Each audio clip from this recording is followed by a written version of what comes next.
What's up, and welcome back, fellow Siege spectators and players, to another installation of the Siege Double Shot, coming at you, Outlast Classic Series Grand Finals style. I am the Reverend Whiskey Glitter, and with me, as always, my partner, my co-host, and back in action, Mr. Whiskey Run. What's happening, Whiskey?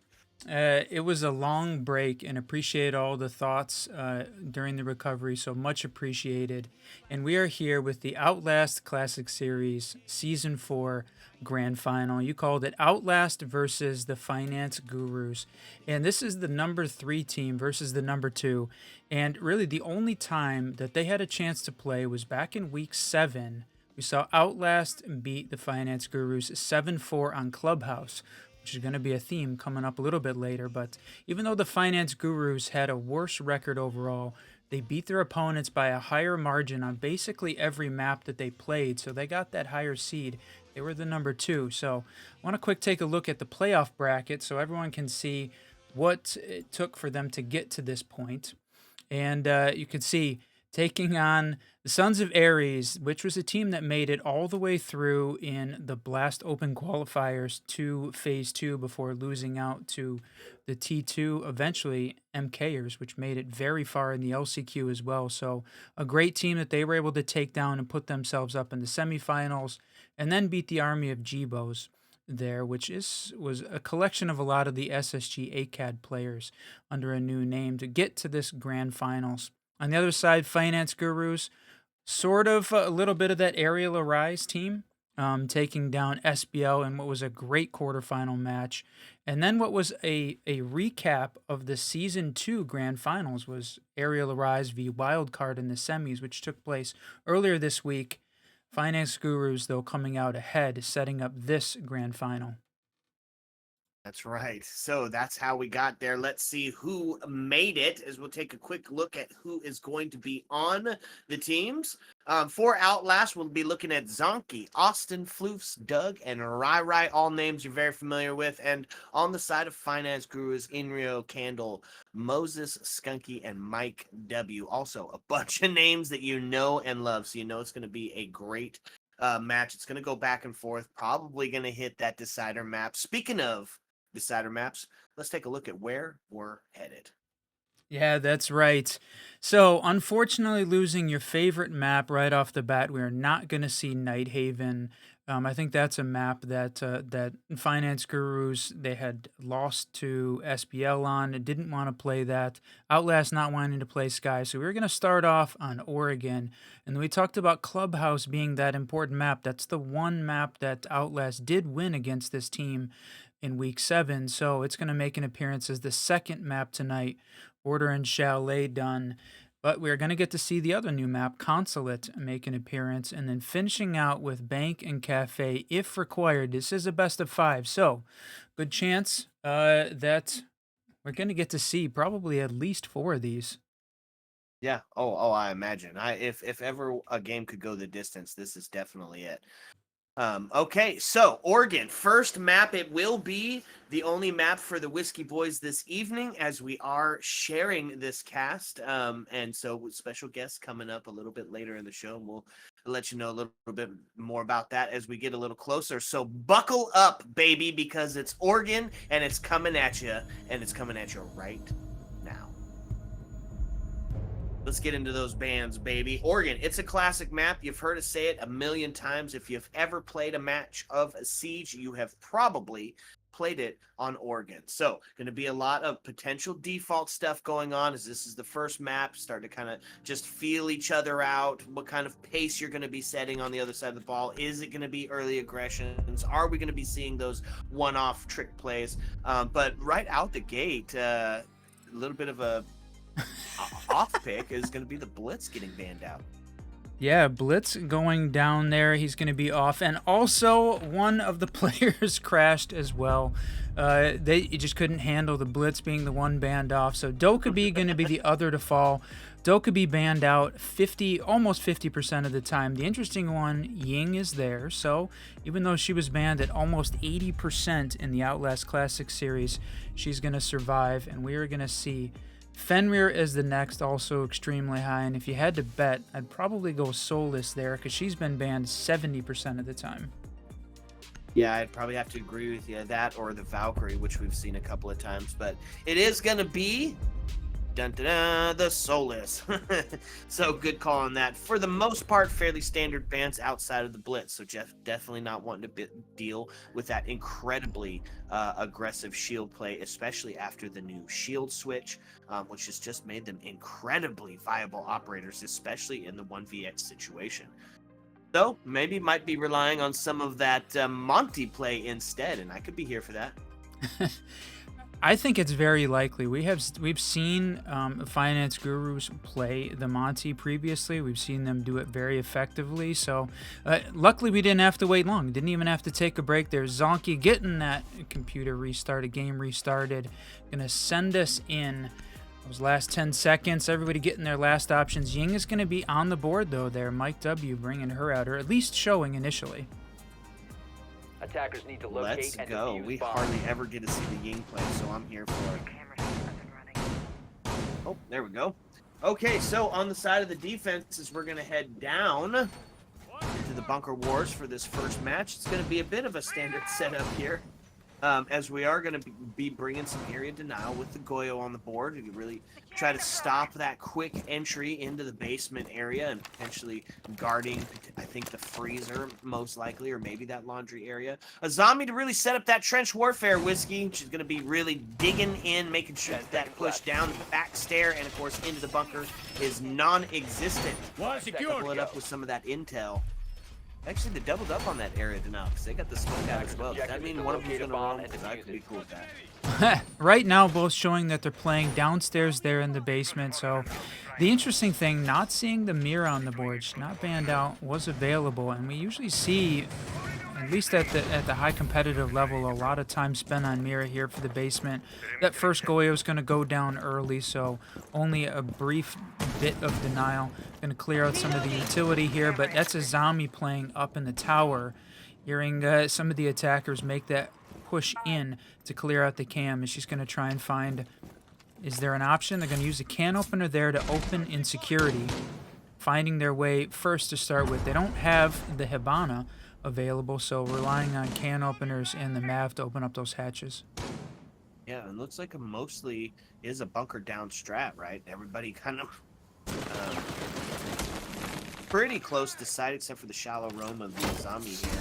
So really just going to be relying on allowing them to take that first floor, gain a bunch of real estate, and hoping that they're going to be able to defend it as the collapse starts to happen. Yeah, that's right. The collapse, when is it going to happen? We're at a minute 45, getting close to halfway through, still seeing Twitch go through and looking for utility to clear, making sure that they got nobody upstairs still playing in that tower. We saw a zombie rotate out earlier, so she's playing down there right at the bottom of the pillar. Got one of those Kibas up, gonna clear it off though with that gone 6. She's gonna try and get it back up, but oh, it didn't end up at the same angle though. Gives the attackers a little bit more room to maneuver down the stairs. Yeah, that unfortunately, to hit that Kiba barrier, you have to actually be on the stairs to do it. So potentially a bit of a waste, maybe a bit of distraction, but here it is, 66 seconds still left on the board, and we are sitting 5-all, which kind of lends itself to say that we might be sitting in that 20-second meta. And there's the Candelics that start to ring out. It's going to be the drop down, but the C4 going to take one, Floose to find another. It is the trade back as Robert going to find his body riddled full, and then it's going to be Doug to take Inrio off the board, quickly turning this into a 4v2, a 3v2 as the zombie gets shot down by Buck. Now takes us into 40 seconds left, and that was just a flurry of action. Yeah, that split push down, drop the hatch, but the C4 ending the hatch drop very quickly, and then the laundry push happened, but didn't happen the way that this attacking team wanted. Moses still playing down here, trying to find a couple shots, but the defenders, no need to push, just sitting and waiting. Gonna take a couple shots. So Candle has got the last one alive left in the freezer. Ice cold though as he's taken out by Doug. Yeah, that's right. Broke a new rule number 1 in the freezer, and that, unfortunately, you run, you die. Open himself right up for that, and that's going to be 1 in favor of the defense. And as we go to, oh, I almost said switch. I was still thinking of the 2v2 tournament that we did earlier. We are not switching this time. Yeah, No, we're going to see what this defense is bringing to the table up top in the 2F location. and I was going to make a Attackers comment need to about locate defense. and One of the defuse things that we bombs. didn't hit on specifically during those map bans was that it's not 100% uncommon, but kind of rare that every single possible choice the teams had tonight was a defensive choice. All of the teams chose the defensive side when they had the option both for to start and for OT. So even across all of the maps that we've got in the map pool for tonight for this best of 5, the team's assuming defensive sided. So usually, I mean, we know that teams like to pick defense, but it's interesting that we didn't see a single attack picked on any map. So definitely everybody feeling, I think, a little bit more, maybe a little bit more reserved and worried about what they can do on attacks. Are going to take that defense whenever they've got the option. Yeah, it's a little bit of that safety. It's the comfort blanket, you know, the security blanket. It's the thing that you know the best. And that's why we always say, of course, a well-put-together team has got, of course, an incredible attack strat, which both of these teams do. So, I mean, even though they picked defense, this is going to be aggressive. It's going to be in your face. You can see it right now as Grim already pushing in that T3, T2 area, making his presence known, establishing some presence, and to be able to potentially start putting some pressure on the backside if somebody comes in with one of those can openers on the board. Never mind. No, they're going to rely on the Ace and the Hibana for the hard breach, so they've got plenty of distance utility available to try and open it up. Nobody roaming there from the Outlast side. They're holding down these 2F locations, going to cover the hatch and see whether or not they can keep the electricity in place and keep that attic wall closed a little bit longer. So they don't have. They're going to have to go from below, or that Mike was the only one bringing the EMPs along to help try and clear out the electronic utility. Yep, so it's going to be a bit of a two-pronged approach as we talk about it. Hibana and Ace going to be utilized here, one for the Master, one for the Attic. They're going to start opening it up, start to get some of those sight lines, try to get one of those early picks, catching somebody off the rotate here, but Drone's falling immediately. Oh, there we go. There's a kill, and it's going to be Austin off the board. Is Mike W going to find that kill, and that's the mute gone. Now, he did get his utility down, so not a total loss, right? He's still going to be thwarting the enemy through the jammers. It does get evened up. Is Rai going to delete Mike W? Oh, man, and the trade's going to come as Candle takes Doug off the floor, flips to answer on Candle, and then a fall down in Attic. That's going to take Zonky down and Hibana down, now taking us into a 2v2. Sheesh. Yeah, 2v2, because you don't think Hibana's recoverable there. Oh, no, she is going to be recovered out in the attic. Yep, gonna get back to that 2v3, so definitely giving the Finance Gurus a little bit of a boost there with that recovery. So Floop's trying to hold on to this angle, gonna need to win this one, and that flash coming in. No way, and did not get flash and able to get a double off the back of that miss. That's unfortunate on the Outlast side. Yeah, what a huge move. Now pushes through the smoke, takes a little bit of damage, but can't see, and Rai going to finish it up with the SMG-11. That's going to be one for the defense there. What a freaking double. The quick peek on Attic, rips the Hibana off the board, and then follows it up onto the Attic door. Huge double to win that round for his team. Another thing to, from a setup perspective, as we're still early in this match, is this Outlast team has been together essentially the core all the way through Element 2, right? This was the Dilemma team, and their coach, Velocity, was on part of the stream for doing that Element 2 broadcast, and they have kept basically the core of the team and that coach all the way through here in this Outlast season as well. And so they have continually increased their position in these leagues, in these matches, and I think the work that this team has put in is definitely showing, making it to this grand final. Gonna start off 2-0 to start, great place. But gonna have to watch out though. The Finance Gurus is definitely a fantastic team as well. Yep, absolutely. And so we're going to see the first test for this Outlast defense as they are going to head to the Tersh site. We are going to see that meeting or kitchen and open, or kitchen and meeting. And it's going to be very similar to what you see on a 2F hold, right? We're going to extend up top. They're going to put all of the same sort of barricades down to kind of try to keep everybody out from gaining that vertical advantage. And they're going to double up on the intel this time, Whiskey. We're going to see both Mozzie and Valkyrie on the board. Yeah, good call. I think from an intel perspective, you talk about the intel meta of Siege. You're going to throw in the Brava as well. Oh, the chance for the hack off? No. Maz is going to go ahead and take out the cam and take out the Brava drone, so not a lot of utility gained from that Brava. She's still got one more clutch, though, left.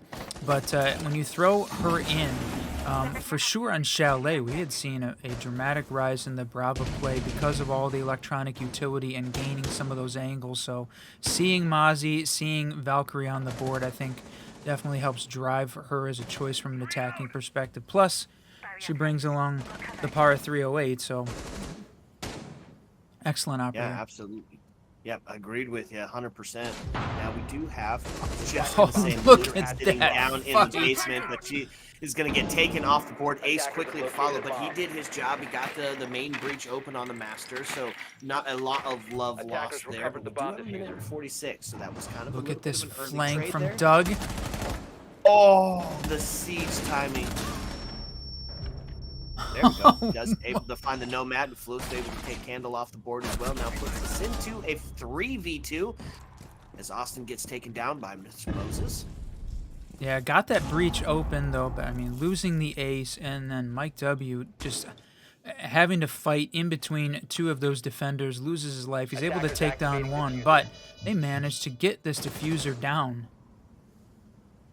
Yeah, and in kind of a good spot as well, right across the setup. But here it's going to be Doug going to be coming around the outside. Is he going to be able to find one? The C4 on the distraction, and he's going to get caught out though as he gets a little bit of damage, a lot of bit of damage. Takes him down to a quarter, and he's going to lose his life as Moses now is on the triple kill.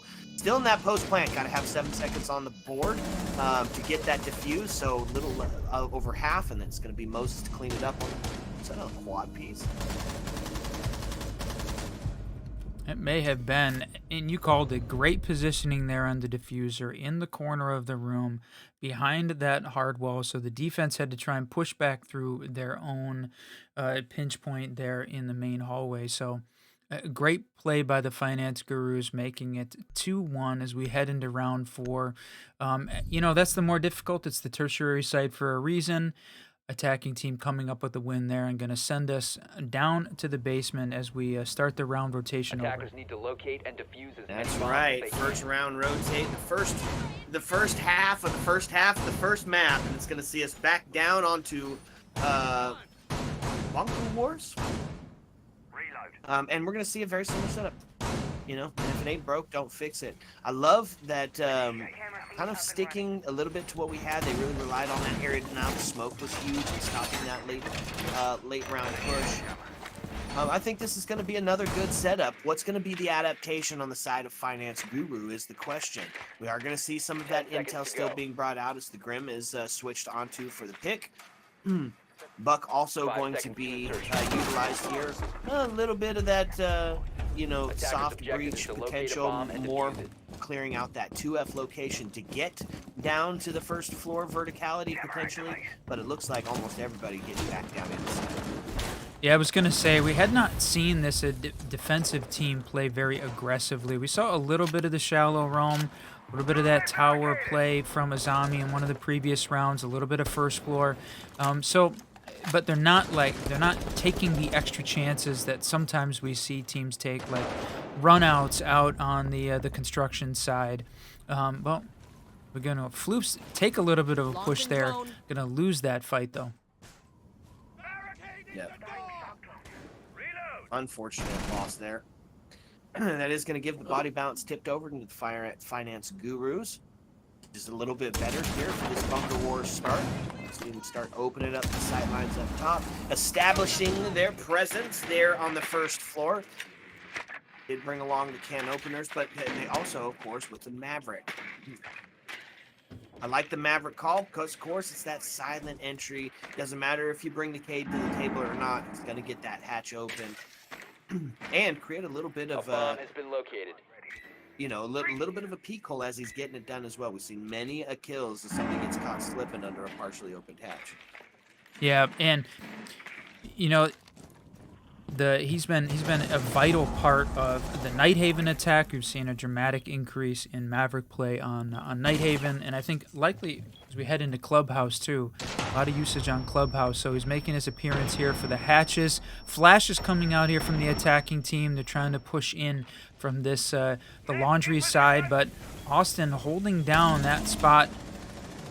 We'll see whether or not Skunk is going to take the hatch drop here, trying to clear out a little bit more sight line. The bees come out, trying to get himself ready, making sure that there's no one from the attack in a position to be able to take a shot immediately as he drops. Oh, but Doug going to go ahead grab a triple. Wow. Sheesh. Okay, well, that puts him into a bit of a tough spot. Candle looking to have his flame snuffed here in this 1v4. Tough situation. Might see him utilize it potentially as a bit of a faux timeout. Might take a couple of cracks at it. I mean, he does have 33 seconds. He's going to take the drop. He is going to find one. It's quickly turns around, but it's a hail of bullets going to be happening from everywhere as the crossfire going to finally take him down. Oh, Yeah. wallbang crossfire. That drop into E-Box is such a dangerous position unless you've got, I think, using the Hibana to try and open up some of the sight lines on the reinforced walls. You've got lines from the blue door, from pillar, from all the way back in freezer, like we were seeing. It's a dangerous place to make the drop. So it needs to be coordinated with flashes as a final push when you don't have any time. It's an okay last resort, but did not work out Attackers for the need to Finance locate and Gurus. We defuse see the Outlast bomb go up if they can. 3-1 on defense. Exactly what we were expecting. Getting close, though, now to deciding whether or not this is going to be a standard split or one of the teams are going to take an advantage going into the second half of this first map. Yeah, and so with that, we are going to see a little bit of a role swap here as the Thunderbird going to get brought out. And I love the Thunderbird call. You're going to see it just like you would see utilized with the dock, but instead of having that mobile dock, it's going to be stationary health 10 seconds left stations that before are going to be insertion. able to give you back some of that health that you've been losing. Because 5 that's what seconds we're to seeing, insertion. right? It's just going to be bits and pieces of players getting taken off as these jiggle Attackers peaks are are moving going out to down, locate unless, the of bomb course, and defuse it. they hit those one taps. So I think this is a good call on the side of the defense, coupled with the Malusi to try to set the pace of the round here, really slow down this aggressive attack team. Could be a pretty good defense here for Outlast. Yeah, you called it out. It's interesting. We definitely do not see Thunderbird played very often in competitive play. So to me, this feels like something potentially that the Outlast team cooked up intentionally to try something new. And I love the innovation and the inventiveness trying something here. Yep, absolutely. Okay, on the side of the attack, it's going to be fairly standard. You're bringing along the Ace and the Thatcher to open up the main wall. Candle's going to find Doug off the board. That is the health. Not going to be able to stim yourself back from that one, unfortunately, as the body bounce going to find Finance Guru here. Not much they're going to be able to take outside of those Malusis and those default cams with the Bravo, so it would be just a bit of a comfort pick here. Oh! Ripped off the board. Candle going to find himself another, giving him the double for the round, now taking us into a 5v3. Yeah, that was a tight angle to be trying to peek against that 2.5x sight there on the attack from Candle. R4C, it's changed up the game, the way that it's being played with it being able to hold some of these angles that you previously weren't able to on attack. So Candle taking advantage of that, going up 5-4-1, and being a vital part here as we're seeing this attacking team push in from the armory side. Got some assets in place. Rai going to take one, though, quickly traded out by Skunky, putting us at a 2v4. Floose losing a little bit of health, too, so this is looking dangerous on the Outlast side. Yeah, absolutely, and this is where the second win's going to come in for the attacking team, which means they've now hit their quota. Right, they've done their due diligence as far as you need to do on the side of attacking for Oregon. Anything outside of this is going to be icing on the cake. And one more potential round to do it, and it's not going to be the turf side. We're going to run it back. I mean, good call, obviously. I think for sure that they can hold 2F. They did hold 2F previously the first time that they had a chance to play it. So if you don't lose one of those first peaks on the game's window, definitely could have changed up the way that the round went. They're not going to bring out the Thunderbird this time, even though those health stations were out and available. It's just can't bring you back from a headshot, and that lost a couple of the Outlast players to that. So they're going to opt for a little bit more of offensive utility, bringing the Frost instead, setting up the traps. I think I like that call. Love seeing more traps on the floor. Yeah, same. Especially since we're living in such that util meta right now, right? You expend some to get it off the board or pay the price. And you're right, bringing both the Melusi, the Frost, and you know what? Even the smoke will count as a trap as well. Even though he's in more of that area now. But you get yourself in a Frost trap and smoke is around. It's going to be a good night. On the side of the attackers, we are going to see an interesting lineup now here. The Lion, the Capital, the King. This has all the potential for a quick plant or a rush plant if they get themselves set up. No Amaru on the board to help support, so maybe that won't be the case here, but definitely going to try to use those Capital bolts to get anybody out of that bedroom court or that dorms corner that is such that critical push point. So you're going to start to see Moses up here taking a couple of shots in, hoping to catch somebody on the rotate. Not going to be the case, however. Yeah, it doesn't necessarily have to be the quick, but it is definitely the distraction plant. So the one player I think that the Outlast team had that was playing far off site, Doug was playing up in tower, so question whether or not Frost is going to be effective in that location. And yep, the rest of the team there pretty much back playing on site. Yeah, he's meant to be that distraction up in tower, but not going to have much to do at this current moment. You can see Inrio come up, start establishing some of that vertical presence, some of that vertical pressure from the left here.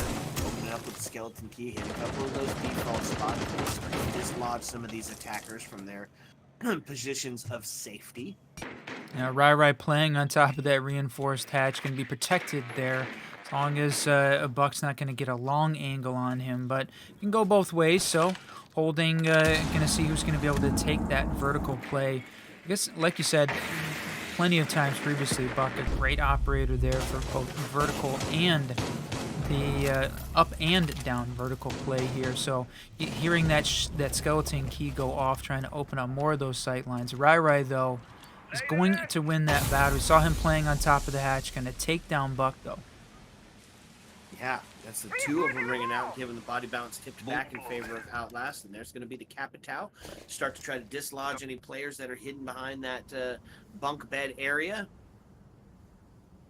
This is still a full team as Azami is close, ready to take that battle. That's going to be Candelas. She's going to try to take it from underneath. Not going to find it, however. That's going to be Mike W. Now puts himself into sight. He's going to find the kill onto Zonky as he rips his head off. Now puts us into a 4v2. So we did get in sight, but at a heavy cost. Now into the last member alive. Going to jump in the window and just die. A great attempt, but in the end, defense was just ready for it. Yeah, you heard the Yin Candelas just barely going out, Mike. One of the reasons that we saw an increase in play for the Grim was the fact that they changed the mechanic of his gadget to make it to be able to bounce off of walls, so that way he didn't have to put himself in harm's way in order to use his utility. Perfect example there where Ying goes to throw her gadget, try and gain a little bit of ground, a little bit of room to breathe, as maybe potentially get the plant down, get the Capital in from playing outside the window, but as soon as she peeks to throw the gadget, she gets taken down at the same time. So just good timing there from the Outlast team on defense to be able to be in a position to take down Ying, but that's, again, just a perfect example of why we're seeing that Grim increase in his pick rate, because it definitely helps out. It's going to have Outlast take their half 4-2 defensively, so the standard split on Oregon. Definitely not surprised, my friend. Yeah, agreed. Agreed 10 seconds all the left. way around. So, Bunker Wars to start out the back end of the first half, or the back 5 end of the seconds first to map. insertion. And we're going to see a little bit of a nod towards tradition, right? Mira going to be Attackers utilized are here, moving out Smoke to going to be locate for a that bomb and- potential elbow play and area denial to stop that bunker rush in. Warden. I mean, these are all classic operators for your bunker strat. I like it a lot. You're going to see out on, and especially on the attack side, right? That Amaru going to be taking that quick tower control and clearing out that 2F location, making sure that nobody going to be on the flank from the top. Yeah, somebody was playing tower. I'm not sure. Did we catch? Oh, okay. Inrio here playing tower, holding that position, but nobody gonna be on that door to the outside. It's gonna still hold these tower stairs though, along with all this extra defensive utility to go along with those glasses. Okay, so it's first minute ticking by. So the drone's going to start to do what they do. Sussing out where all of these defenders are at, right? Poke in, prodding, going to try to find that weak spot. Where's the area that they can start to manage that collapse onto site? And it is a full bunker, right? Every single member down in sight. Yet again, giving up all of that first floor for relatively free. Well, no, for free indeed, right? No combat has happened. Well, and a ton of utility and time, more importantly, spent by the Outlast team clearing out that 2F. Obviously necessary though, but it gives a little bit of a boost to the finance gurus that, I don't know whether they had a player up top that sort of led Outlast to believe they needed to clear it, or just great standard practice making sure that everything's clear. But they've taken a ton of time here. We're getting themselves in a position to even start the execute with a minute left, which is plenty of time to be able to make it happen. But there's a lot of time spent clearing the empty floors of this Oregon. Yeah, absolutely. And that's going to be the first Royo to ring out, start to slow them down. And it is the mirror that gets cracked, so she'll be opening that and taking the long shots in. The timing has to be absolutely perfect. You're going to be stuck in that corner and just delete it. Not getting any intel from these beats. There's going to find the head of Mira as Fluke's going to take Moses off the board, and it's going to be the peek from the laundry closet. Fire is ringing out, and it's hurting Ram, but she got out of there and takes herself to a half health. Smoke starting to ring out. Trades happening as Mike W. Zonky and Campbell find a double now. The pistol popping, body dropping. Absolutely insane pistol play. Yep, off the back of the cracked Mira. So just like a reinforced wall there, it had plenty of cover as all of the action was happening on the other side of that wall. He's able to just quick peek that, and we see the defense take another round. That one looked close from the Outlast team 10 seconds before that thing ended, but Finance Gurus taking that one down, putting them a little bit closer to a tie game as we head into round 8. Let's go. One away from tying this bad boy up, and it's going to take us up to the 2F location. And in addition to the team, Defenders, we're going to see the protect your bombs Maestro from come being out. used by I attackers. love the Maestro call, especially after his rework whiskey. 3 cams that shoot back, and you just can't beat that. So now I'm going to use it to deny some critical areas, those critical push points that we are always talking about. The first one going to be in that dorms area, or behind that bunker. Yeah, that Bunkhead area. Yeah, protecting that big window. And I wonder, the question is, are we going to see the Bravo come out on the Outlast side? Is that part of this practice strategy? We're going to have to deal with a Maestro. Maybe, maybe not. Not all the teams like to use that, but I do like this, having the attic wall half open, allowing the rotation in to Big Tower. Great time wasting opportunity. We know that teams love to go for that attic wall as a part of their push in to try and attack this site, but look, the Finance Gurus taking a much more defensive roam heavy approach compared to the way that Outlast was playing in general, right? You got 2 players downstairs on the first floor holding on to that small tower side of the map. Yeah, and I think it's a good play, and it shows the adaptation, because round number 1 on the back end of the half showed us that they all bunkered down. So it's a different look, right? And they're going to keep varying the strats. Try to keep try to keep Outlast on their toes. Worked on the last round. See if it's gonna be able to capitalize on it this time. Mike W taking a couple of shots onto Floof, so she gets reduced down to about a little over a quarter of that HP. Yeah, that was unfortunate having to take a little bit of those shots. I don't know. I don't think Fluth was ready for the first floor hold, and there Mike is gonna finish it off. Also gonna take out Inrio though to balance that out. Now we're tied up 4-4. Doug up on the top of the big tower, getting the drones in and seeing the impact tricking come out there. Although as we're seeing Rai and the Ace open up some of these holes. Interesting spacing though.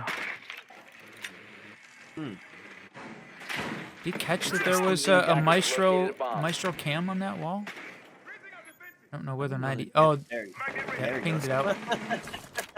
Just in case you missed it, Whiskey, we're going to go ahead and just ping it. Yep, we see it. Thanks for clarifying it, guys. Yep. Okay, so just like that, Austin just walking into attic, no problem. Just a Sunday stroll right into some relatively new real estate, and that's going to be, oh man, Skunk to find the kill onto Zonky. That means the Candelas are now just gone. Excellent usage of the smoke here, and that's going to be Austin to find Moses off the board, equalizing the number count. Body balance. Triple kill is Austin getting active here. 2 more as he's on pace for the ace. It's going to be Skunk to get taken down. Is Doug going to find him? Now puts it all on the shoulders of Mike W. He's going to have a tough play here in this post plant. Complete 2F control here for the attacking team. Mike W downstairs. He's going to get one through the hatch. Going to push up the white stairs to see whether or not he can pad the KD a little bit. He's still got 30 seconds left to decide whether or not this is a true option to win. Down to just a pair, but Rai is going to finish him off. Great ping. They knew exactly where he was coming from. And prepared and ready, not taking any chances with Mike W's gun skills there. So going to take him down. And Outlast going to go up 5-3, taking that attacking round. Yep, and then putting them 1 round away from that match point scenario. I like it. Back up to the 2F location as the Finance Guru is going to say, run it back. Going to get a little bit of intel on the board, Valkyrie, so we're going to have some C4 action set and ready. Expect to see maybe that roam presence downstairs yet again. As many bombs as they can. Potentially, yep, and there she goes. Valkyrie already on the move. Running downstairs, reinforcing part of the shower. We saw the Finance Gurus play, holding that shower location with both the Legion and the Maestro downstairs last time. So Mike W going to be back on the Legion, opting for the intel of Valkyrie instead, but still potentially holding some of those downstairs positions like that. So to see whether or not they're also going to hold in Big Tower. My guess would be yes. Such a critical piece of the location here on Oregon to hold. So 5 seconds I left. see that, and oh my, I didn't even see where that Valk cam went. Attackers' objective is to locate a bomb and defuse it. Gone, invisible. Write it down, just wildly throw it, and it's good. It's good. We got it. New feed activated. A little On bit of the a switch light. up here on the attack. Yep. We're going to see the Flores start to come out. Flores in the gridlock as we introduce a couple of new operators. Oh, so close to each other. 2 ships passing in the night across that window there. Yes. Gonna stay alive for a few more seconds here as the round continues on. Yeah, gonna look back at that VOD and say, oh, wow, so close. But Doug making the push up, seeing also Austin making the push here on the small tower side. Gonna push in for big window. A Candle still playing downstairs below him, but with that roof not being breachable. Gonna have to see how long holds that position before pushing over. You got Zonky and Flu still playing outside at the bottom of white. Candle's pushing up on that. Do they know that she's there? Obviously they do now, but gonna win that fight. The Outlast side. Oh, and now Mike is stuck downstairs again. Is he gonna be able to get one? He is. Fluke's going to get taken off the board, and that's going to be more Candelas starting to ring out as Zonky letting the Candelas fly. Warden with his glasses on, ready to take that fight. Should it come in his direction? Ooh! Wow. Not going to be necessary, however, as Zombie gets deleted. Now takes us into a 4v3. We've got a minute and 31 still, and now you can start to hear those tracks going down as they're going to start to cut off some of these rotates and slow down some of these defensive players. Need to find one to equalize here. Attackers drop the diffuser. Oh, wow. Mike W. This is exactly what he was trying to do the last round unsuccessfully, but plays down on the first floor, gets the flank, gets one on the stairs, finishes off his kill, pushes up top white, and gets another through the game side. Just a great play by him. That's exactly what he needed to do. Outlast not having the flank watch they needed to try and protect, and there he is going back down to security, watching. They know he's still got one outside big window. He's going to be the one watching the jump in along with Moses. There is in a position, but out on a bit of an island. Yep. So Doug going to be taking that first bit of contest. He's got almost 4 people. As Mike on the quad kill, on pace for the ace. He's going to be coming up around potentially, but it is going to be Doug to steal that ace away. Give one to the defense, get the score line just a bit closer, Whiskey. Okay, round 10, like you said, it scoreline closer. Outlast 5, Finance Gurus 4, and the difference between those two rounds both played out very similar.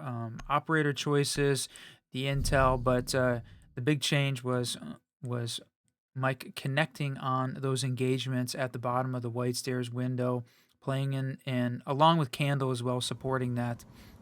Those two guys definitely making that win, that round win happen. So we're gonna go back downstairs to the basement and see, can they make it happen? So the previous time we played basement, we saw the Finance Gurus win this one, and Outlast gonna try and find, do they have the winning combination?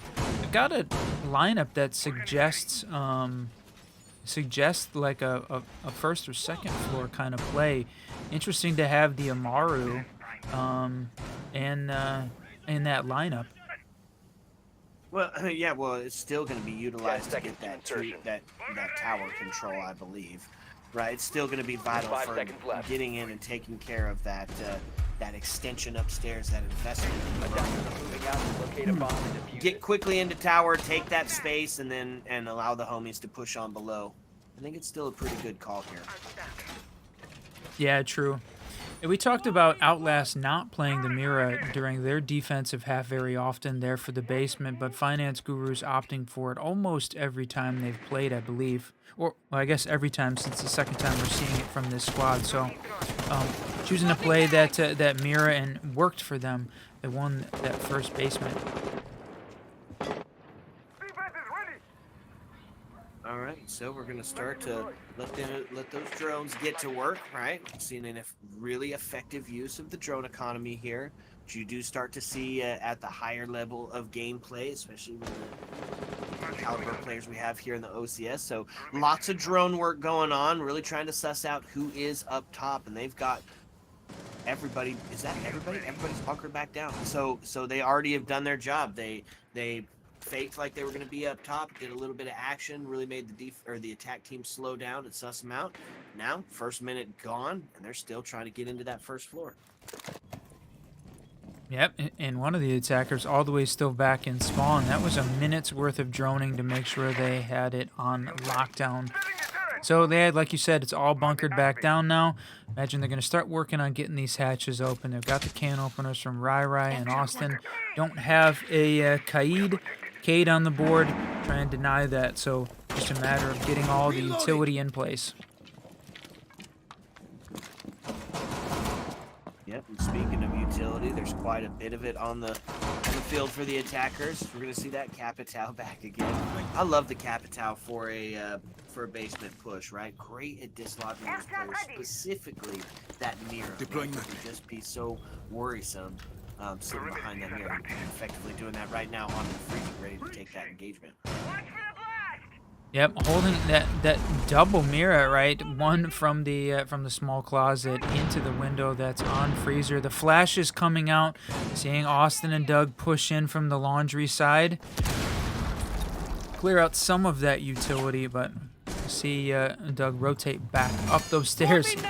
Shot all the way down through the mirror, taking shots into the freezer there. So Doug's got to get himself into position, hopefully, to crack some of these windows, and really dampen Mira's ability to influence this round.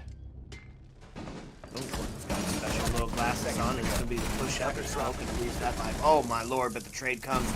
Mike and Moses going to find one. Moses going to find himself a double. It's now all on LeBron's shoulders, but he is a low-health scenario, and the fact that we can take care of him fairly easily. Moses comes up on a trip. He has having a great game. Yeah, off the back of that Mira in the closet, that is definitely unfortunate. That's the one that they really needed the Ash to be able to come down, open up, and try and take a shot from Laundry. If they had a little bit of distraction on the freezer's side, hopefully could have used that utility to make it work. But unfortunately, no. The window stays up the entire time, and Moses playing great off the back of that utility. Okay, Whiskey, we're tied up 5-5 now. Both teams one away from that coveted match Attackers point need scenario. to locate and defuse as many bombs as they can. So, we're going to see it. It's going to be the test. Going to the church site. And going to bring along, it's a pretty decent lineup, to be honest with you, right? We've got the intel, which has been so vital. We're still bringing along that architect to really set up some of that trench warfare, right? Probably see her utilized upstairs in that extension. Still got the area denial. I mean, these are really looking like that we're just playing a bunch of comfort picks here, and it seems to be working as they're catching back up.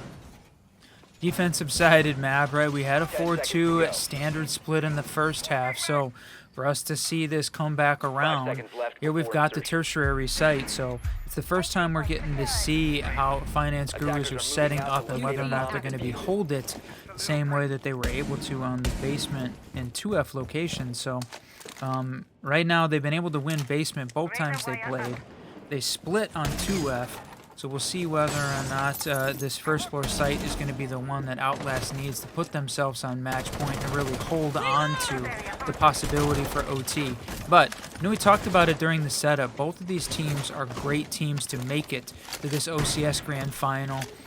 And really want to see Finance Gurus take Oregon. This is their map pick going into Clubhouse, the map that Outlast won previously only 2 weeks ago. So they really need to win this one because I think we're thinking Clubhouse is going to go the way of Outlast, but that's looking pretty far in the future. Tell me what we got going on right now with 2 minutes left in round 11. That's right. The first 60 seconds already gone, and we have still got people outside on drones. We talk about Intel being only good for 5 seconds. Well, they are taking inch by inch, taking some of this real estate here. On the attacking side of it, pretty standard. We bring the Brava back. Here's what we did like, though. We're bringing the OSA out, the Talon Shield, right? And this is something you see when you're going for that rear stage setup or when you're potentially going for the setup from Split. Like to see the Talon Shield out on the board. Oh, my lord. Still looking the entire time. Mike W to find the kill on Brava. That's going to give the main advantage over to the Finance Gurus. Start to look down from that top stair angle. Ooh, almost catches one. Yeah, that's one thing we talk about, that OSA being such an important part of the utility there. But wow, Mike taking out the drone, swinging, not realizing that he still had Zonky playing upstairs here in the attic. He's working on getting this hatch open. That's an important fight. They got to get that thing open. So he'll put some pressure down on the players trying to hold on to that site. Oh, gonna... Wow, did not die to the grenade. It was red. It looked like Moses, or a candle was going to go down, but survived with just a sliver of HP. No kidding. Now puts us, as LeBron's going to find Skunk off the board. That's going to put us in with 3-2. Shots ringing here from the back stair. It's trying to catch somebody on the rotate in between sites. He's got 2 to deal with here. A bunch of pressure going to be on his shoulders, and now it's going to be Doug to look for that long angle. Attackers recover the diffuser. Oh no, he doesn't have any of those charges left, so those Kiva barriers are going to stay up unless they shoot them down. And you're right, low health scenario for the Attackers drop the diffuser. Doesn't matter. She's going to find the kill anyways. Oh, Twice. Candle. Going crazy. Surviving that grenade. The difference in this round. Seeing the Finance Gurus take that one. Oh, huge play there. Puts them on match point for the first time tonight. Map 1 sitting at 6-5. And yeah, like that grenade not taking out Candle, the most important thing that happened during that round, because he followed it up with some incredible DMR play.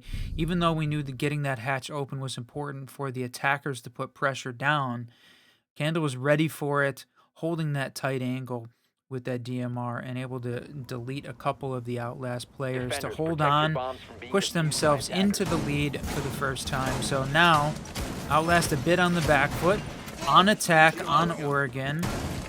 They got to get the standard 4-2 split. Can they get their second attacking win? This is it, the last opportunity to send it to OT, my friend. Yeah, and look at the adaptation on the window. Okay. Ooh, double. Which rolling? On the window? Well, I was gonna say I love the cap can call. We hear us talk about it. It's vital when you bring it out to do it 10 either at seconds the to beginning go. of the round or the late end of the round, because you're not expecting it, 5 right? You're seconds not to go. checking every door and every window before you come in. So maybe that one on the window gets Attackers somebody. must locate I and doubt defuse it, the but bomb. it's definitely possible. Well, one of the things about it is it's likely to be one of the entry points that we see the Outlast team take. So even if they don't get caught off guard and die to it, it might be one of the first things that they encounter and then spend more time trying to avoid it the rest of the round. So just putting it in a place that's obvious or one of the first places they're going to push through could be strategic from that perspective. But Mike W. going to take that first, and that is the Flores off the board. The utility clear, they're going to have to rely on Twitch as the only option for clearing out that utility from the distance. Brava hopefully can steal a little bit of it, but getting rid of any of it, that's what they're going to have to use. Boy, Mike W has just turned it up. Can we take a second and look at this KD? 14-7. Just a few rounds ago, he wasn't even close to that. So having a phenomenal back end of the half here as soon as he got onto defense. Sheesh. Hey, you know, I did ask him where the finance guru's name came from, and he said it's because they're future crypto billionaires. So they're making their push here to win. This is a $3,000 prize pool between the top 3 places. So that's the start of the fortune here, possible tonight. So they are gonna get that master bedroom window or wall open. They're gonna kind of hang out inside and try to take that gun battle right up close. Looking right on the edge of it. Open, somebody's gonna take a peek. That's what the equalizer. Candle can get taken down by Zonky as his head gets removed. Now taking us into a 4-4. Three fires that ring out. And you know what's been a constant thing of all day from my casting? Has been the Fika LMG. So if on the question of is the LMG back on Fika, I think the clear and definitive answer is oh hell yeah. Yep. Oh, and that's the clutch drone down, but you are absolutely right. It is like we are back in the 2022 meta for LMGs, and interesting that not always seeing that 2.5x on it, but the LMG definitely in a good place right now, and Finka especially, right, bringing that 60 HP out to this Outlast team. That's exactly what they need. She's going to boost them all right now. There's 28 seconds left. This push has got to happen. They've got themselves in place. They just got to make the push in. Smokes of each variety start to ring out. No way. That's going to be a nade. Going to find one off the board of the defense, but it gets answered as Mike W. going to continue his reign of terror. But that's going to be the plan. Starting to go down, but they're going to take Ace off the board, and that's going to be a second to fall. And just like that, with 4 seconds left, it's too little. It's too late. Oh, my Lord. It might not be. Yeah, there it is. Operators, you have run out of time. Finds the double almost made me eat my words in the last 3 seconds of the round. Holy cow. Wow, Finance Gurus taking that one 7-5, and you talked about the fact that Mike W. having a tremendous game to start off with there, ending up at 15-7-2. Yeesh. Okay, well, it's a best of 5. It's not a sprint, or yeah, it's not a sprint. It's a marathon, my friends. So you're gonna have to buckle down for some more siege because it is not going to get any easier from here. But for us, this is where we bid you adieu from the Whiskey Boys, as we'll be having some new some casting talent coming on, some friends of the Double Shot, to bring you the rest of the grand finals. What you say, Whiskey? Yeah, appreciate being able to make a return to casting here with this one. But in the interest of keeping it safe, we're going to stick with just a single map for tonight. So we're going to be bringing in Alien and Goose coming in to finish out the rest of this best of 5. So going to take a quick break, get the lobby set up for the next, and we'll be bringing you map number 2 just a few minutes. That's right. Sit back, relax, because when we come back, bringing you the second map, Bayo. Let's go.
Welcome back, everybody, to the OCS Grand Final for the $3,000 or the greater prize of the $3,000 grand prize. We're new. We took over the Whiskey Duo. I'm Goose, joined by Alien, but we still have the two teams duking it out in this best of 5.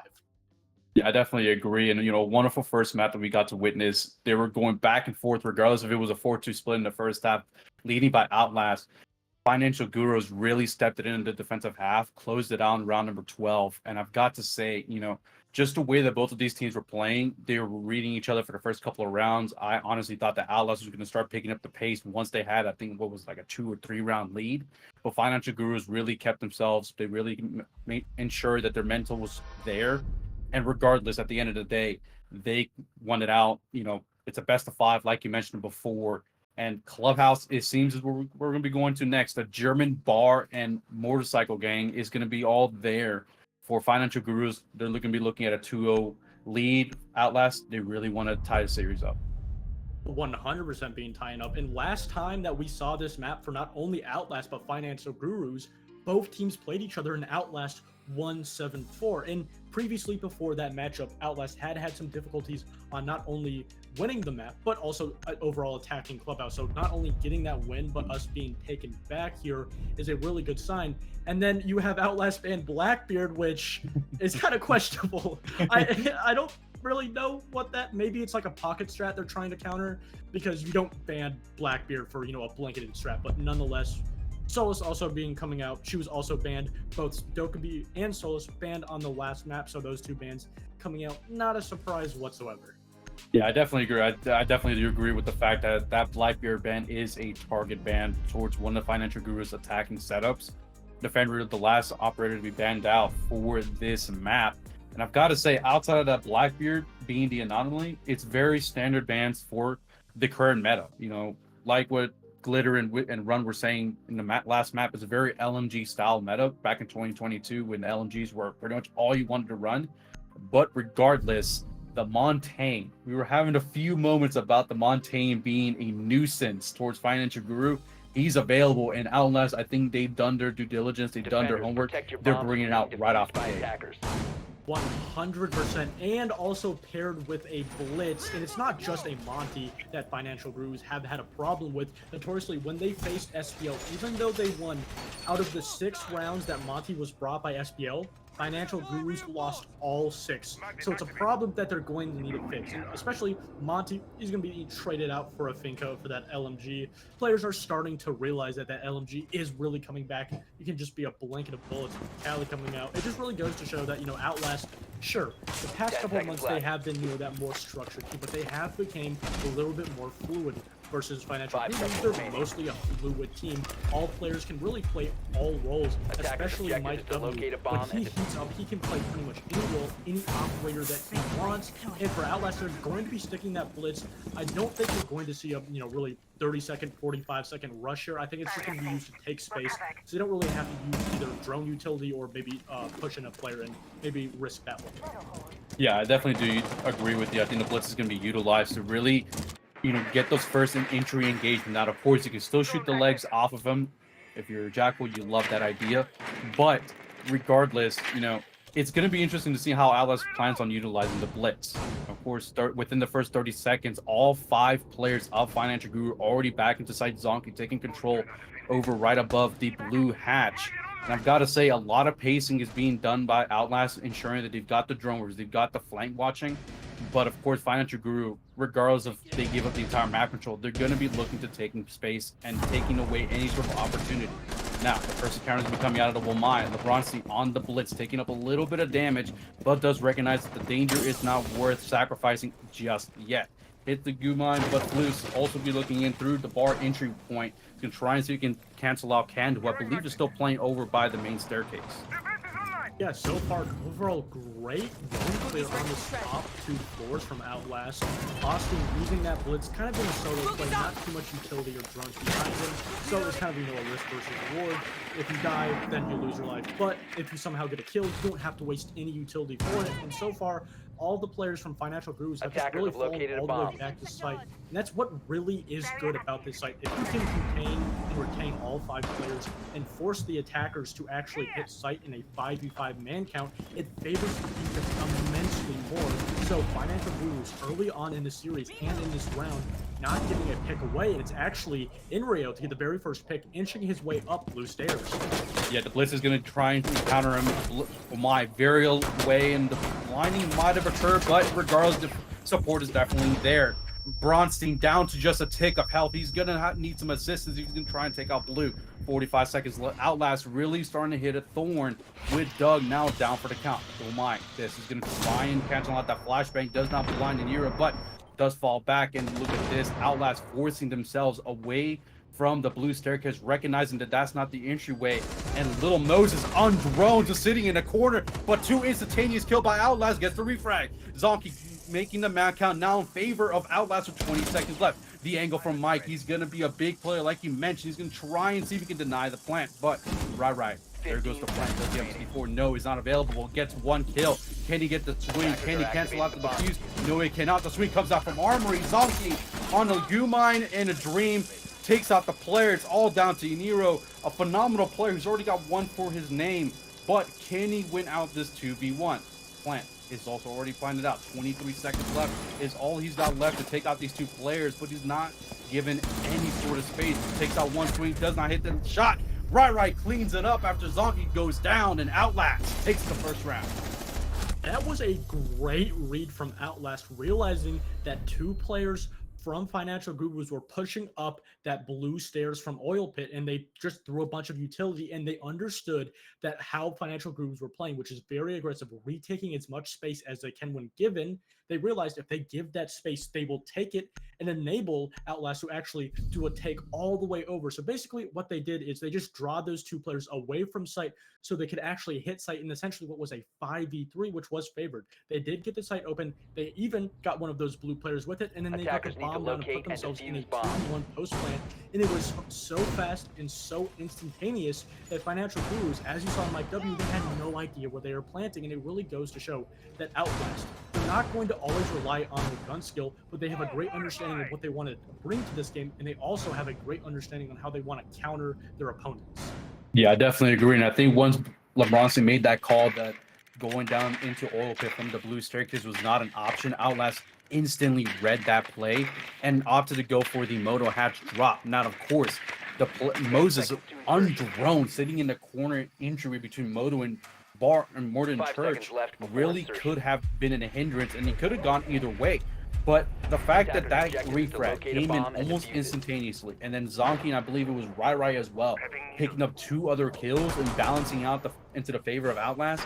Like you said, Financial Guru, they were unknown to where the possible plan was going to go down, and Mike, being a little bit aggressive like he was back in Oregon, does not land a shot.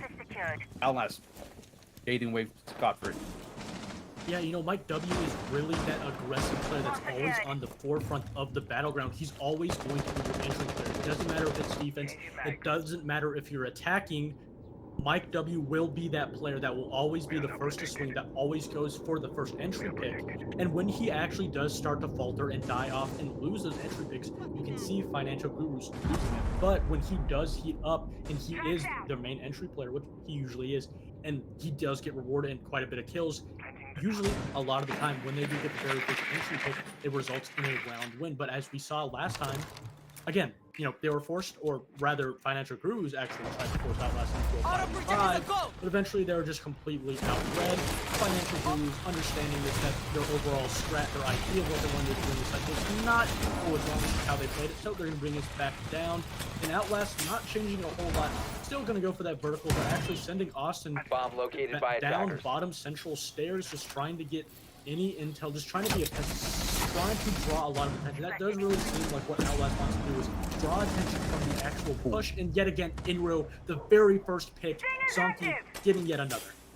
Yeah, I definitely do agree. And I think one main changes that Outlast did bring out is the fact that the Finka is no longer available and is now instead Gridlock.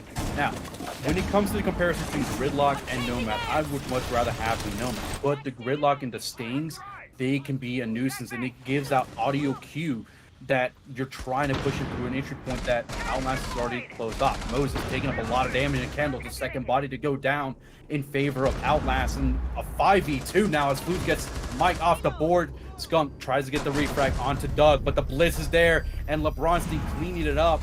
Doug did get killed from above as well, but regardless, Outlast, another round, and I've got to say this second round, a lot more decisive. Oh, most definitely. And, looking at that basement bottom site in, previous months before a lot of the recent changes, with a lot of the recent updates and little tweaks that has been brought to Siege, for example, the shield meta, I guess you could say, and then even the LMGs being buffed, that basement armory and church bomb site did tend to favor the actual defense a lot more. But with recent statistics from both Attackers Pro need League to from locate and every defuse the bomb. region, it actually holds a 53-47 favored side for the defenders. So it actually is a little bit more even now. And I do think that's somewhat what we see. But I think in those 2 rounds, Financial Gurus were just completely outplayed. What they were bringing to the actual defense was good. There was nothing wrong with it. I wouldn't call it basic. They didn't try to do anything too crazy. The stated blue hold, maybe you extend players, and Outlast just completely reading everything they were doing. And it just 10 simply seconds to didn't go. work. It could be one of those sites that Financial Gurus simply cannot fight in this series. They 5 could have seconds enough left success before on other sites, like we're going to be seeing on these upstairs bomb Attackers' site on objective is to locate a gym bomb and and defuse. bedroom. So we could see more success. It could just be that bomb site that troubles them, or we could see bomb has been perhaps located. an attacker-sided clubhouse, which has been tending to be a lot more favorable recently. Yeah, I definitely do agree. And one operator I do want to point out, Flu's onto the 3rd different operator he's decided to utilize, the Cali. Now, I've got some strong feelings towards Cali. The secondary weapon that she has, the Pocket F2, as I like to call it, phenomenal secondary weapon. But a sniper in today's meta really doesn't scream like a smart idea. And of course, their players, their casters, for all we know, they have an understanding of this game that we will never be able to achieve. And Mike taking out the buck from God knows where, and that's a lot of soft construction offense. Yep, and I talked about Mike W will be that player that will be the first to swing, that will be the first player on the front line to get that pick. And I talked about it, it could have just been the site, and that's what we're seeing. Another player down on the side of Flukes. Not only have you lost one of your hard breacher and your soft breachers, but now you're about to lose that support for the breach. And sure, you have an ace, you have a thermite, but without that Cali, and if Zonky cannot get his drones in, and with Flukes gone, you're not going to be able to get anything done. Flukes will be obtained. He will be picked up eventually. But look at how much time has been wasted. Half of the round gone. Flukes low on health, and you have no map control. Some utility gone, but you're still doing that utility clear. And if you look at the drones, it's starting to dwindle more with not even one drone near or in sight. Yeah, I definitely do agree. And as we've already entered the second half of round number 3, Outlast really not looking like in a position to win. Financial Group given a break, it seems like, with that early pick. And Felusto does get the refrag finally after almost 2/3 of the round already eclipsed. The mute off the board. And that's a lot of utility if you want to think about the C4 availability. Now, Mirror still available. C4 is definitely there. And the swing is going to be coming out on Flus with a double kill, 25 HP. It does not matter. He will peak and peak any day of the week. 2 big kills off the sniper operator, and Outlast are looking alive. Triple kill for Flus. And can he get a Cali ace? Only time will tell. 40 seconds left, and it seems like they're getting outplayed. LeBronstein with a PK, now a 2v2. An unfortunate situation coming out from Outlast. Mike and Moses, the last 2 players, taking out LeBronstein. It's all down to Flus and the Cali. Can he get the job done? I don't think it's possible. 20 seconds left. The diffuser cold in sight. It looks like a round for Financial Gurus, but these been situations that Outlast have been able to recover. Seconds to go. Not the case right now.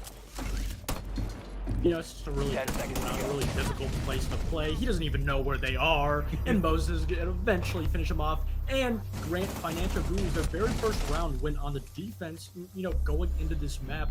Not only did we think, sure, Outlast was going to be favored, but we didn't think, especially with their previous problems on attack with other teams, that it was going to be this one-sided. But I talked about it every time. I believe it's around an 80 to 90% win rate every time that Mike W gets an entry pick. And because of that, or rather, it's because when he does get that first entry pick, it's usually a solo isolated position. So not a lot of utility, not a lot of work or anything being given out from the defense. So when Attackers Mike need to W locate does and get that defuse kill, as he's in a many really bombs as weird they can. spot, and a lot of the times is on a player that you really do need. For example, Doug, your entry player, your Ayana, being first down. Not only did you lose that player and get fleeced down, but you wasted an entire half of the round. And we have seen that when Outlast, when they don't have all of the time in the world to actually set up their overall site attack or site execute, it does tend to actually favor their opponent. So if you can take as much time away for Outlast to set up their overall site execute, it's going to be a lot easier for you to actually 10 win seconds that to go. last 45 to 30 seconds. Yeah, I definitely agree. And I think 5 seconds left before insertion. that's unfortunate. Yeah, Rios, there you go. Yeah. Locate and defuse a But bomb. one thing I do want to point out about Outlast, and I don't know if the comparison will be justifiable, but Outlast reminds me a lot of prime Dark Zero during the heyday of Canadian when he led that roster to that 6 invitational win. They were very time management. They were a very big team when it comes to time management. They were big on ensuring that the steps that were being taken to obtain map control were being done at a timely manner with very minimal, damage done towards them. And I think that's what a lot of what Outlast is a very time managed team that they want to go through these phases within a certain amount of time. Only time will tell if that's going to hold true, but Financial Guru. Yeah, and we're going to have to wait just a little bit before we can actually set up the lobby, but don't go too far. We will continue this map just in a little bit after this quick technical break.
And welcome back. This is the OCS Grand Final between Outlast and Financial Gurus. We're on the second map, Outlast having a 2-1 lead on the attack at that. It's been a relatively really good game. We're coming off just the very first round win for Financial Gurus. Yeah, I definitely agree, and I think that the round that they won, it was a very solidified round. You know, Mike, like you mentioned before, getting that early pick onto Doug, who was playing the Buck at the time of the death, and I think that really brought a lot Defenders, of hindrance. And of protect your course, bombs Flus from being decided to defused by step on a banana attackers. peel off the roof. It really did not shape out to be a round for Outlast to even try and muster and make a decent comeback. It was a valiant effort regardless, but Financial they had that round down to the T in their bag. And I've got to say, you know, going into round number 4, if I were Financial Guru, I would be feeling really good going into this. I don't think, you know, Outlast is going to change too much of their attacking setup in terms of how they want to take this armory site for Financial Guru. If they want to keep that success, I would allow Mike to be 10 on that seconds left very before free insertion. roam, you know, just do your thing kind of situation, given that 5 seconds clearance left. to Let me have play his game. But regardless, going into this round, Locate I think and Outlast defuse the might bomb. pick it up a little bit. I think they're recognizing just how Financial Guru is planning on playing this clubhouse. But Finance, they just got to keep playing their game. Yeah, for this round, if you're Financial Gurus, you only have really two choices. Either one, try to waste time on that roam, be really aggressive, or simply just try to deny the hard breach on the hatches first, and then onto that armory wall, maybe even blue wall potentially too, and just really deny them that map control onto the site. And as we can see, that there is not one roamer for Financial Gurus. And Outlast, with just 30 seconds left, not only have they gotten the Mira, but they've just been able to just completely grasp around the site, and it looks like they're actually going for a rush. Yeah, I definitely do see that Damos, the utility being utilized, and right pushing himself in, getting 2 kills from Candle, Mike getting a 3rd kill, and it's just faulting all in the favor of Finance. It's a 1v3 situation. The real does come out. Unfortunately, cannot save the player. Mirror finally goes down.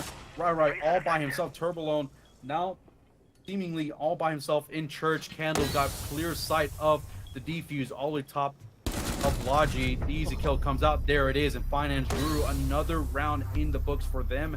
All tied series at 2-2. And I was wrong. Candle was all the way upstairs in initiation on the roam.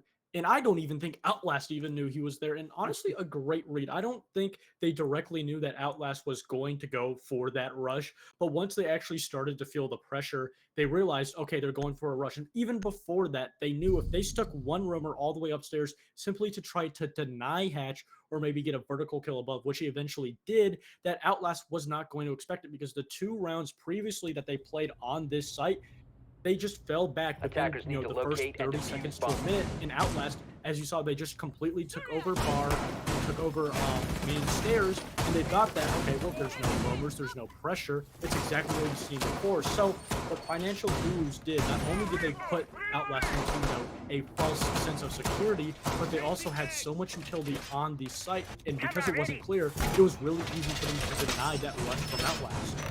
Yeah, I definitely agree. It seems like Outlast just fell into the trap that he laid himself down with a silver platter for them. And, you know, Damos coming out for the 2nd time. I think about the 2nd round I've ever seen Damos 5 seconds. utilize at least 3 from my experience at least. So, Attackers are moving out to what are your locate a thoughts bomb and about defuse Damos? it. I've got very iffy thoughts, even so early on. He's a solo operator at the end of the day. Only Damos can see where these pings are. So essentially, it's kind of like Old Lion, but the entire team can't see it.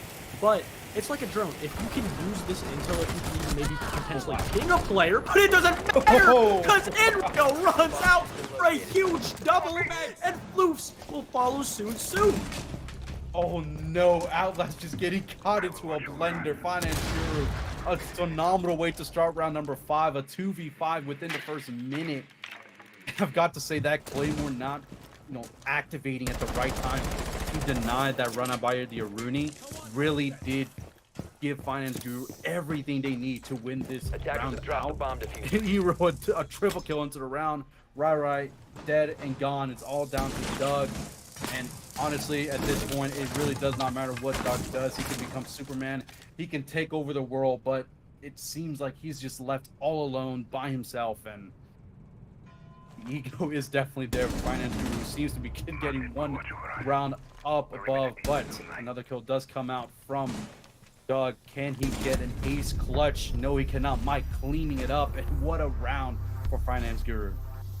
Yeah, that was just one of those trick rounds that will probably not happen again. And it really goes to show that, you know, in that situation, Finance Gurus going to that site, Outlast had absolutely no idea what Financial Gurus were not only going to bring, but how they are going to play and approach the site, because it's so different from that basement bomb site. So you have this little early period in the first 30 seconds where Outlast has their guard down. They're trying to figure out not only what they want to do, but what also Financial Gurus is going to do. So in that planning period, they were able to catch those two players off guard. It's kind of a 50-50 situation that either there's a claymore that not there, which there was, but it didn't work in time, or a player not watching that door. And lucky enough for Inro, he's in the right place at the right time, and he had a really good gun right behind it with his skill. So a great comeback, 3 rounds in a row. And I go back to talk about it again and again. The last 3 rounds, the very first pick went to Financial Gurus and Mike W alone. So that continued theme of Mike W resulting in round wins after he gets that very first pick continues to be there. And if they can shut him down, they can start to slow down Financial Gurus and potentially get a 3-3 attacking match. I definitely do agree with that. And 5 seconds remaining. it's still not do or die for Outlast just yet. It's 2 points, so it isn't the end of Attackers the are world. moving out to locate a Considering bomb and Clubhouse defuse in its history, very long 9-year history, to say the least. But they really do want to start controlling these rounds, really obtain the grasp that they had in the first 2 rounds. Because if things start to, the trend continues to where they allow Iniro, they allow Mike to kind of have this free reign of what they want to do in this map, it could end up being a very easy Clubhouse for FG. But regardless, 30 seconds in, the map control is being obtained by Outlast, and Financial Guru are just giving them that false hope that they've provided them time and time again.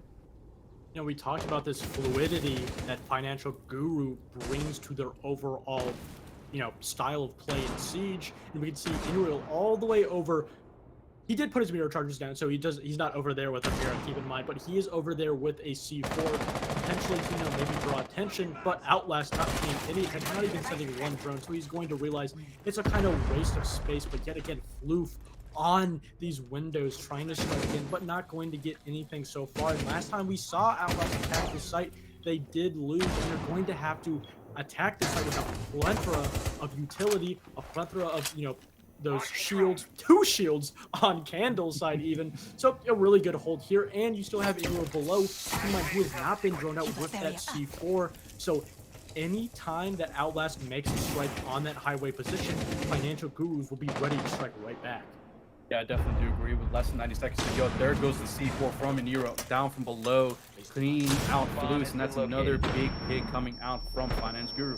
Now, Mike playing the Clash is going to try and deny any sort of contest towards the Bandit, and Bandit also with the P's and Q's, but what a phenomenal shot coming out from Doug. A quick swing, and Master Bed is, for the most part, cleared out. Iniro closing in on the construction doorway. Does Bronson know? No, he does not. Gets a free pick from Namira, and Namira eating up a lot of damage, but regardless, the man kind of still in favor of FG. Now, Zonky, the next player up. Can he get a good pick? Can he open up this possibility for Outlast? There goes Zonky getting a kill onto one player. Bandit also down for the count as of right now, but a phenomenal swing onto Rye. Little Moses getting 1 kill. Mike with another. And look at this, from the head to tails, it's all down to Zonky in a 1v3 situation. 30 seconds left. There's only 2 guns that he really has to worry about. Bandit still down. A zombie taking the swing, doesn't land a shot. Flashbang comes out from Zonky. Can he force his way in? Clash is going to be that nuisance of a character. If he takes out the Azami, it's an easy one-on-one. The swing comes out, does not land. Zonky all by himself, 10 seconds left. He won't win this round. Finance Guru 4 rounds in a row is what it seems like they're going to be obtaining here in the next few seconds. And Outlast are just stuck in an island all by themselves. Clash is all there's left, but does not matter. Overall, a great comeback from Financial Gurus, winning 4 rounds in a row. And if you're an Outlast fan, a 2-4 half for attack is relatively what you would expect, especially in the meta, especially getting those 2 rounds off, catching Financial Gurus off guard. And we talked about it that Outlast, sure, it is a defender-sided map, but at the end of the day, if you want to win, you have to win attacking rounds, even if it goes into overtime. And Outlast, yet again, having trouble on that attack, will be going on to the defense now, rather. And, you know, if I'm Defenders, Financial protect Gurus, your those bombs first from 2 being rounds, I can defused really by look at them like, attackers. we simply just kind of were not awake. We overswung, and we still did see some semblance of over-aggression, getting a little too overzealous. For example, we saw, I believe it, yeah, Candle on the Frost, swinging a window without any intel, just getting domed by the buck. So, again, with these players on Financial Guru, because they have such fluid roles, because they're so aggressive, sometimes they can be a little bit too over-aggressive. But if they can Activating channel it with camera. the right energy, with the right intel, they can result in rounds, and they've gone 4 rounds. But Outlast now on the seconds to defense go. should be able to, you know, relatively tie it up easily, or we could see Financial Gurus continue to lead in this map. Yeah, I definitely do agree. And one interesting must thing that I do want locate to point and out is the defuse the fact that bomb. Blues is bringing out the Oryx. Now, a character that has fallen a little bit to the wayside, but the availability of being able to go through floor by floor with just hopping up through the hatches can provide them some sort of viability in terms of just how extended they can really be when it comes to the roam game. But, you know, for the most part, I think Outlast, like you mentioned, they really just gotta slow things down just a hair. Finance Guru really has the entire control in the hand. They've got the momentum. They've got 4 consecutive round counts, like you've mentioned before. And I think for Outlast, they just need that 1 round. They just need to get that 1 round win, a decisive win, if possible, can really change the tide and can really change the way that Clubhouse is played. Yeah, Outlast playing this defense on the basement pretty much completely different on how Financial Gurus actually approached it. Having Floofs upstairs on that heavy roam, he will be pushed down, but not pushed down all the way down to sight, being backed up by Zonky on that top blue position. Inrio getting the very first pick onto Floofs, punishing him eventually. They had all the drones, all the intel, and with relatively a minute left, sure, it was played differently, but all the defenders pushed back down to sight. But now they actually have a loss at a player. Floof's not a whole lot of utility gone, not having too hot of a game so far, but you still do have that Valkyrie upstairs, and she has her C4. So if Financial Gurus do be a little slow, cannot find that Valkyrie cam, they could actually lose a player from that C4 from below. But here's Inro on that IQ, a simple fix for a simple problem, and surely he'll be able to get rid of this utility. Yeah, I definitely do agree, and I think the IQ pick is a very strong pick coming out from Financial Guru. Being able to isolate and take out these Valkyrie cams that could be a nuisance for their entire setup is vital. Now, Fauna clearly getting that kitchen hatch open, very little contest coming out from Outlast, but with 60 seconds left, it seems to have slowed down significantly. Regardless, though, the man count is still in favor, and the health count is still in favor of Finance Guru. But they've really got to start picking out and isolating what entry point they want to take out. Rondo does get down from a C4, I believe. Valkyrie down to just a sliver of health. It really is not looking good for Outlast, but for Finance Guru, they really are starting to slow down the pace, and if they want to go for the execution, they've got to pick it up. Yeah, with only 30 seconds left, it's going to be all up to Outlast to really hold back this attack. Financial Gurus being put in a really awkward position, and with such a great hold from Outlast. Those Goyo canisters are going to be ringing out the smoke charges, but Candle, a nice shot onto Doug, but they can't find a way into sight. Zonky getting the very first pick onto Skunky, and now Financial Gurus, you have 10 seconds. This is your time to strike. They're waiting for that Goyo to be going down. They're going to go for a take all the way in A. It's all up to Rai. Mike W finishing it off eventually and getting yet another round, 5 rounds in a row in their very first attacking round win in this series. And they're continuing to have a hold on this series. Yeah, my Guru really looked at the fire and said, let me just step into it and ignite myself, his way through church. And I've got to say, Mike is playing phenomenally.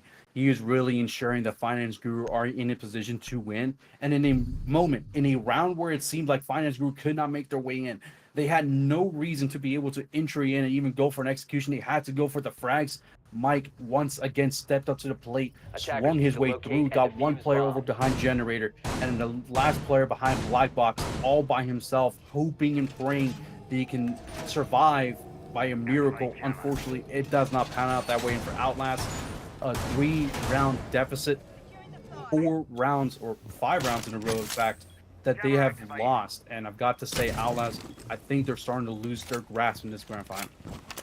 Yeah, we talked about the last time that these two teams matched up. It was a 7-4 victory for Outlast.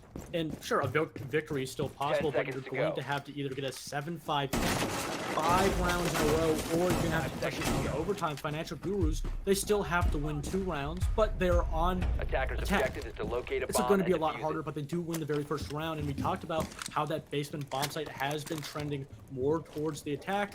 Financial Gurus going to be attacking the same site again, because Outlast is basically telling themselves that, they played that overall round, relatively good. The overall idea, the strat that they brought was good. They just played it a little bit badly, and they realized they can make some micro changes, potentially get their very first defensive round win, but it has been looking a little shaky for the defensive win rate on that site. Mike, though, seems to have been given the entirety of Open. This could be a huge play if he's able to land a shot or two. Jornwick is coming out, and Nero does see that Rooney is still playing top of Blue Staircase. A easy swing could really cancel it out. Look at this, Mike. Undetected behind Generator, cleans out one. There goes Azami, there goes Goyo. A double could coming out for the round, but Rai isolating the player. Zonky getting another refrag in an advantageous attempt from Mike and from Finance Guru, but has been equaled out almost instantly by the recognition of Rai and Zonky. Wow, again, we are talking about how aggressive Mike W, and throughout these 7 rounds, this 8th round even, he is 8-1. That doesn't even include his kills from before he actually went on a rehost. But Financial Gurus, you've lost 2 players after getting the very first 2 picks, and you still have to clear out the utility. You still have to get those hatches open, and it looks like Moses is having a little bit of difficulty getting this hatch open, but here's Candle trying to find a spot, trying to find an opening to put his team back in this round, but Outlast look more than ready. Austin just turning around. Austin trying to find anything, but he's not going to be able to find anything so far. Yeah, Candle just looking to see if he can find something. Going to call out where the player behind AK Racks is at. There it is, Candle getting the entry point onto Zonky. It's now a 2v3 situation. 60 seconds left. Right. Look at this. Skunky going for the plant. There's no coverage. C4 goes out, does not land. LeBronson gets another kill. It's now just down to 1 player. LeBronson getting a double to close it out. Outlast finally getting a round, ending a 5-round lead that, I can't even speak. It's great. Yeah, and the thing about that round loss for them is that in the previous 5 rounds, even in that 6th round, every time it was Financial Gurus to get the very first opening pick. Out of those rounds, Mike W got 4 of them, but that was the very first round where they got the opening pick and lost it. So Outlast, it does tend, you can say that maybe they've changed up their overall strategy. I don't think they've changed up too much. I just think in that situation, they didn't have a whole lot of intel. As you saw, they relied on Candle getting that big opening from Dirt to really put themselves back into that round. So I think it was kind of, a savior that, Outlast in that 2v3 had all the intel, knew exactly where that Dirt player was, knew that 2 people dropped from hatch off the sound queue, so they knew exactly where these attackers were going to be actually executing on the site. And if you're Outlast or Financial Gurus, on the other hand, you had no idea where the Outlast players were. So I wouldn't say it was an easy round win for Outlast, but they were put into a really good position backing off of that intel. Yeah, I definitely agree. And, Outlast, I don't want to say that they stole that round away from Outlast. Everything seems to be going in favor of the attack up until that final 60 seconds. And Candle, you mentioned before, he made that open. The opportunity was finally reopened for Finance Guru to close out round number 8, but the read and just the placements of those remaining 2 players of Outlast ensured that nothing was going to fade away, that they were able to get at least 1 round back into their hands. And, there's still 2 rounds down. There's still a lot of work to do, but for Outlast, the possibility of making an equalization, making, I guess, another comeback is definitely in the cards. Yeah, a whole lot of utility and player positions from Outlast are being put over by this CC position. And it looks like Financial Gurus, they have a drone. They know exactly what these players are going to do. And it looks like they're going to try to do a push on the other side. But it doesn't matter because Skunky will not be able to get that hard breach off, and that gives Outlast time. They realize that Financial Gurus are going to be actually going over to the left side by Jacuzzi, so they have plenty of time to rotate over, and Skunky eventually able to get that wall open, and now it's up to Financial Gurus to really, flex, change up what they're going to do, because Outlast have been given the time to rotate around, and now that gives Financial Gurus the opportunity to clear and push into the CC position. Yeah, definitely do agree that Thatcher now finally out of the EMP charges.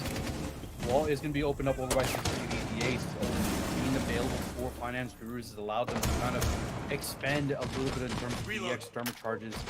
Now, with 90 seconds left, there was a lot of questions, but two big kills coming out from Blues. Campbell getting the Bronson off the boards. Now a 3v4 situation, less than 90 seconds to go. And for Guru, they're seemingly trying to push their way in through Green and Mike from below. Cleaning out Rai. Another big kill coming out from a 9-1 in the first 9 rounds here. And I've got to say, Mike is going to try and see if he can win this round once again for Finance Guru. But for Outlast, they've just got to hold their position. They've got to ensure that they don't give up any silly mistakes, any silly swings to favor Guru even more. Hey, the good thing for Gurus is they still have 5 flashes, 40 seconds, and plenty of drones, and they pushed all the Outlast players relatively over the site, so they can set up and they know what's clear for them to set up a site, execute, and they have the utility and drones and intel to back off of it. Mike W yet again looks like he's going to be going for a solo isolated play. Yeah, definitely possibility. He's going to be dropping down from logistics here the next few seconds as he flashes out and ensures that his drop down is almost unnoticed. Blues is going to be in very hot position here in the next few seconds. Has less than 20 seconds to go, and the possibility of Outlast getting another win is definitely in the cards. Mike down, but not out for the count over by main staircase. Skunk is going to swing. Doug gets one. Flute gets dropped down. Zonky gets the refrag. It's all down to Moses. 5 seconds left. It does not matter. The swing comes out, and Zonky cleans it up. Outlast, another round in the cards for them, and they're now 1 round away from tying this map up. A great little comeback. It finally looks like Outlast has found their footing on this defensive side, and we're starting to see why the defense is just so good. It does look like that bottom basement site just relatively does tend to even be, a favorable matchup, or maybe even a favorable matchup resulting in a round win for the attack. So Outlast and Financial Gurus even are being forced to, really change up what they're wanting to do. We're seeing them bringing us to Cash, and, Cash, the overall Defenders, play rate protect your in bombs general from on the defense has dropped significantly. But with the uptrend of the attackers winning more on basement, that does leave Cash to be resulted to play more because nobody wants to play Bar. That basically has a 0% play rate. So we're not probably going to see Bar, but we will Attackers have see located Cash a bomb. upstairs because so far Outlast, aside from that round win that they almost lost, they've had trouble on that basement site. But Financial Gurus, they've started to lose these entry picks in the early rounds, and because of that, they've not been able to find themselves going into that site, taking these round wins. But again, they're only 1 round away from putting us on match point, and that's all they need. All they need is 2 rounds on the attack, and they can put themselves on Attackers to are heading out overtime. to defuse a And, bomb. so far, I've talked about not only Financial Gurus, but also Outlast, and how both teams are so easy to be adaptable, to really adapt their game plan, adapt to what their opponent brings round to round. Yeah, definitely agree. No run has been coming out from Garage either, so Finance Gurus don't have to worry about being placed in a 2v5 situation within the first 30 seconds of a round. But the mirror window is going to be a little bit of a trick to kind of overcome. But regardless, the utility is there from Guru to just ensure that they get the opening into CCTV. Now, a lot of utility, though, is being utilized, and I think it's the fact that Zonky, with the impact nades, is effectively denying the entry point onto CCTV. But Thermite is also available. He's going to be placing his charge here the next few seconds to kind of finally make that opening and readjust any sort of play that Outlast may have in store for them on the defensive side. Yeah, and for Financial Gurus, you still have that Grim, you still do have Moses on that Capitao, but you have to clear out both of these players. It doesn't matter how much utility, how many firebolts you put. At the end of the day, you have to either push them out or clear them out, and with relatively around half of the round gone, they still haven't been able to even use the utility. Still just trying to drone out, trying to find the positions of these last couple players, because when you swing to use the utility, you don't want to lose your life. I definitely agree. agree. There's no more hits coming out from Finance Gurus as well to try and see if they can get LeBronson off of Raptors. But the support is there from Flute.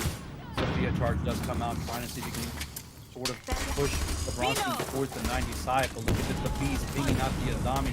Can he land the shot? No, he can't. A phenomenal kill, but Rara gets instantly traded off. Mike eating up a lot of damage as well. The pings are going to be coming out for the Azami. Mike just waiting for that moment of aggression, but does not get anything. And Flus with the double kill onto the round. 60 seconds left, a 3v5. Thermite pushing his way through Doc, getting Raz and the saving grace from Flutes. A triple onto the round. It's all down to Candle and Ariel with 55 seconds left.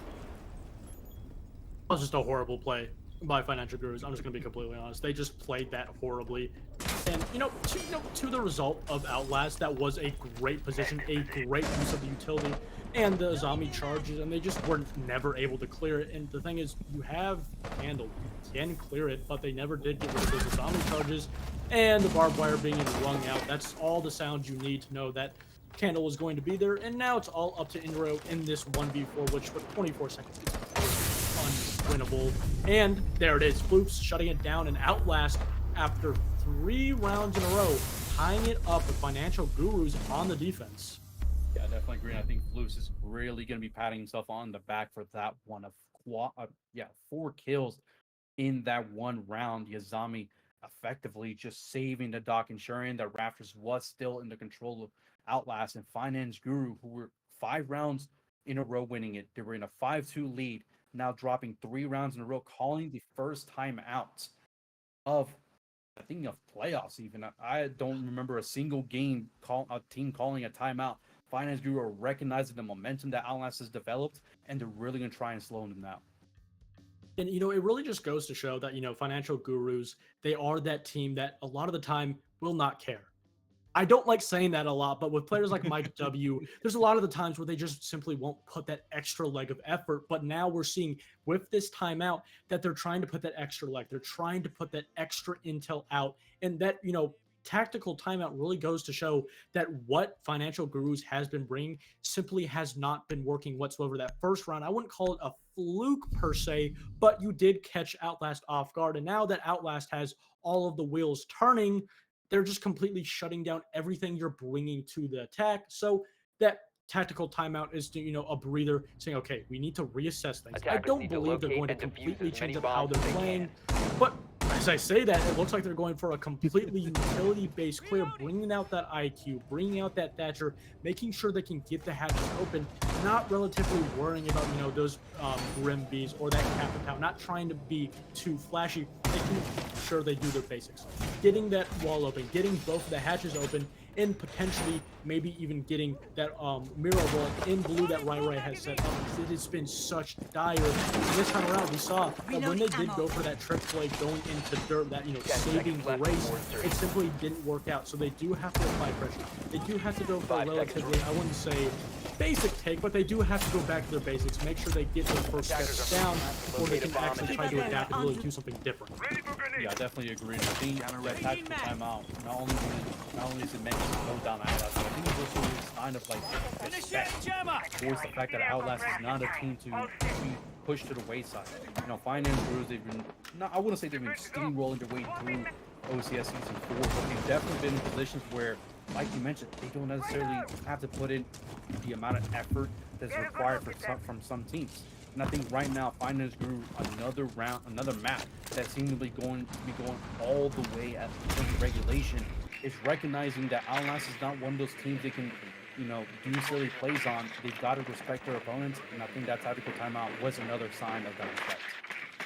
Yeah, and respect is really good because Financial Gurus, if you continue to do these really weird, these really aggressive plays, a team like Outlast that is really structured, that just really uses the plays, but Zonky finding a nasty pick, just going off of the intel. And I'm kind of curious on why Financial Gurus simply just did not drone him out there, but nonetheless, you're going to lose your primary hard breacher. You're still going to have those charges on the side of Candle and that Thatcher, so it won't be that much of a loss, but it's surely going to slow them down. Bomb was Not to mention Mike with the Thatcher. He's brought the playbook, so no secondary hard breaches is available. Luckily, down to the only arbiter left for Finance Gurus with 90 seconds left. It's really put themselves in a position to where Outlast have pretty much just got to sit pretty. Now, of course, they use the motor hatch just got blown up by the buck. So the drop down is there to go for a church execution, but any sort of kill holes, any sort of entry points that they can force themselves with the kitchen drop down or the wall overing church is not available for them to get obtained easily. And you can see the Hibana pellets is sitting there pretty on the kitchen hatch. They're not going to be utilized, and with less than 60 seconds to go, it's not looking good. Oh, most definitely not looking good. They're coming back to the exact same problem. A whole lot of utilities still up for the defense, and they haven't found an answer. They're going to have to find an answer soon. That answer is going to be going for that main take. They're not going to be able to get that arsenal hatch open, so it looks like they're going to try to edge their way, try to really find picks. Doug does eventually get down, and that's the very first opening pick and an opening pick for Financial Gurus. Yeah, 20 seconds left, and what a beautiful kill coming out from Rai, but the drop down comes out from Candle.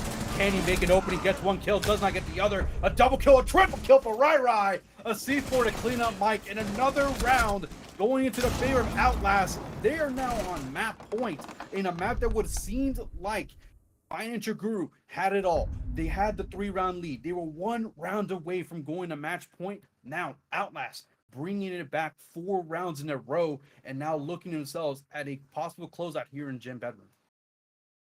Yeah, Outlast continuing their stride, and I talked about it, Financial Gurus. All you need is 2 rounds on the attack to push yourself into overtime, and it does look like we're looking at a relatively defender-sided Clubhouse, which, isn't a surprise whatsoever. A little bit, based off of those first 2 rounds, but nonetheless, the problem for Financial Gurus is just getting not only the early intel in that early half of the round to get those entries, but once you don't get those entries, they're also denied that intel on the site. So when they do hit the site, they're hitting it relatively blind. They have a somewhat decent idea of where these players are going to be holding.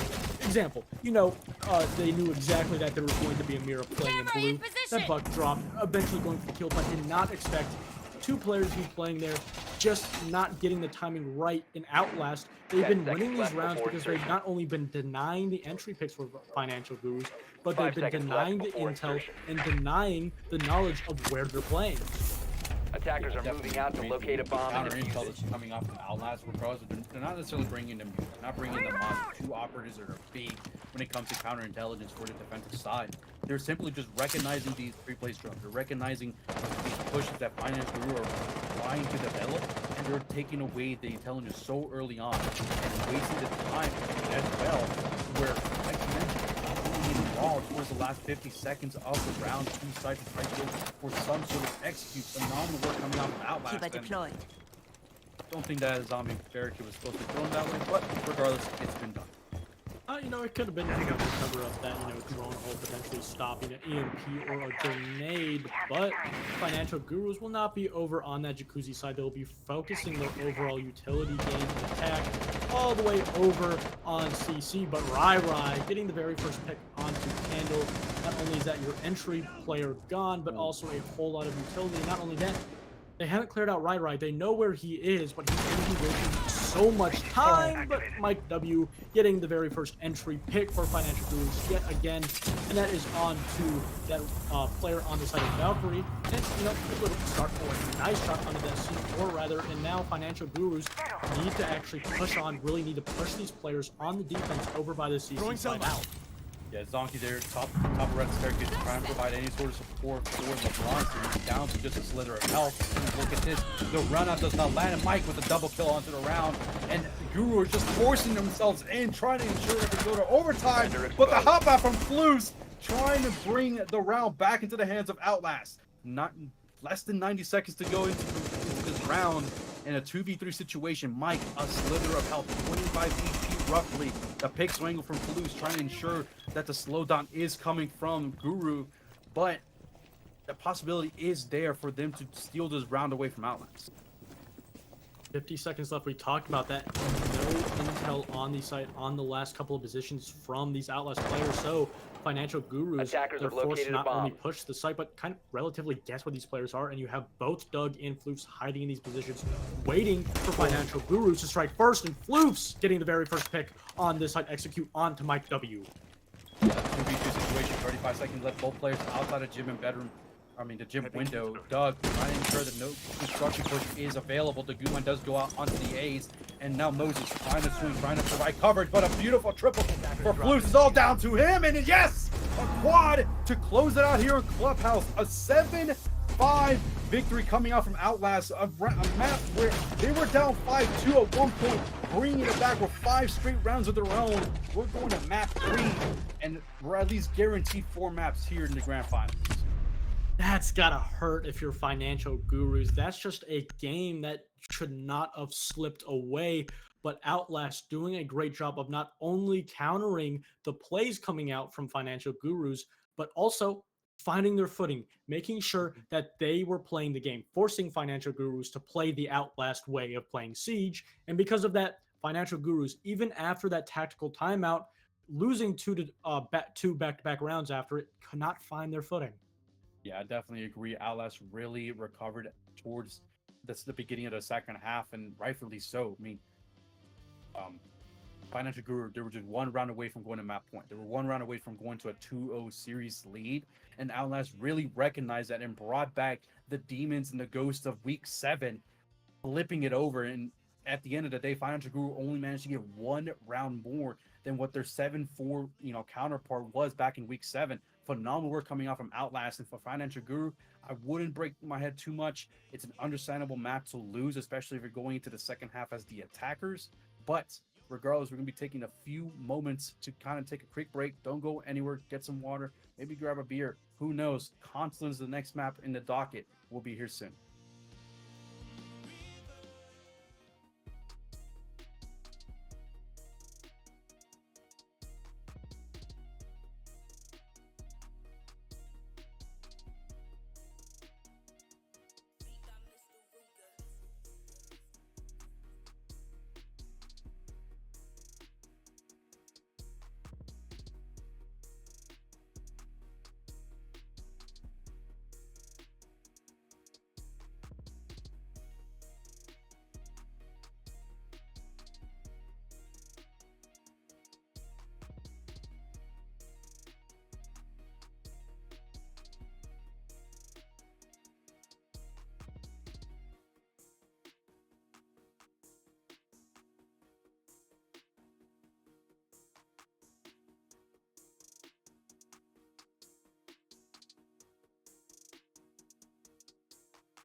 Welcome back, everybody, to the OCS Grand Final between Outlast and Financial Gurus. And we just came off the very first win for Outlast, coming off their very first round loss. And we'll be going to Outlast for our very third map.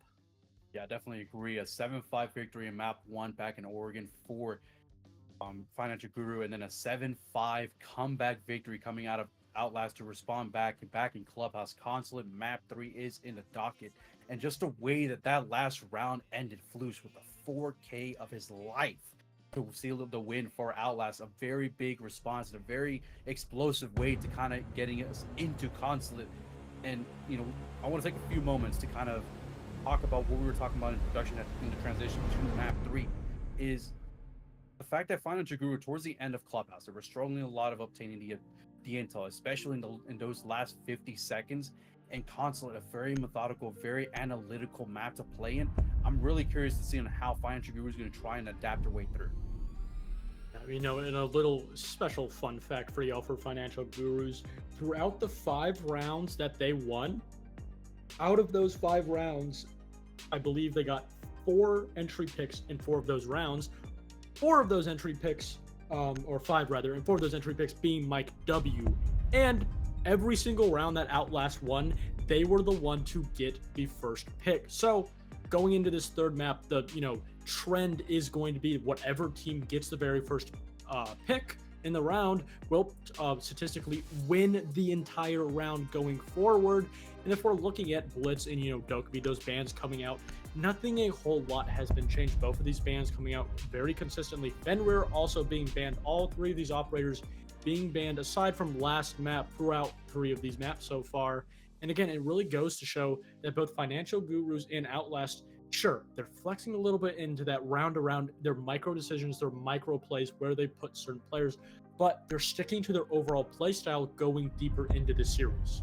Yeah, definitely agree. And Solo is the last operator to be banned out from Outlast, a very typical ban.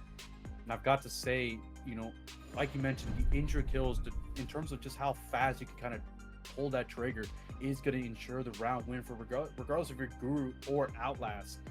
And going to the top 4 console and meeting office to start us off here in round number 1, map 3 of the OCS Grand Final.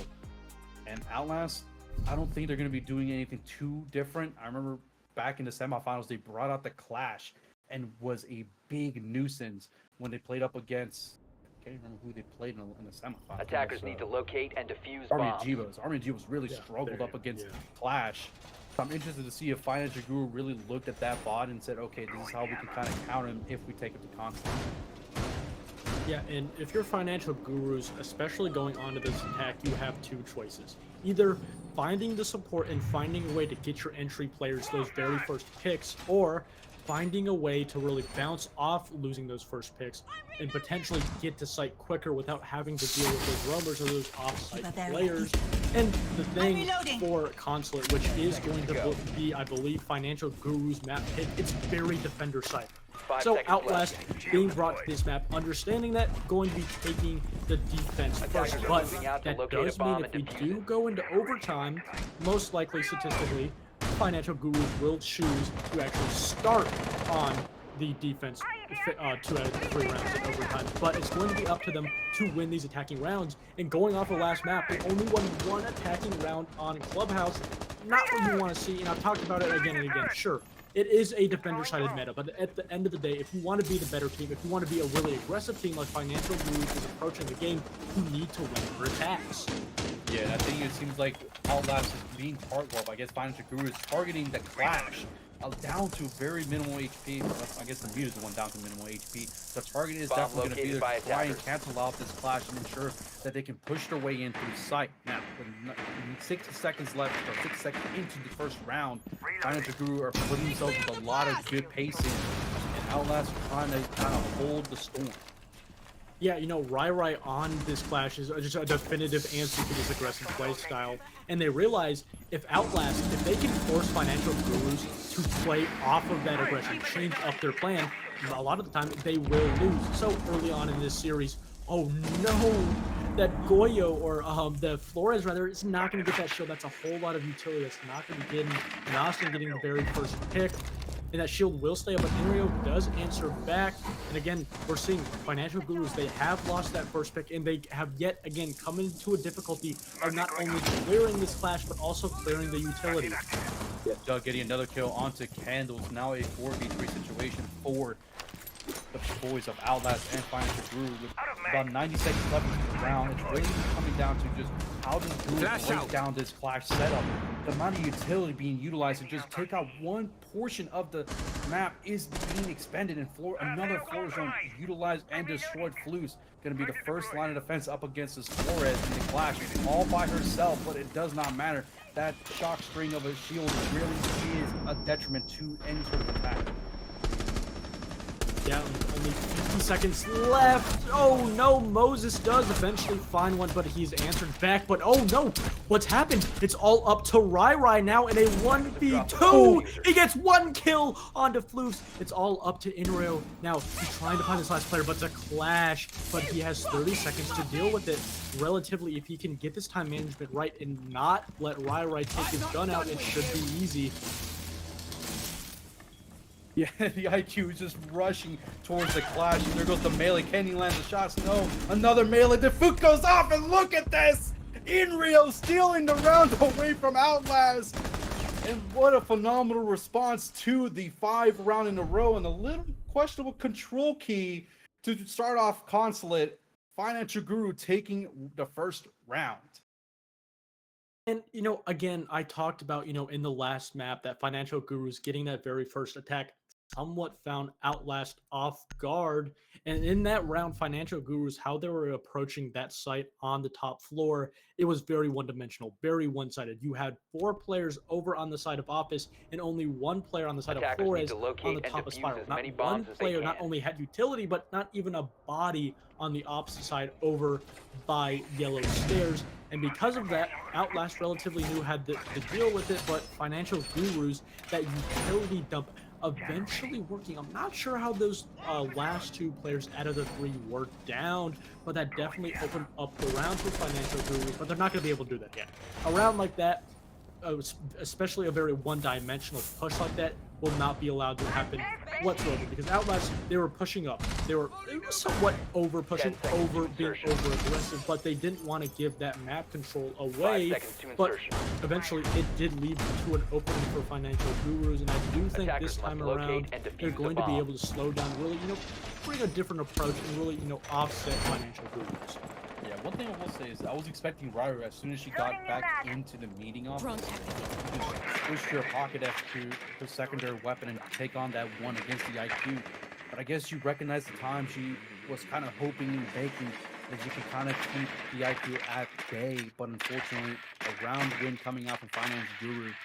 But like you also said, it was a very one-dimensional push. It was very one-sided. Hey, going from the south and eastern side, going through the office rappels, trying to push their way in, and then one player coming into Spiral. I don't think it's gonna happen once again, and taking a lot of damage from who knows where. Well, I can tell you exactly what Financial Gurus is attempting to do. They're attempting to put all of their utility with 3 people lined up right next to each other, basically going to utility dump and try to send a player in to put this bomb down. And with Austin getting the very first pick, being followed up by Mike W, Inrio is going to be able to get this bomb down, and you still have Candle below. And now Outlast put in a very difficult position, even though they do have the round man count. Yeah, the defuse is going to be coming out from Rai. The defuse is coming out from LeBron. LeBron gets down, but wait, they can't hit the land the shots. They finally landed. It's all down to 1 player. Saki in an island of a dream. 25 seconds left into the defuse, and unfortunately for this, ladies and gentlemen, Finance Guru taking another round away from Outlast. Mike cleaning it up, and look at that instantaneous Amaru Rush style plant going in favor of Finance Guru. They're up 2-0. That was the definition of a rush plant. You cannot have put that better. And Financial Gurus, they played that perfectly. Outlast, not exactly expecting it. As soon as they, heard 3 people on the rappel, they're like, okay, they're just gonna go for office plant. We know exactly what they're going to do. But because they didn't send a player below and Buck was able to play down there, he was not only able to open up that vertical and put that player in a safe position, but also deny Attackers the need to swing locate and from defuse those bombs. players upstairs all the way from bottom site. And after 2-round losses, Outlast is going to call it a day and just go down to a different bomb site. This time we're going to be going down over by Piano, by Main, Bomb located and by again, attackers. this is a site where, sure, you can have a direct push on the site relatively quickly, but it's kind of like kitchen and dining in, I believe, Chalet, where if you don't have that top control and the defense is still able to control it, and we do go for the plant seconds on the left. bomb site, there is so much vertical play, so much of that floor, 5 of that seconds left. ceiling is soft, you can just shoot it and shoot the planer from above. So even though you're Attackers going to are be able heading to out do a to direct defuse the push onto the site, you still do have to use that utility and clear out those defenders upstairs. Yeah, it's definitely going to be relying on this top-down style of play for Financial Guru if they want to go for a 3rd straight round. And I've got to say, it's been a very back-and-forth, very seesaw style of a matchup in this group of finals. I've got to say, for the viewers, for the neutrals, it has been enticing, it has been exciting. I can't really say that I'm short of excitement, angst to see what is going to transpire in this 3rd round. And look at this, like you mentioned, a very direct push, pushing away, opening up that piano wall over by the B side. 30 seconds or within the first minute of the round, the entry point is already been made for the attackers to try and go for the execution. Yeah, so far, Financial Gurus, again, trying to go for this direct round rush, but there's players upstairs. Rai getting very first pick. They are aware. Austin following it up to Rai eventually taken out. And Financial Gurus, sure, they've lost some players, but they found a footing. But no, Austin is going to be there to put the foot down and deny this round, followed up by Zonky, all up to Inuro on the opposite side of the map with defuse, and this is basically a round that's unwinnable. Like you said, very unwinnable, but another kill does come out from Inrio. 3v1 situation is still not a dead round just yet. 90 seconds left. It is definitely possible, but as I say that, Doug shuts down the round for Outlast, and they bring it back into the 3rd opportunity as they're still down by a round, but a phenomenal response. We talked about how on the previous map that Financial Gurus on the first couple attack rounds found success, even a 1-round win, because they caught Outlast off guard, and that's exactly what they did in these first 2 rounds. And they attempted to do essentially what, a util dump onto site or a position right at a site and then flood site. But because you didn't do your due diligence, not even put pressure until you actually had your players pushing site Attackers need to upstairs, but locate not even and try to defuse as clear many it bombs out. as they can. It was a relatively easy deny from Outlast, and Outlast just realizing that, okay, they're just going to rush site and util them. It's probably one of the easiest things to counter. You just have to play around that util dump, make sure you just really get the vertical around either behind or above. And that's exactly what they did, because they didn't try to clear out and Bomb put located utility by on that attackers. top floor hold feet up. until they actually executed on the site. Resulted in the very first 2 picks going to the side of Outlast. A round win at that, but they're going to be going actually 10 to seconds left before insertion. Towers and Archives, and we have not seen that face at bomb site. 5 So I'm a little seconds curious on why, Outlast has not gone there. Maybe they don't really favor it, but nonetheless, still a Attackers' very objective is great to site defuse at a that. bomb. Yeah, I definitely agree. When Console Rework first came out, this was one of the sites that I looked at and I was like, oh man, it's going to be nice. Because the way that the old console was set up, yes, you still had that verticality opportunity, but there wasn't really a safe passageway to go up and down between the 2 sites. And the addition of that staircase coming from the B side all the way up towards the A with very minimal, opportunity for the attackers to get a free kick, it really opened up and made this side a very strong and viable location to go to if you want to go to the garage side, which, in Consulate was a standard site to hold. So I'm interested to see how Outlast plans on defending this, but for Financial Guru, they're doing something they didn't do the last round, which is going at the top floor and ensuring that there's no sort of verticality opportunity for Outlast to maintain and deny the plan if they opt to go for the A site.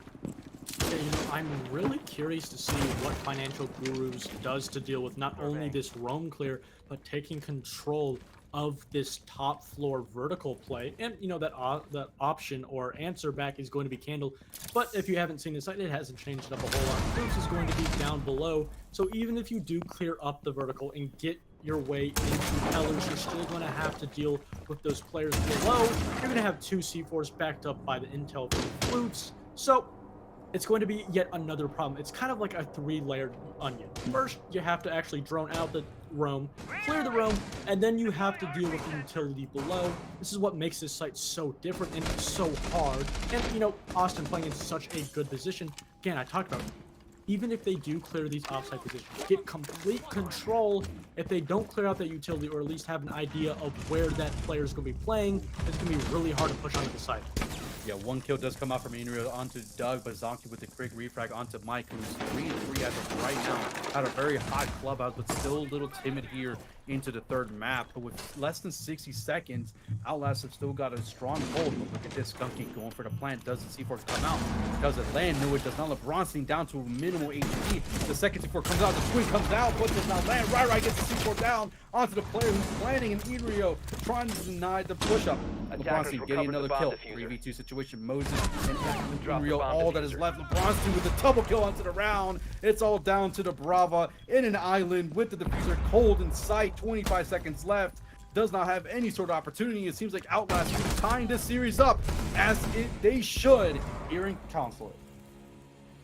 I talked about how were Financial Gurus going to deal with that off-site presence and getting that vertical play. And sure, they did get control of that vertical play, but they kind of just tried to go around the off-site players, just try to take a shortcut.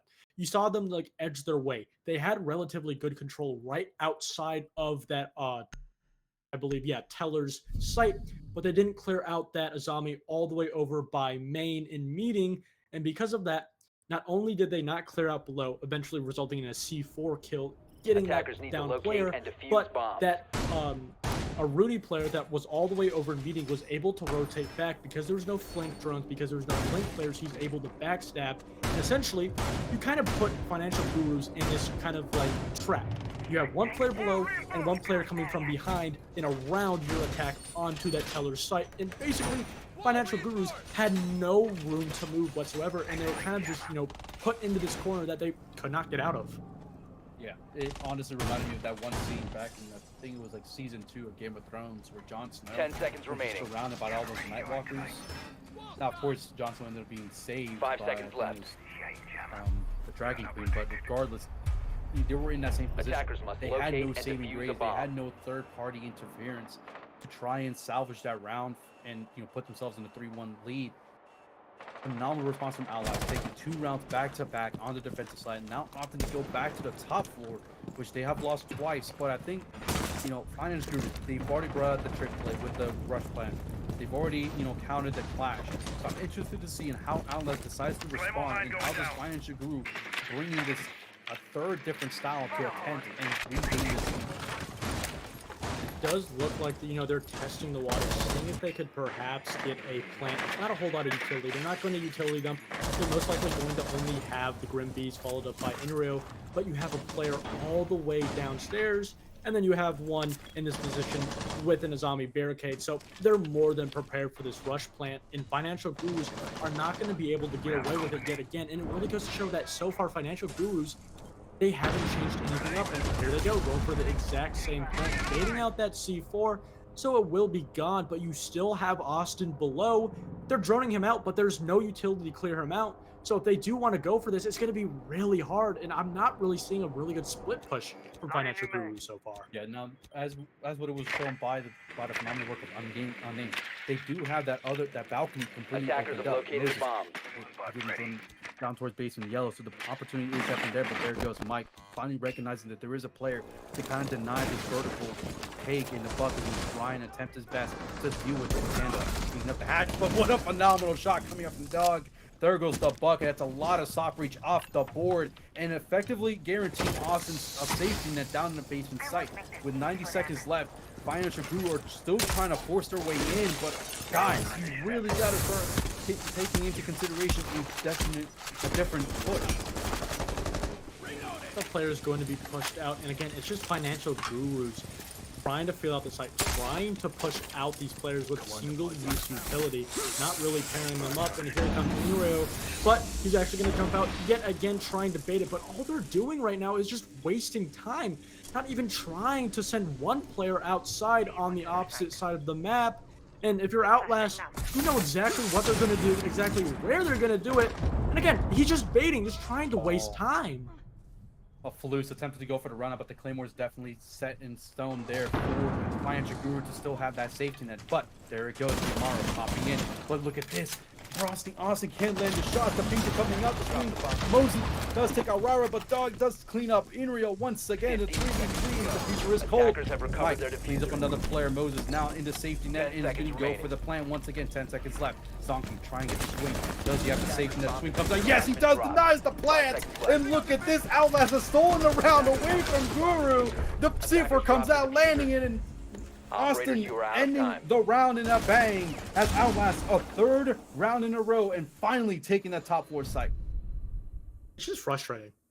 I mean, you could just sum that round up as just util dumping on a single window, having I believe it's Inro Maru up, jump out to waste utility, and sure you put some drones in below, but you just also ditch that. You don't even try to take that, and it's just a lot of time wasting. What we saw in the first round, just kind of hitting their head at a wall, using that utility to break the wall. Eventually it did break, but you had players playing around that wall, that, you know, being below, being that player on the side of Mute playing below, getting the initial planer down, rotating, and killing him with the C4 below. And it's just Financial Gurus not only not doing their due diligence, but simply not even trying to go for another round. Just taking utility, dumping it on one position, and when it doesn't work, they just don't do anything to really compensate for it. Yeah, I'm not saying that they're a one-dimensional team, but right now, Financial Guru are just playing their game and hoping for the best. They're hoping for Outlast to make these mistakes, and Outlast 10 seconds have left. finally read into it. I mean, you can see it. The last 3 rounds, they have won each round a little bit more confidently, a little more safety. That last round, yeah, Financial Guru had the attempt 3 separate times, and then Zonky just running straight through the Capitol fire, swinging, landing the decisive shot. LeBron, then Austin hitting that C4 to seal out that win. Phenomenal response from Austin. Now, looking into the last defensive side, a 4-2 split is what I'm expecting, but Mike is just going to scrape the way in through basement, see if he can catch any sort of lurking player from Outlast. And yeah, you know, we got a little IQ, or not IQ rather, but a little, you know, intel that FINANACE is 0-4 on the Boss G. And Inrio is going to be down outside.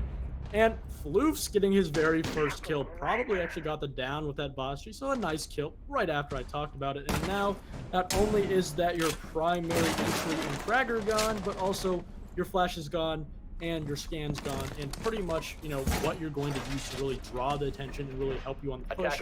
And not only that, Financial Gurus have not taken any map control off of it, and Outlast is still having so much map control, and a rover all the way upstairs, but it doesn't matter, because Doug almost gets down, but Rai is right behind him, and they don't know, but Mike W edging his way in between this site, almost finding another one, but just not going to be enough.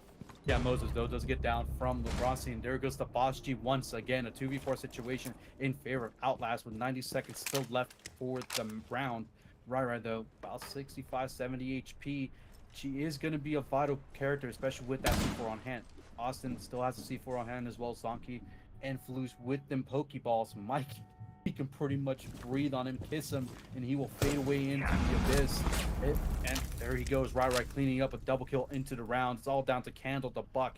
Can he make a miracle run, drop 4 kills, who seemingly still has not figured out how to use his gun? Can he bring the clutch for Finance Guru and bring it to a 3-3 count? I honestly don't think that's possible. The diffuser's cold outside. Gotta say, Outlast, beautiful response. You know, to be fair, in that round, you know, Financial Gurus did, you know, have a relatively good, you know, flex push. You know, having one player on the side of Mike W going down below, backed up to 2 players, edging their way through the defense on this very first floor. But again, they just didn't even try to clear upstairs, and because of that, as soon as they lost the very first pick, you had 2 players upstairs ready to strike back, come and get them in the back, and that's exactly what happened. And sure, there was some drone intel, but it just simply wasn't enough. And if we're looking at this 4-2 half, it's a defender map. I understand a 4-2 half is standard to even, what you'd want, but 4 of those rounds were simply just lazy from Finance Gurus.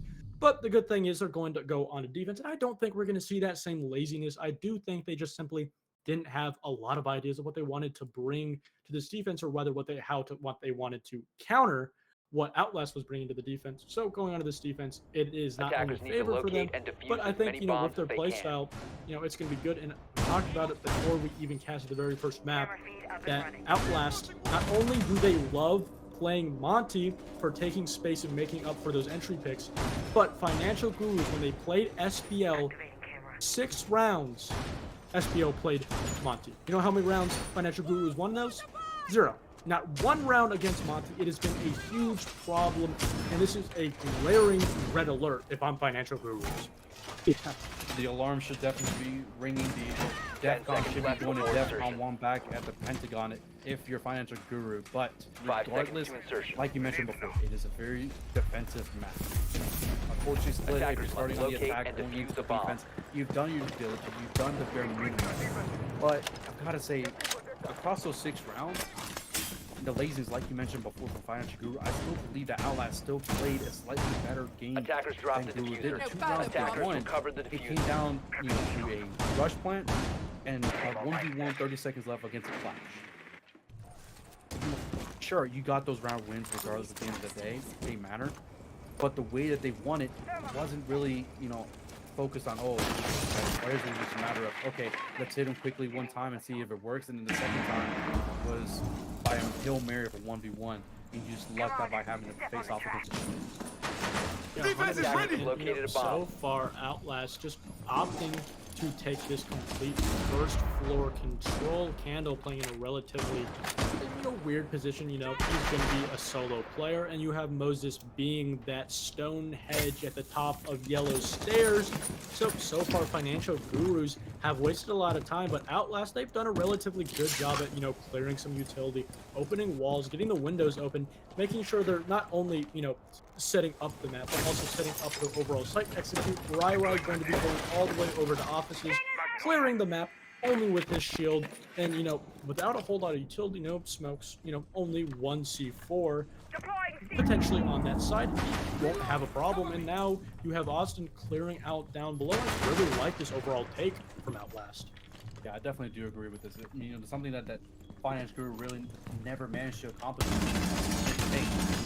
Very one-dimensional, very horizontal some sites, not really trying to get the personality. Outlast showcasing that they're very versatile. They can kind of take you in different aspects. Trying to get the first pick, but unfortunately Flukes gets taken out. But 2 big kills coming out from Zonky and Rai to put the man count back into the hands of Outlast. Effectively a 2v4 if you want to think about the fact that the shield operator is there. Now, of course, Rai with the Montaigne is going to be a nuisance, especially to Mike. Skunk is going to try and see if he can hold off one set of staircase. Team Rio gained the C4 out, but the swing coming out from Zonky, that is siege time at his best with 40 seconds left. It's all down to just 2 players, Mike and Skunk. Can they make the comeback? The flash comes off. Can he get the shot? No, he can't. Mike gets cleaned up, and Zonky with another kill. Outlast, a 5th round in a row, and it seems like they just took a page off the books of Financial Guru. They're now up 5-2. Outlast in prime position, taking map 3. And the trend continues. 7 losses in a row in rounds that Monty are played against Financial Gurus. And, to be fair, it was not the Monty. Monty was obviously a main factor, really opened up that round, gave them a lot of map control quickly without having to use player positions or utility. But Outlast did a really good job at putting a Ying. I believe they maybe put like 1 or 2 Grimbees on the side of that Attackers need to office locate rush and plant, defuse and bombs. then they said, oh, that's just a distraction. We're actually gonna be pushing all the way over by office and spiral side, and because of that, you had a lot of the Financial Guru players rotate over to that position, and that allowed Outlast to take that backside map control and backstab Financial Gurus. And again, we talked about that Monty Obviously, in the 1v1s, just losing that 1v1, obviously that is a factor. But at the end of the day, what Monty does for teams against Financial Gurus, it gives them so much map control, not only really quickly, but 10 also you seconds don't to have go. to use a lot of drone intel. You don't have to waste a flare or an entry fire. You don't have to push them up. 5 You simply can just send that Monty, maybe in a drone perhaps, it's not even needed, and you'll be able to Attacker's clear objective is to relatively locate a half bomb and defuse of it. the site, or half of the map rather. It just makes it so much easier for teams attacking against Financial Gurus. And so far, we've not found an answer. Yeah, I definitely agree. One thing that another thing I want to point out with that Montaigne realize, it allowed Outlast to isolate these Guru players when they were going for that rotate from the main console side over towards the meeting room side. That during that rotation, the isolation was being developed in the crossfires that Outlast already had preset. While all the destruction, all the utility was being fancily used over towards the B site, it was a recipe for success for Outlast, and I've got to see, or I've got to say, and I've got to wonder, will Guru find a way to respond to this? Will they find a way to kind of counter this sort of, intel obtaining ability that Outlast has been able to have, not just in this map, but across the 3 maps? They've been able to obtain all this information with very minimal counter. Like, look at how Attackers have fast located a they're bomb. clearing and just droning the spots. They understand that, not only have they gone yellow wall open, but they understand that it's relatively clear. They understand that Spiral, yet again, is clear. They haven't droned out that shield on the top of vending, I believe, so they're still going to have to deal with that. But again, sending that player on the side of Austin down below with the Habana, a little curious, but he's having a great game so far, and he just clears out that bottom floor while the Monty, eventually after getting that drone intel, will be flexed on upon. But Candle, with this shield position, is the answer to that Monty being backed up by his teammate on Clash over by desk side. So it's going to be a lot harder for Outlast if they want to do this back take on Monty. I definitely do agree, and I also want to point out that the Valkyrie playing with vibration spirals there. So the counter is there if there's any sort of vertical presence. Stunky does. Playing with that secretary office supporting the Clash. But the bees from Grim is also going to be flushing out some of his power positions and ensuring that Outlast has a possibility as an entry point. Now, Montaigne pushing in, going up against the Clash. There's a shield-on-shield action.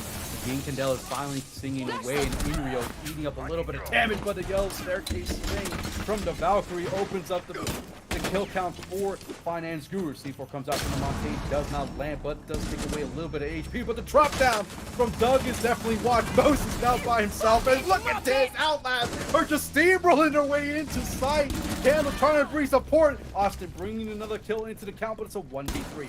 Candle, definitely a player to not count out in a position like this. But the defuse is going to be finalized. Hop out is going to make he's going to be eating up a lot of damage, but it does not matter. Outlast are now on map point here on round number 8. And what a way for them to push their way in within the first 60 seconds. You can't make it up. Throughout the entire playoffs and now finals, Financial Gurus have lost 8 rounds in a row to Monty. They simply cannot counter it. Trying to bring out that Clash, trying to bring out that shield over by bending on backside to really stop that backside take.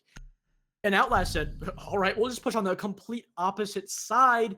And because not only did they clear out all of the utility, cleared out a path for that Monty with the drone, and then right after he jumped in, knowing that he had a relatively an easy an easy push onto that site to take that map control, they also put a player down below to hold that office rotate between the site and yellow stairs to catch that player off.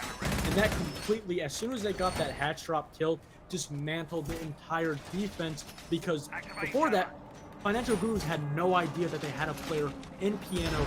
They thought they even had control because they had a player in there previously roaming, but Outlast did a great job of just not putting pressure, making Finance Gurus saying, okay, we have a false sense of pressure or a false sense of security. Let's just give it up. We don't really need it.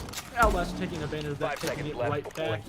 And we're just seeing a masterclass, and, honestly, just Outlast outclassing Finance. Loading full magazine. Agree, and, I want to point something out. The Valkyrie was playing again.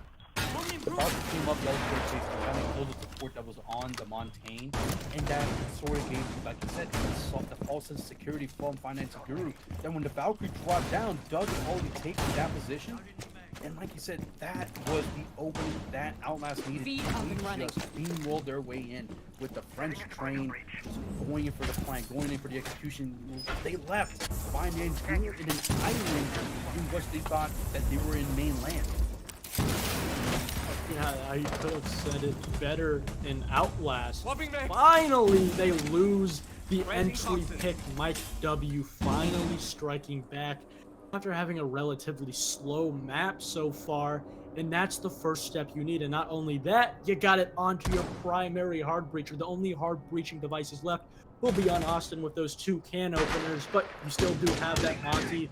And you have Austin working that vertical from below, being backed up by Doug, edging his way up yellow stairs. Again, we're seeing Outlast not only get a plethora of utility in intel, but just taking it and using it. But Skunky being on drone, they may not know he's here, but Doug just trying to catch anybody on the rotate. Yeah, one thing I did want to point out as well, and I don't know if you caught this, was the fact that they got a vertical line set up from the top of the looking down towards the yellow platform, going into the main site. And I've got to say that's a phenomenal way for Finance Guru to try and counter any sort of steps that Outlast is trying to take. Now, my one curiosity is this: will Outlast make the same mistake and not go for the verticality? But it does not matter. Dog landing a phenomenal shot on the candle, and this could be the opening that Outlast needed to go for the execution. 60 seconds left. So 4-for-4 in terms of count. Right, trying to ego this Legion. Can he land a shot? Yes, he can. No. Austin cleaning up Skunky, a 4v3 situation, but a C4 eating up the health of Montaigne, and there goes Inrio getting the kill. A 3v3, 45 seconds left. Outlast are starting to lose their grip just a hair. Doug eating up a lot of damage. 40 seconds left, and now Outlast are forced to rotate, completely change up their game plan with only 30 seconds left. The entire round is in the control of Financial Gurus, but they have Austin edging his way in the middle of sight. So if any defenders try to rotate back, he's surely going to be able to catch him off guard. Zonky being catch off guard is going to be Doug to try to get the plant down, but being a little worrisome. Here comes Mike W trying to go for the swing, is not ready for Austin. Austin's rotating his sight. Bomb is down in a post-plant situation, and now Moses upstairs playing the vertical, Inrio downstairs playing a 1v1, and Austin gonna get a triple and a 4K for the round to win the map. And the stride of Financial Gurus losing to Monty goes to 9-0, and Outlast for the very first time take the lead in this series. The frustration that I feel in my body, the fact that my blood is boiling, in the fact that they've got the vertical, they've got everything, they had everything they needed to win that 9th round.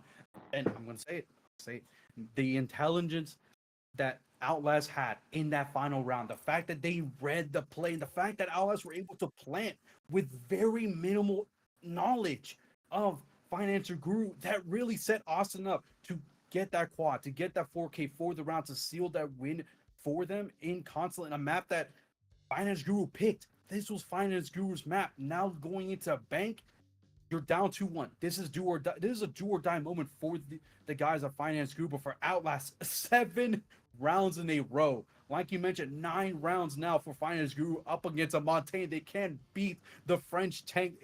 Nothing scares them more than a French guy wielding a shield.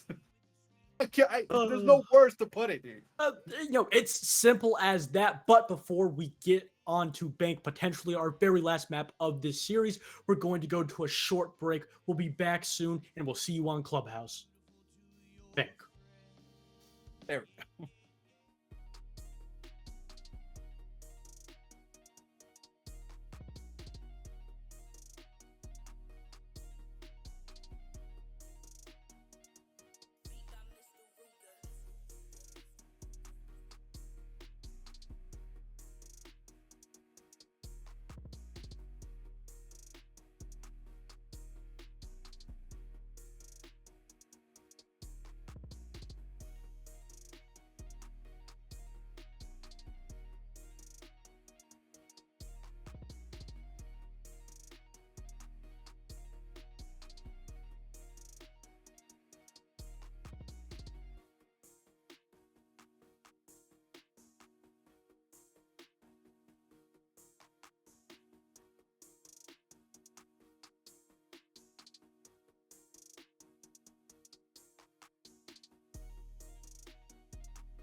Welcome back, everybody, to what potentially could be the final map of the OCS Season 4 Grand Final between Financial Gurus and Outlast themselves. Our final map will be Bank, and it's going to be an exciting one.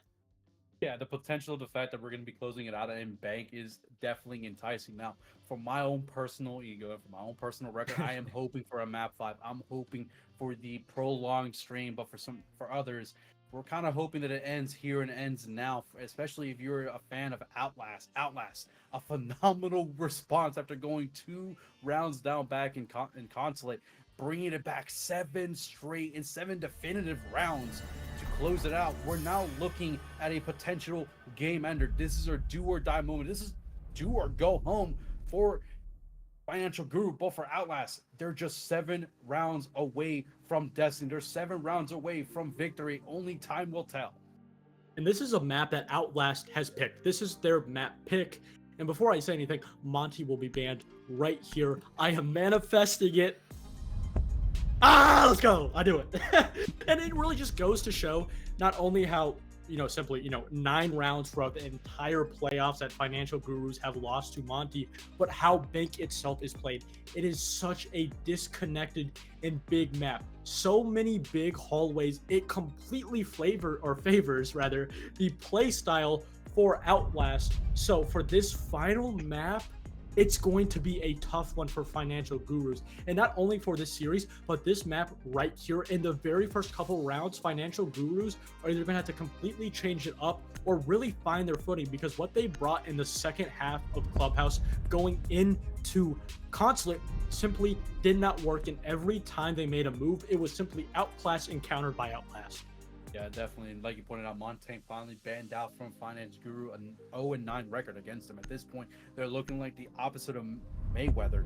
But Ying, Solus, and Fenrir all banned out as well. Very typical bans. I think the only outlier is that Montaigne, but that's just a strict target ban, a strict, just to give Finance Guru any sort of winning hope.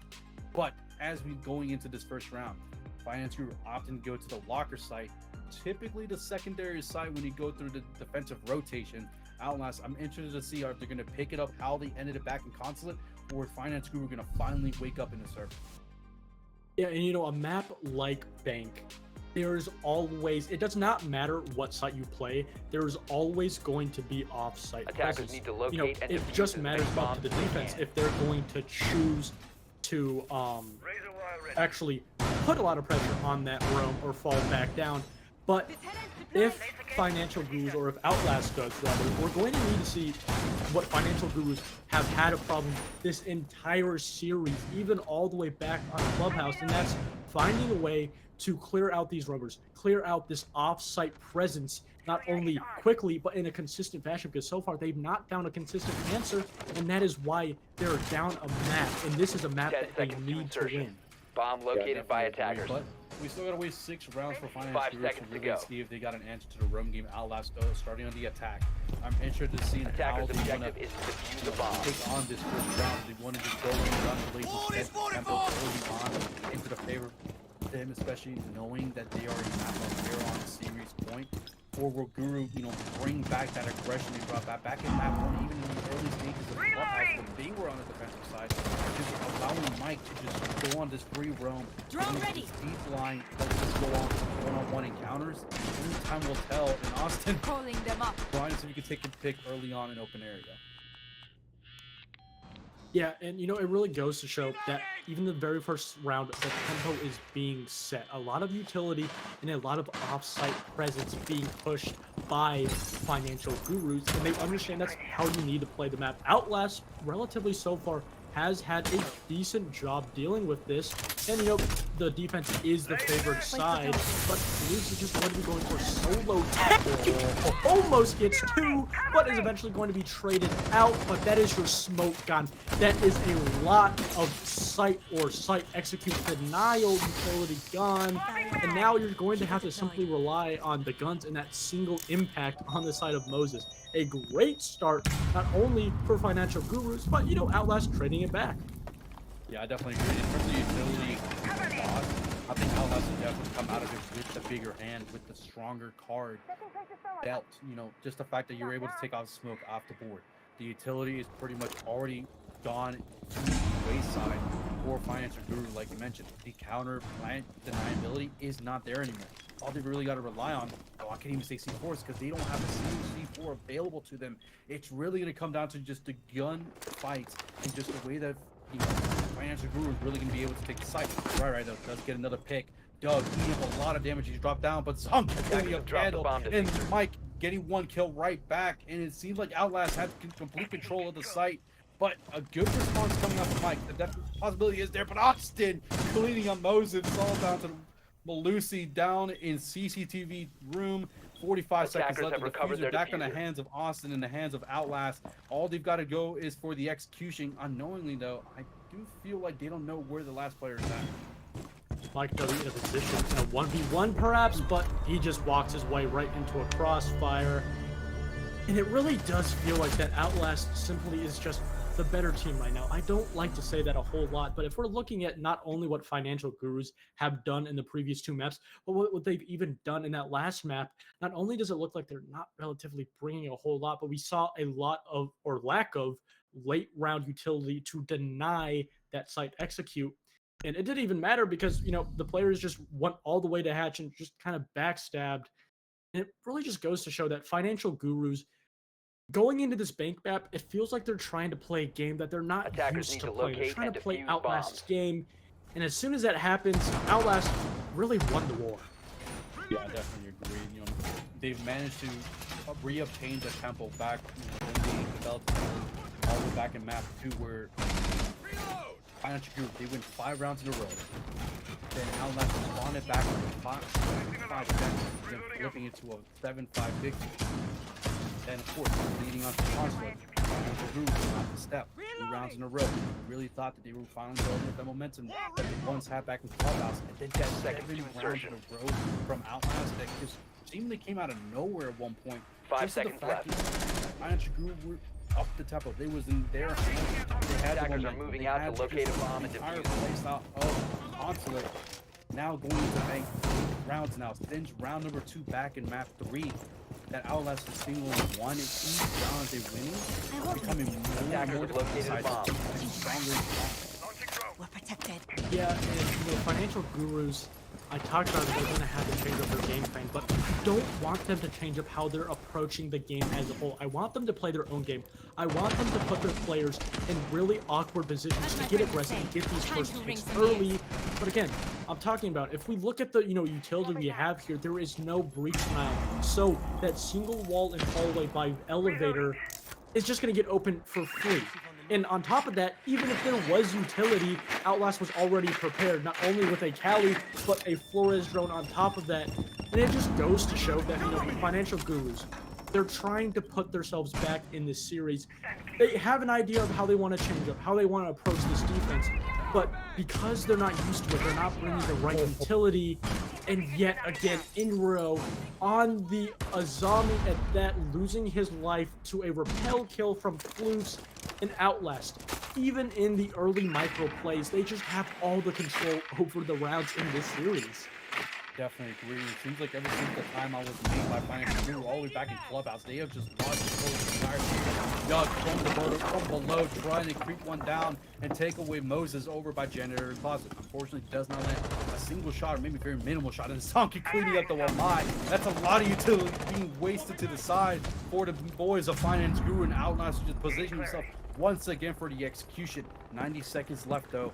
Still a lot of time for Finance Guru to recover. And Zonky, though, denying the possibility even more. Moses off the board, and that's the Warden as well. All down to the Mira and the Castle. Look at this. The siege timing could be impeccable. Rara eating up a lot of damage. Hey, Callie getting... Nope, no, that wasn't right. It was Doug who cleaning it up. Austin leaving it all to the boys, and Doug, another kill and flawless round from Outlast. Your Financial Gurus, you're struggling. You're starting to drown in the water. You've lost 2 back-to-back rounds, the very first 2 rounds on your defense on the favored side. And again, I don't like to talk about a one-sided affair, but it's simply what it is. The first map going to Oregon should not have actually gone to the way of Financial Gurus. That's a map not only that they didn't pick, but didn't really favor their playstyles. Actually, well, they did pick it, but it didn't favor their playstyle. it more favored Outlast, and Attackers they need to took it locate away. and defuse But bombs. after that map, after their 5 rounds in a row on Clubhouse, they've just faltered. Not only in their overall playstyle, but their, round around how they're playing together as teammates.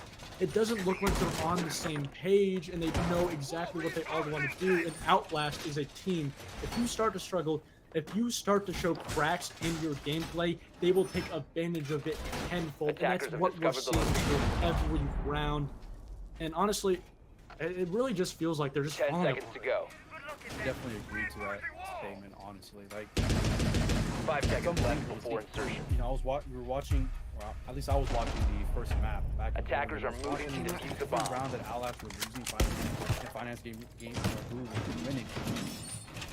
I wouldn't say it was 50-50 where they could have gotten either or. I think there was one round where but Outlast has been playing phenomenally, and Mike getting another entry kill as the defense, but gets instantaneously refragged loose, making sure that the body is dead. Promise you, if you see them falling on the ground, they're down for the count. And yeah, that's Mike W gone, your C4 gone, but for the side of Financial Gurus, you did get dug off of the board, one of your primary entry players, and a whole lot of utility on the side of Ash gone, and not only that, you somewhat stunted the attack of Outlast for the very first time in this map, so they're going to actually have to slow down, reassess what they want to do, really retake and switch up what they're going to do, because their initial plan did not work after losing that Ash. You're still going to have the player on the side of that Ram on Austin. He's just going to open these windows, get a lot of utility for relatively free, not even risking his life, but you still have players like Moses in Inro upstairs, followed up by Candle downstairs. So even if they do get this top control in the next 40 seconds, they're going to have to worry about those players and potentially catch those 2 players off guard coming from the rotate upstairs. Yeah, and I think Kendall is definitely here to player over by ATM, seeing if he can try and get a free kill. 90 seconds into the round, 90 seconds left. And for Outlast, they kind of slowed down. Like you mentioned, the Ash getting picked off so early on by Mike really put a thorn in terms of just how much pace they had going into this 3rd round. The last 2 rounds, they didn't go in, they've been flying, and Candle getting cleaned up by Flukes. That's the dough could be down for the count, but Candle, you could pretty much kiss him goodbye at this point. Such a low HP, and Outlast though still seemingly trying to get any sort of map control to go for the execution. Yeah, a great opening start, and this could be the start. The round that Financial Gurus find their footing, because they really just off-put Outlast, not only in getting 2 picks, but if you look at how Outlast is just rotating around the map, are really approaching this late round, they don't know what they want to do. They don't know where these last 4 defenders on the side of Financial Gurus are, so they're relatively just trying to open up anything they can and just really, drop down, swing an angle, and hope that they do win the gunfight. Yeah, I definitely agree. Legion over there playing by E1, Candle playing by ATMs. Can he get the free kill on the Ram? Austin though does take a little bit of shot, but does end up winning the gunfight. 3v3 situation, 15 seconds left, and Skunko does end up stomping. Skunko picking up a lot of damage where he's at. This gets taken out by Rai. The possibility is there. Austin getting another kill into the round, and it's all down to Inrio. Rai going for the plant. Coming out from these little closet side. Attackers are activating the bomb. Go for the kill, but does get cleaned up eventually by Rai. Inrio falling to the wayside, and Outlast stealing a round that they should have lost to the hands of these 2 phenomenal players by Outlast. Again, we talked about the team play. The coordination simply is just lacking. That early round, really big by those roamers getting those 2 big picks, but going into that last 40 seconds, the team play, the coordination of those last 3 defenders simply were not there. And if you look at Outlast, I talked about they were struggling to find their footing, but off the little intel they had, they realized what they needed to approach. Attackers they went over to brick wall, realizing that the angle that they pushed into that wall to get that plant down favored them. That you could only get it from closet, I believe, and then you had a player from Archives pushing clear out that closet player. And even without the drones, as soon as they cleared out the players, and with the intel they had, they understood the position of those last couple of defenders, or where they possibly could be. And it really just goes to show that in every small step, intel, coordination, positioning of players, Outlast, even when they do lose, you know, maybe a player, maybe they lose a map control, they bounce back. They counter immediately, and Financial Gurus just really seem like they're falling behind in these rounds. Yeah, I definitely agree. And I think, Attackers I'll be objective honest, is that to first defuse the round bomb. was probably the best we've seen Financial Group in a long time, both attacking on it and on the side. You know, the last time they're down 10 rounds in a row where they've not been able to pick a single round win. This is dating back to when they were up in confidence. Yeah. No, this is back down to round number 2 in confidence. They were up 2-0. So Outlast right now has got complete control of this entire series. They've got control of this map. And like you mentioned already before, Financial Gurus just lost complete control. And at this point, I don't even know if a tactical timeout would save. I just simply don't think it will, because you just have to completely change how you're approaching this. But their option this time around is not having as much roamers upstairs, opting to go with no C4s, but you're going to have the smokes, you're going to have 3 bulletproofs backed up by those 2 echo cams. So it really does look like Financial Gurus are saying, okay, Outlast, we're going to give you that map control. We're going to give you that off-site presence. We're going to force you to hit the site. And not only hit the site, but hit the site with a plethora of utility intel. So we'll know exactly what they're expecting. But they didn't know Austin was there, leaving up that hatch for the rotate for the defender. And it simply worked in the favor of Outlast. And again, I talked about it. Every time Financial Gurus take a step forward, Outlast is already there at the door to greet them. Yeah, I definitely agree. It seems like every step that they take, Outlast 2 steps ahead. And within the, now 90 seconds into the round, Zombie taking a lot of that deniability away early on to ensure that they can go for the single plant if they opt to do so. Mike playing over by Bolt. In Rio, now honestly the last line of defense outside of the Echo drones, but with the fact that those Echo drones don't fade away like they used to back in the day, it's really going to come down to the smoke cannons to deny Outlast from this plant. Yeah, that's a lot of utility gone, but you still do have those Echo drones and Outlast. They have plenty of time to clear out this utility, get rid of these Goyo canisters so they can have a relatively easier time putting that bomb down. And now you have Flutes. Not only is he taking control of Garage, but he's making sure he's kind of a thorn in the back of Financial Gurus, making sure that they know he's always there. They always have to watch their back, making them infinitely more uncomfortable. And here comes the rush from Outlast. 20 seconds left. Zonky going to be trying to put the bomb down. The smoke's going out. Will not affect him whatsoever. A huge misplay from the smoke, but it doesn't matter. A huge plethora of kills coming out from Financial Gurus, and now Flukes all the way in Garage. Finds himself in a 1v4 that he will not lose.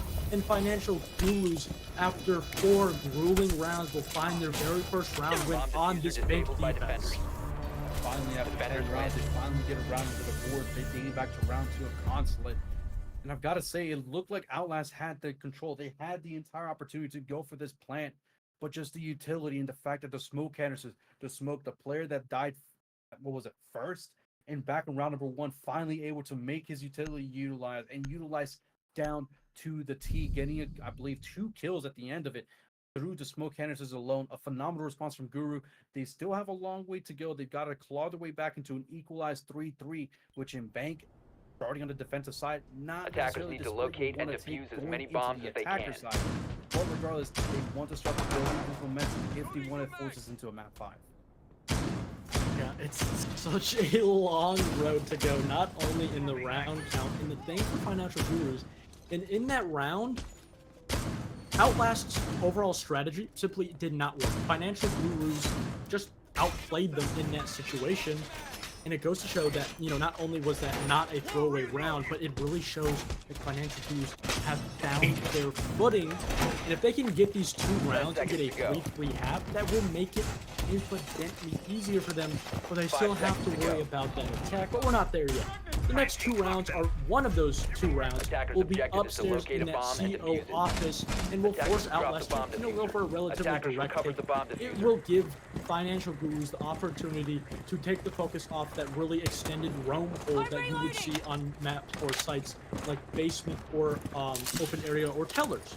So this is going to give Financial Gurus the room to play their own game. But last time we saw the site, it was a flawless round, but they realized what they've done wrong, they realized what they need to do different, and I have hope that they will be able to attack this round better than we did see them previously. Yeah, I definitely agree, and I also really hope that, you know, for Financial Gurus' sake, that they really start picking up the pace and they really utilize round number 4 as a catalyst to propel them to winning out bank. But of course, still a lot of siege to be played out. Outlast is not a team that one round will really waver them too much. It will always be a competitive matchup. I think what was it back in Oregon? It went down to this is all 12 rounds was required for Financial Guru to win map 1. But since then, a 7-4 and then a 7-2 victory for the boys of Outlast. I've got to say, Outlast still has a strong grasp into the series, but for Financial Guru, we just got to take it one round at a time. And there's the very first opening pick, yet again, getting won by Skunky. Inreal will go down. I'm not sure if he's in a position. Yep, there he goes. He is in a position to get revived. So, ooh, a nice shot from FINANACE on the rappel with Cali. That's going to stunt. Getting Little Moses having a quiet game so far on this map, but that does put Outlast back into this round to potentially get at least a winning half. But with a minute left, a minute 10 left, the time is starting to trickle down, and if you're Outlast, you have to find your way into sight, or rather find a plan of how you're going to approach it. Yeah, I definitely agree. And, you know, with 60 seconds left, it's a 4v4, but in terms of health count, Outlast has got everything in their favor. I believe the player that's playing in E2, very minimal HP, or maybe he's, no, never mind, he's full HP. So he is definitely going to be in a power position. Inreal is going to attempt his very best to support the Legion as with anything he's got left. Floop still trying to ensure that the Legion does not peek freely. Flashbang does go out right, eating up a little bit of damage over towards the other side of the map. And look at his banana push coming up from the boys of Outlast. Zonky looking towards E2. Look at this Skunky drop down without a single noise. Zonky gets one kill, but the Reaper comes out from the Legion at 3v3. Candle getting another kill. It's a 2v3 with 20 seconds left. Outlast are losing this round, it seems like, but the possibility of a comeback is still there. Financial Guru have got everything it takes to win this round out. Zonky ensuring the nose pushing up towards Marble. The plants will be coming off. The Echo Drone denying it just ever so slightly. And here he goes. Zonky going for the defuse. The player coming up with Banana. Can he get the kill onto the player that's watching? No, he can't, but Zonky gets one kill. Skunk with the triple onto the round. It's all down to the Flores, but he gets a quad for Skunk. And Outlast once again falls. Finance Guru another round in the books. And I've got to say, that's a very questionable thing to be doing considering your position. And that goes to show not only that round, but the actual, actions of the players. Teabagging, shooting bodies. They found their footing. Even if they don't find this next round, they have found their group. They have found that enthusiasm for Siege, for this series. They are back in it, whether it be on the map count or in spirit. They are here. They are here to push and contend, but they need one more round. You do not want to go onto the least favored side, on the attacking side, on Bank, one of the most defender-sided maps, down 4-2. This next round for Financial Gurus will be one of the most crucial rounds in not only this map, but this series. And they found their footing. And not only have they found their footing, but they have played their own game, putting their players, their entry players, for example, Skunky, in these really awkward positions, these storms in the leg of Outlast, on the top of Spiral over by Office, a really hard position to deal with. A lot of utility needed to be used. They opened that wall, but it just wasn't enough for a line of sight onto him, and because of that, he just stung, shut down the attack, and almost was a round win, but having that 3v2 man count in that late round execute just was enough to push Financial Gurus over, and they're going to be going open area yet again, this time around with the plan, with the idea and the cohesiveness to win it. I definitely agree, and like you mentioned, this quite possibly could be a series-defining moment. This could either put Outlast in a one-way street into the victory, or it could put Financial Guru into forcing map 5. Now, of course, you can't really count out Outlast, even if Financial Guru gets this 3-3 victory. Like you mentioned, they're going to be on the defensive side after this. Outlast is going to be in a position to where it's in their hands. This entire series, this entire map is still in their hands.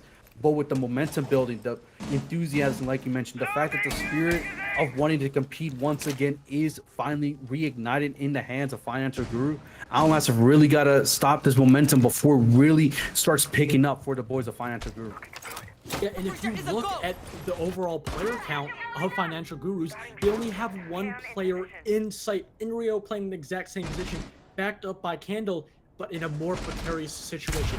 Up front, close in front and center on this first initial attacking push from Windows. If they don't drone him out and he's able to find himself, he can get a first pick, but it's Mike W to get the very first pick on Deflus. And now Doug alone in that bottom site. Mike W may be aware of his position, but he's most definitely in a position to shut him down if he does go down for the spiral kill. But no, it's Candle to lose his life to Doug. Doug finding that backstep, a second one for Doug. And now it's up to Mike W to get the stab back, and he does. He gets the refract, a double kill for Mike W in this series. With half of the round gone, it's now up to Outlast to retake and reconsider what they want to bring to this map. Yeah, and as you said, Zonky finally cleaning up Mike W, a 3v2 situation into the second half of round number 6. In Rio, trying to see if he can contest a player over in ATMs. The patience is going to be there. The trigger control has got to be there. And Dokkaebi almost taking his head away, but doesn't land a single. The Twitch almost taking the life away, but doesn't land a single shot. Still possibility for Outlast to win this round out, but with 50 seconds left, Financial Guru still a stronghold into the site. And for Outlast, they're trying to finally, utilize the macro control that they've obtained, but the time is still not in their favor. 30 seconds left. Financial Gurus, they do not have the man count, but they have that third player, that time, that clock that is ticking down. Outlast trying to find where these last two players, Skunky on the bottom of open area, being supported by his teammate Inro all the way by Vault. Here, Right, making his way into sight, trying to find a footing, trying to find a place for plant. Here's Skunky. He tries to get the first kill. He does, trying to find where this last player that is planting, but he just can't find it. Zonky is going to be able to back up the defuse. Defuser will be planted, and Zonky and Right to finish it out, and Outlast win the half and get the 4-2 half going on to defense.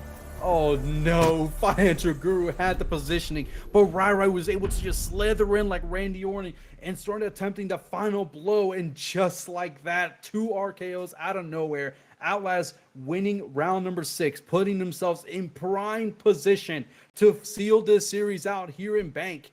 Financial Guru are effectively now being forced to play Perfect Siege for an attempt for either overtime or map 5. Only time will tell, but I've got to ask you, man. I've got to ask. Attackers need to locate Can we and count this defuse series as many done and bombs dusted as they after can. that? I feel like that round specifically, after Financial Gurus had found their fit, found their playstyle, that early round was relatively great, but it was just bad positioning.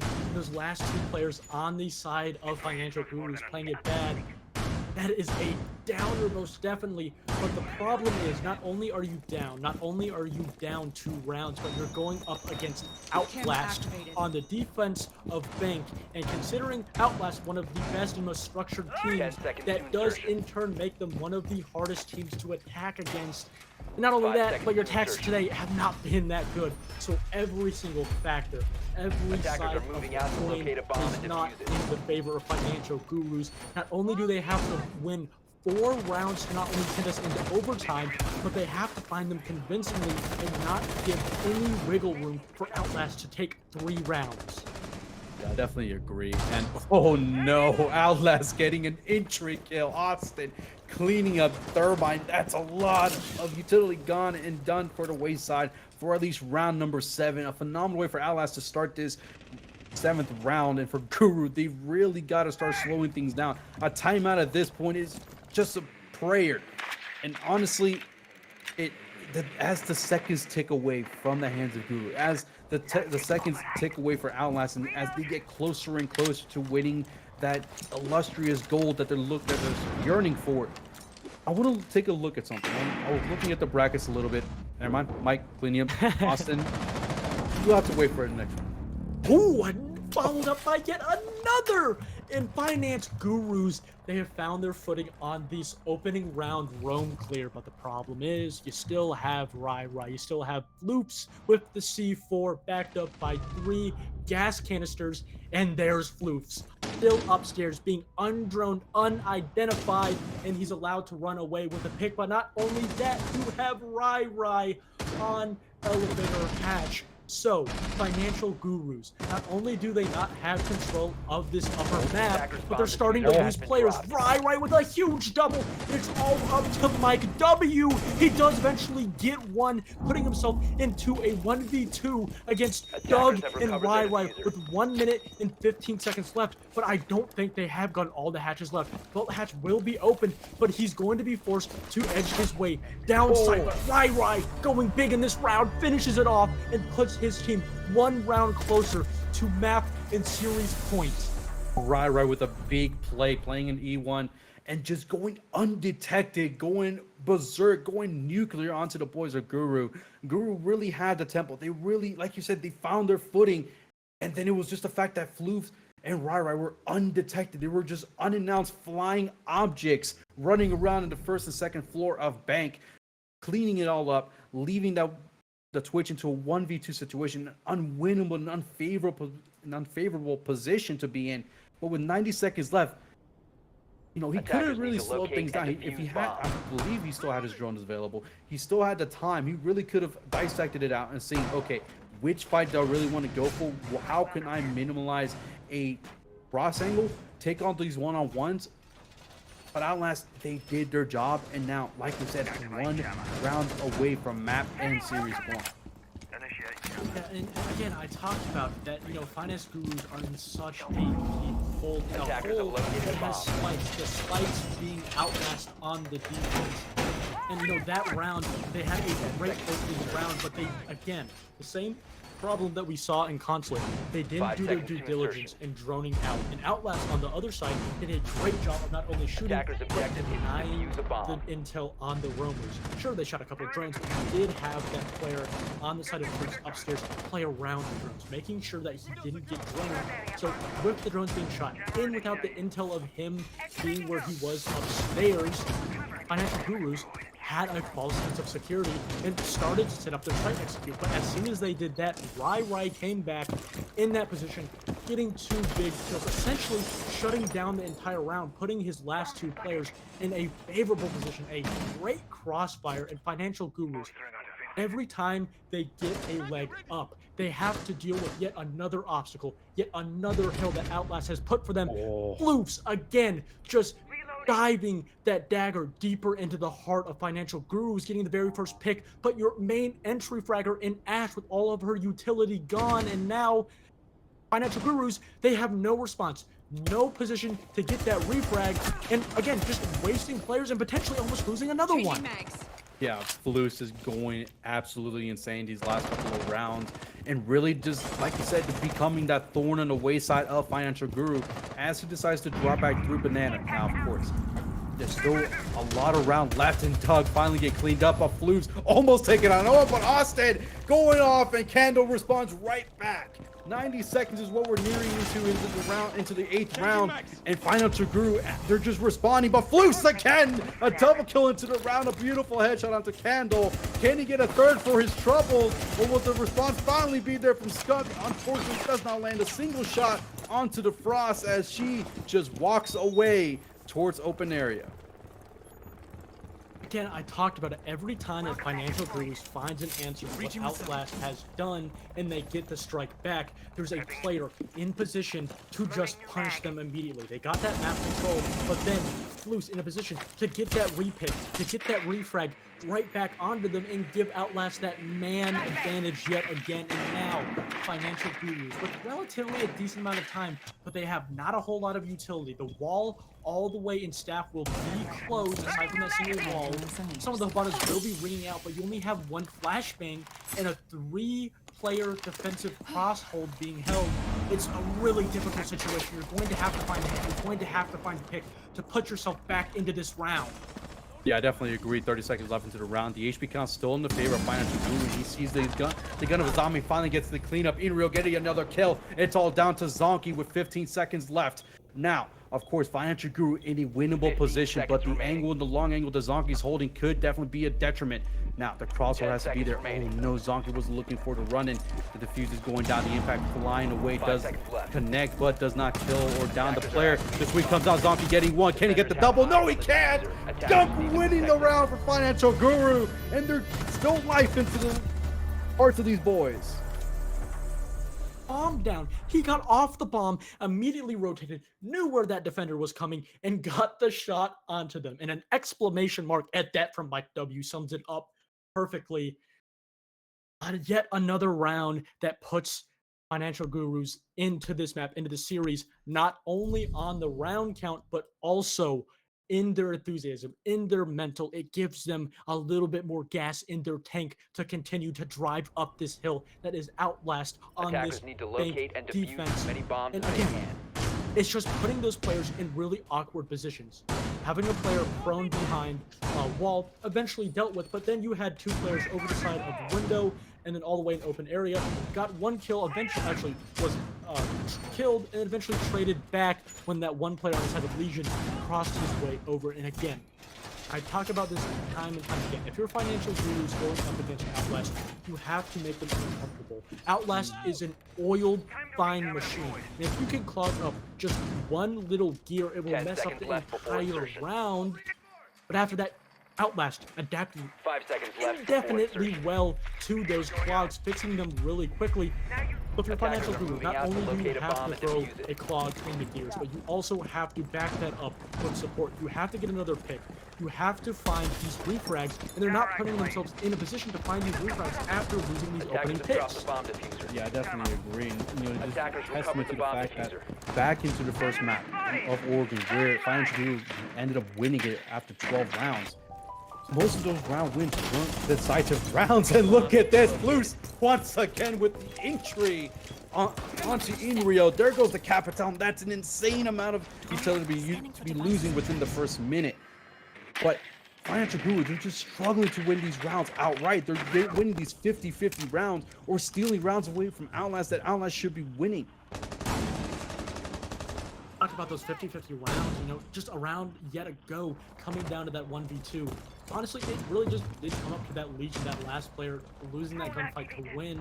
And if I'm Financial Gurus, I have to put myself in a better position, and losing not only the first pick, but losing the Capital on Inrio is just, it's not the right thing. It's not the right first step, and not that you really chose to, and it's a pick that required no utility. No overexposition, just a window being opened and shot in the back, and it just goes to show that Outlast have a complete control over not only the site, but this map. Every time that Financial Gurus makes a step, it's in a response to Outlast. So Outlast in turn knows exactly what they're going to do, what choice they're going to make, and they're ready to counter it. Yeah, just the fact that Outlast is able to read any sort of attack or any sort of attempt from Financial Guru is just showcasing The here. attacker's bomb Back in diffuser has the been last dropped. map of Consulate, just the way that or even back in Clubhouse, just the response that Outlast had towards Financial Guru. Zonky getting another kill. Attackers have Moses recovered their going down diffuser. to the wayside, and boys, this is not how you revive your chances of winning this out. A 2v5 situation with less than 60 seconds to go. Outlast just taking the time away to being put in a position of map and series point. Financial Guru hoping and praying that a miracle occurs to just force themselves another round. Monkey trying to find his way, but Austin says no. He takes the dagger and just continues to dive it deeper into the heart. Mike W getting shot up. They know exactly where he is. He has to win a 1v5 in 30 seconds. It's simply impossible, and he cannot win it. It's Zonky to finish a flawless round and put Outlast on map and series point on the defense. Financial Gurus now has one choice. Win 3 near flawless rounds if you want to even put yourself in a chance to win this map and get yourself to that final 5th map.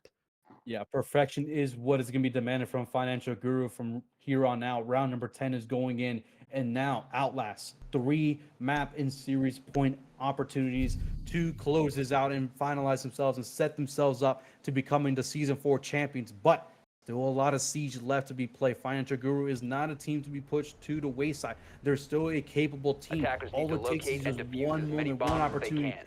to just take it.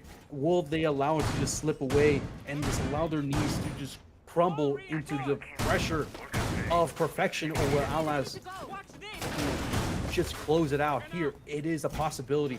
The possible final battleground is going to be coming forth in Bank in this series as they opt to go towards the basement site.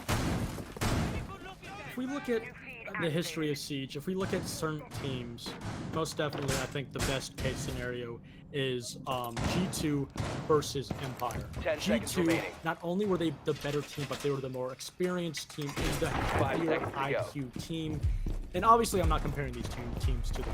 Obviously they don't Attackers compare, objective but to if locate you a look bomb at and the defuse it. overall IQ versus gun skill, Financial Gurus sometimes will have that gun skill, but Outlast putting themselves one leg over with their IQ, with their strategy. They just know what they want to bomb bring. has been They have located. a better idea of how they want to play. Their strats are simply just outclassing the guns and the fraggers on the side of Financial Gurus. And as I say that, Financial Gurus, and what is potentially their last round, going for what seems like a last-ditch push.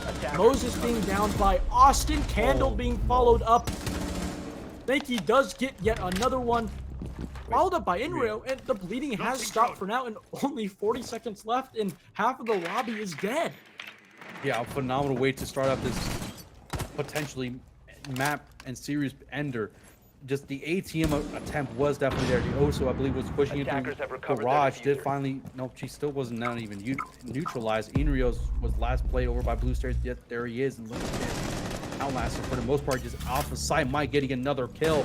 And now, in the flip of a switch, Outlast has been closed off for the most part of the entirety of sight. But the hatch play is denied by Inreal. LeBron seeing off, and now all down to Doug. 90 seconds left, a 1v3, it does not matter. Mike cleaning it up. Another round into the books for Financial Guru, and they're just inching ever so closer to denying Outlast from Destiny. Talked about it, Mike W's skill. And that's simply why Financial Gurus are winning these rounds. It's based off raw skill and gunplay. We saw the last player get that final kill onto Doug on the smoke simply because he realized what positions they pushed out, and he eliminated each position that smoke could have held, and he eliminated it down. He said, okay, he's right next to me, this wall. He knew exactly relatively where the safest spot for smoke was Attackers going to need play, to locate and pre-fired that, defuse and exactly bombs. found that. He just read the overall play style really well. But the thing is, you're not going to be able to win rounds off of pure game sense and gun skill if you can't set it up in the early round with your overall utility and utility clear onto the defender.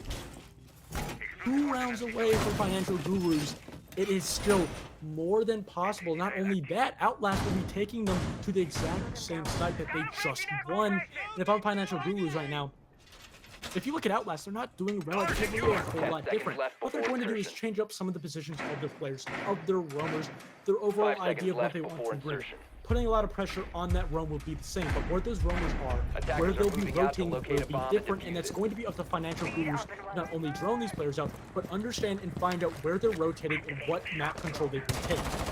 Yeah, another thing I wanted to point out was the utility spread.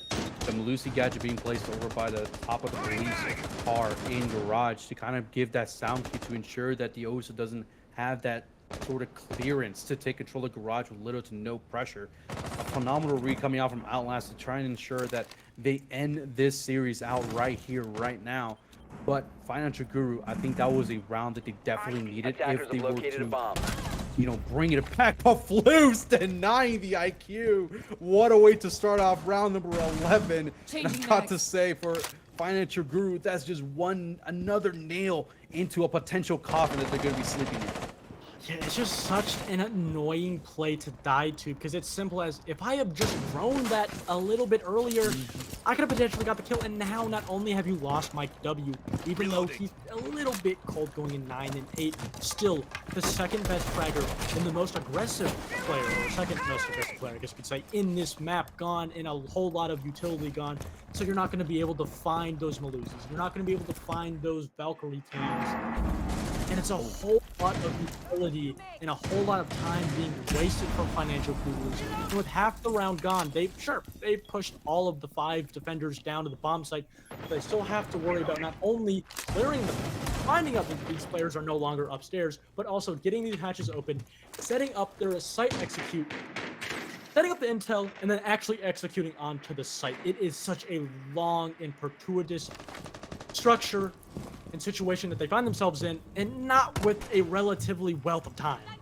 Yeah, the onion peeling is definitely going to have to be expedited in a rate that we've not seen Financial Guru throughout this entire series, truth be told. Twitch Drone is going to take out one of the mirror windows. That is going to be huge, as the mirror window in Red Hall is now an open gateway for both the defenders and the attackers to take a pick or two. Now, the Buck going to be playing on the hatch. Is going to be a vital position if they were to go for the execution. The default plan is still viable, and there is still smoke canisters available. The C4s are definitely going to be utilized, as well as the 2 impacts from Rai. The smokes are going to be going off, trying to see if they can bait out a canister or 2.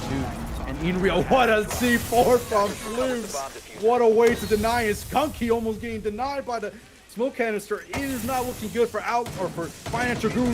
Hibana eating up a lot of damage. Moses gets 1, Candle gets the other, Candle gets a double! And look at this, Outlast are starting to fall to the wayside. Financial Guru just fighting. They're trying to push their way. They're trying to force another round. The flash goes off. The defuse is going to be going down. Moses dropping down. Candle gets another, and Moses gets another. Guru forcing it to a 12th round. Ladies and gentlemen, they're not down yet. Outlast falling to the wayside.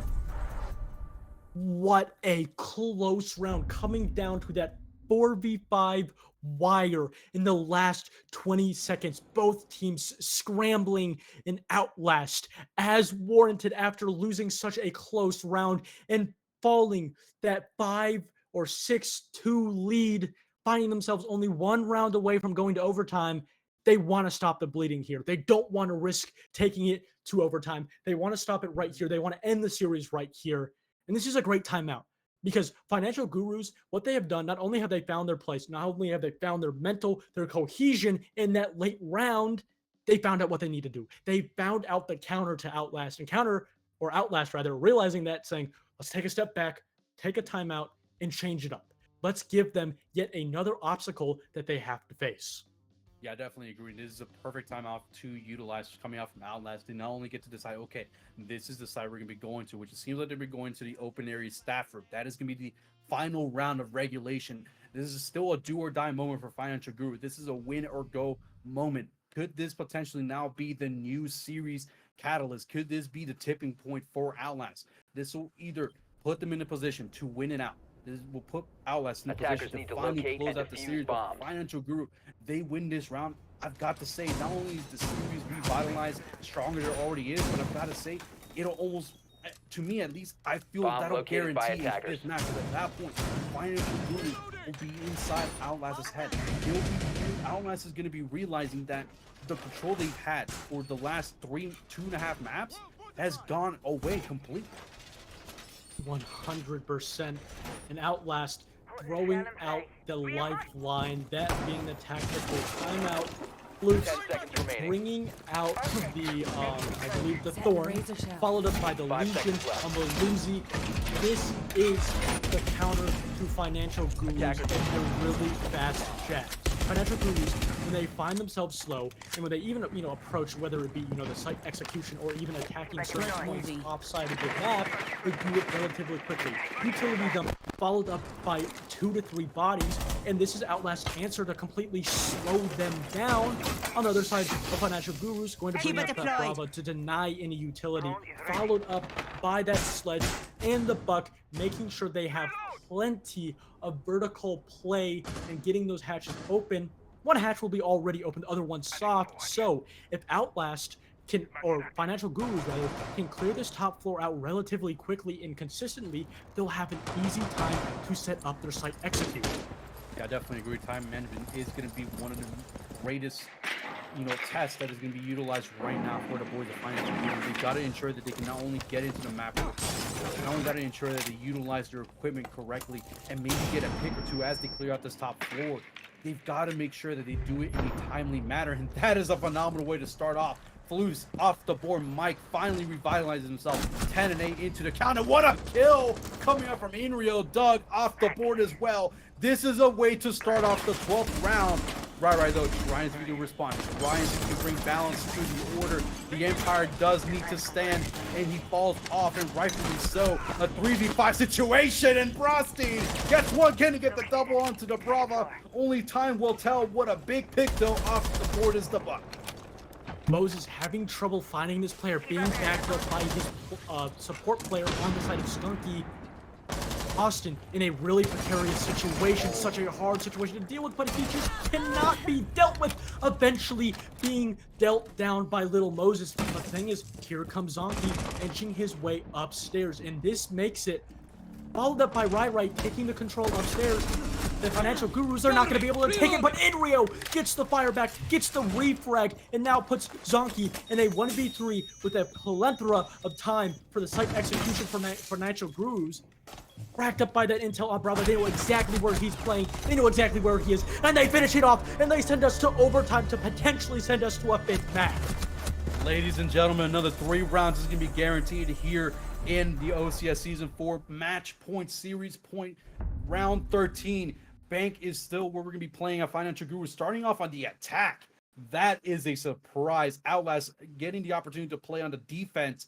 I've got to say, just the way the Financial Guru attacked these last couple of rounds, they have done their job correctly, and the fact that they're now being able to start off in an unfavorable position, but track record says throughout both sides, the favorable side.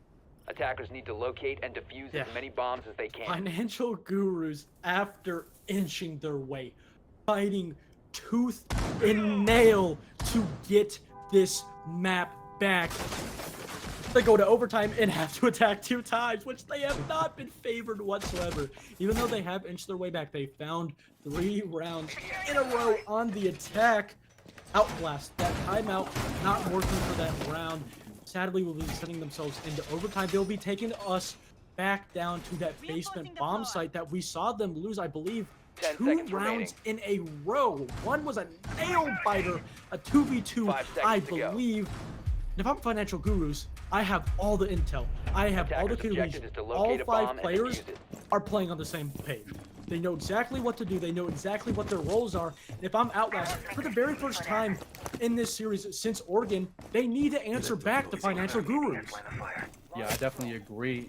And honestly, I would even say back when they were down 5-2, was it back in Clubhouse? This is the first time that we've seen Outlast being put on a back foot. Their backs up against the wall. Financial Guru looking to see if they can get that decisive blow to ensure a map 5. But gotta say, like you mentioned, going back downstairs where we've lost twice.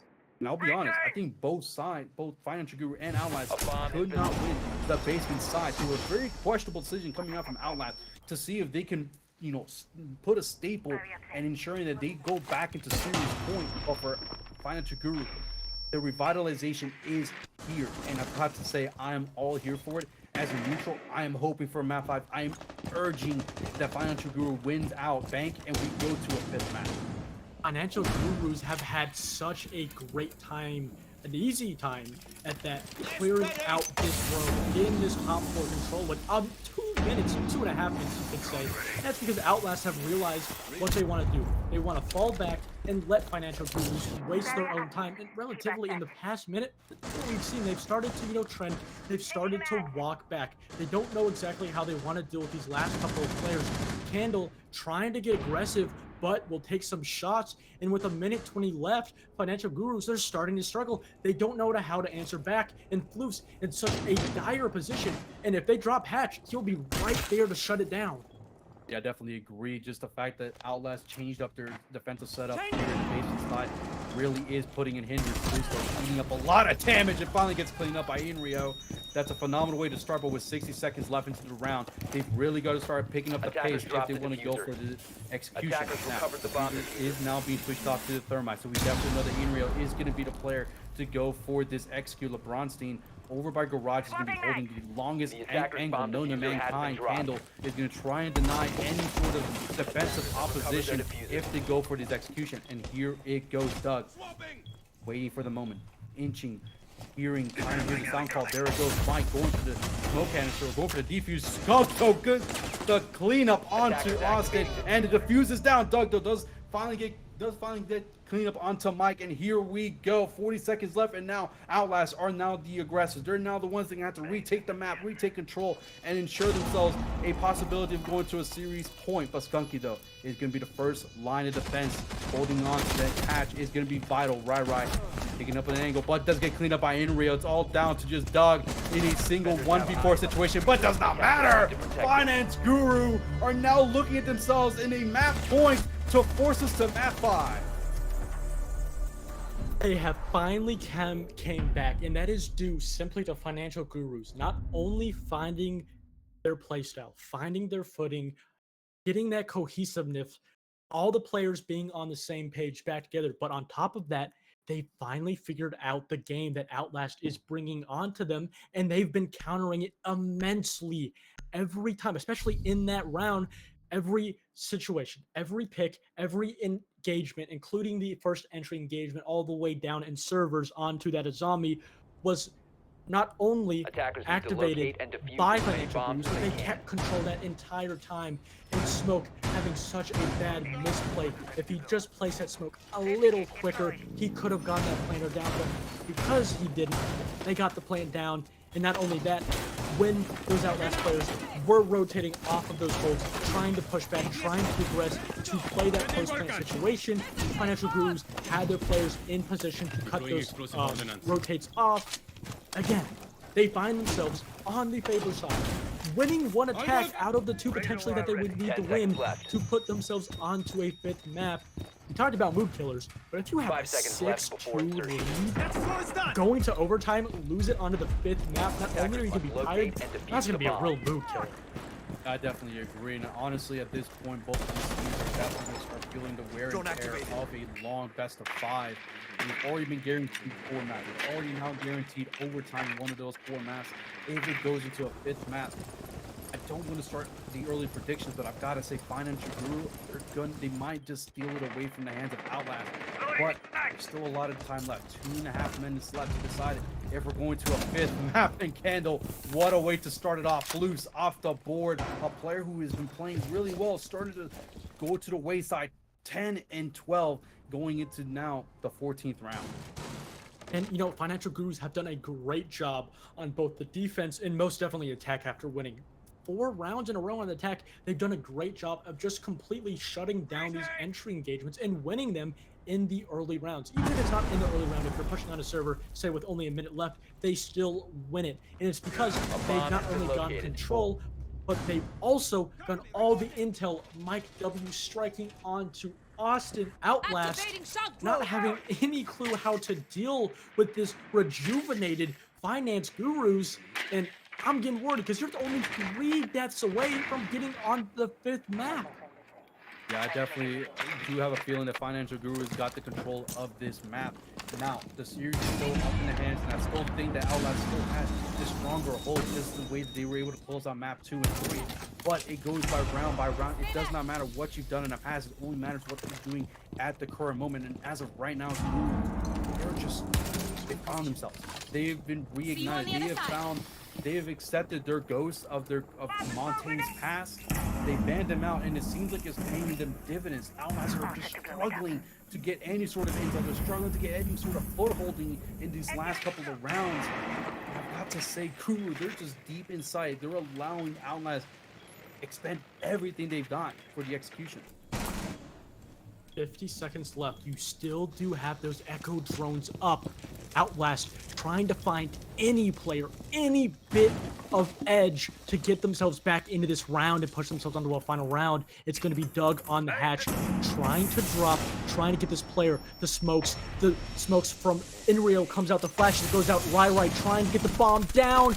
He's forced to be pushed off. That position will be unmotivated. Doug gets the very first pick for his team on Moses, but he's still upstairs. And there's a player upstairs at that. He accidentally drops down the hatch, but he gets 1 kill onto Inrio. He takes control of site. Doug backs it up yet again. It's in the favor of Financial Gurus. Doug in the deep of the site, all alone on a 1v3. It's all up to him, but it's not enough. It's Skunky to finish it off and send us to a 5th map after a 6v3. 5 rounds in a row comeback. They've done it. There's 3 things in life that are more consistent: death, taxes, and the fact that if you got Alien on the booth, we're going to be going to the distance. And I've got to say the response from Financial Guru, forcing us a not only overtime and bank going, like you mentioned, they were down 6-3. They were in the canvas. They had down to the 8th count of 10, and they came back up. And what a phenomenal way to find a footing. They brought it back, and just like that, 5 rounds in a row, unresponsive, incredible way for them to push us to a 5th map here. Bank an 8-6 scoreline is what we're going to be ending off with, a 2-2 equalized series going into the 5th map. Outlast, honestly, what they have on their hands right now is a headache and an enemy, a 3-headed dragon that would just not die. But 1 map left, that map being KAFE. We'll have to wait just a short amount of time before we get there. We'll take a quick break, and we'll see you guys soon for the very final map of this grand final.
Welcome back, everybody.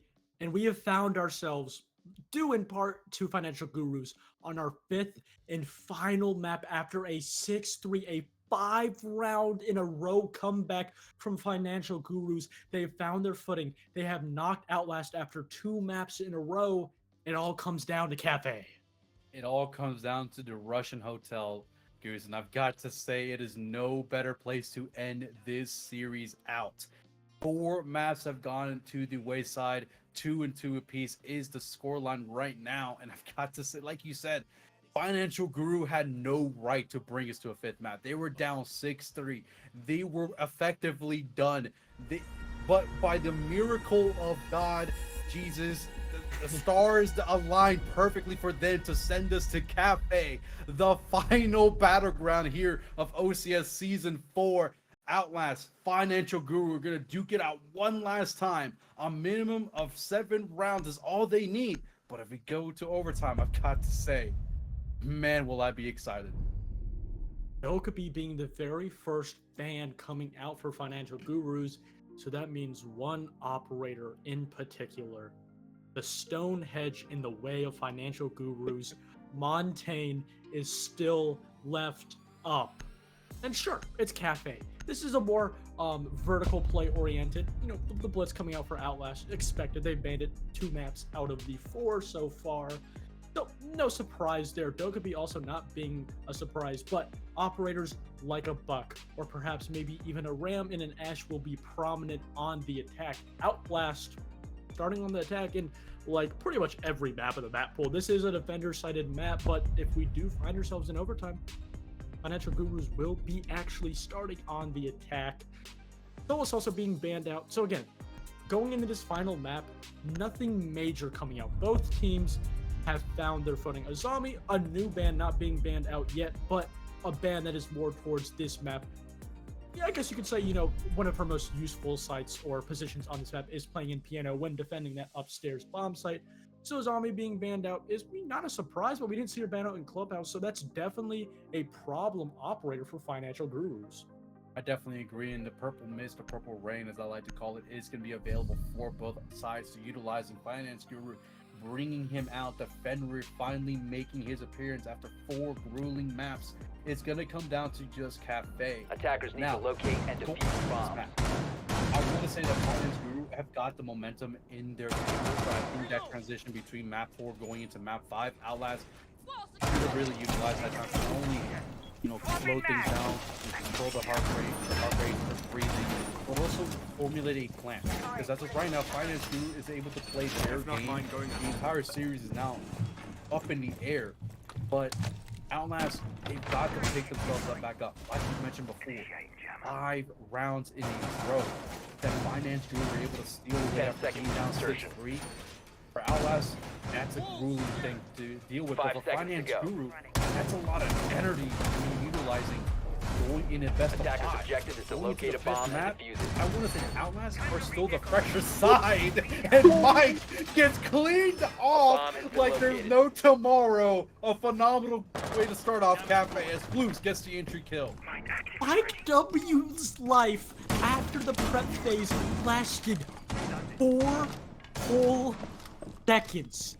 And banking off of last map, Blues continues to be that player for Outlast to get those entry picks, to really backstab and take away that first entry engagement from Financial Gurus. Such a crucial opponent of the round wins, and on the very first round, they lose yet again. And now Financial Gurus, they've not only lost Mike W, one of their best entry players, and statistically the player that will show up the most on the scoreboard, but that is your Aruni DMR all the way in piano. That's a position that's been cleared out within seconds. Now it's going to be up to Outlast to find out where these 4 players have rotated off. Because if you do lose those 4 players, your defense is forced to shuffle, forced to rotate and change up their positions, and now it's up to Outlast to find out where these rotations have been held. Candle playing below might get aggressive if he potentially does get a call, could get a C4 kill from the window, or maybe even run out. Yeah, definitely is a possibility in terms of the gun that's been Attackers waiting, have dropped the bomb diffuser. wayside. What a beautiful C4 coming out from Candle, and that's the diffuser code as well. 90 seconds left is all that's left for Outlast to try and win this round out, but with the diffuser Attackers cold outside recover of the white diffuser. staircase, it's not looking pretty. Zonky having to utilize some time and effort to regain it back into the hands of the attackers, but I've got to say, I still think that Outlands have got the better of the two. Now, utility-wise, that's a big operator to lose. Look at this. Moses unknowingly looks away from Brown's staircase, and Buck gets the kill of his life, and the incandelas are ringing. The execution is going to be coming out here shortly.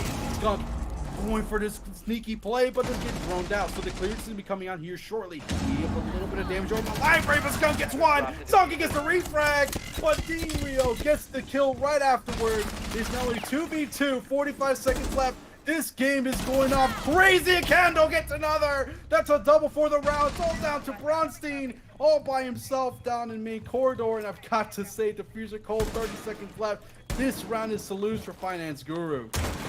I love how Finance Guru just completely held control of that top site. Let Outlast go from beneath, push up, and try to go for a direct site take. They're like, you know what? We'll let you play that game. We'll be 15 watching you seconds to right go. from below. And as soon as Outlast had their site execute set up, and as soon as they actually went to go onto the site, not only did they have intel based off of the calls, based off of the sound, but they had two players upstairs to not only backstab, but completely shut down the push. A great round, and we're seeing what Outlast was doing that Financial Gurus was doing the previous two maps, not doing their due diligence, trying to simply ignore these power positions being held by the defense. And time again, we saw it on Consulate, you cannot ignore these power positions. No, I definitely agree. The Outlast took a page right out of Financial Guru's opportunity. That's just a straight push in, very Attackers lateral, need to very locate and one-dimensional, defuse bombs. they got catapulted. They collapsed within seconds. Just the instantaneous refract. Something we've not Attackers seen have Finance discovered the Guru location do of a bomb. across all maps. The rounds that they won back in Van, the rounds that they won back in Oregon, Clubhouse, even getting the other map that's already been played. Every round that Finance Guru won was off a solo play. This is one of those rounds. One of the first times where I saw Finance Guru as a roster, as a team, even though Mike got picked off early on, it was instant refract. We were watching their 10 backs. seconds They played as remaining. a team. They were together as a unit. A phenomenal way to start off KAFE for Finance Guru. 5 For Outlast, seconds though, I'll be honest, I think that was the one minor hiccup. It's still possible, The but bomb. Finance Group picking right back off from bank. 100%, you said it perfectly. We talked about how in the last two maps on Clubhouse and Consulate, Financial Gurus, when they were not getting those opening picks, they had difficulties turning and getting those refracts. But in these last two maps, or I guess we say the second half of Bank leading into KAFE, they've finally found their idea. They finally found their answer. And they know where to put their players in a position. So when they do have these aggressive plays, like Mike W, they have the players in a position to get the refrag and really shut it down and really stop Outlast from like steamrolling over their overall defense, and that is amazing. That is great. If you look at Zonky, if you look at Loose, this idea, this I guess you could say answer back to this stab back, these refrags are losing to Financial Gurus are really direct plays, and that Monty yet again coming out, and I talked about this. If Financial Gurus want to win this map, not only do they have to counter how Outlast play, but they simply have to counter the blitz.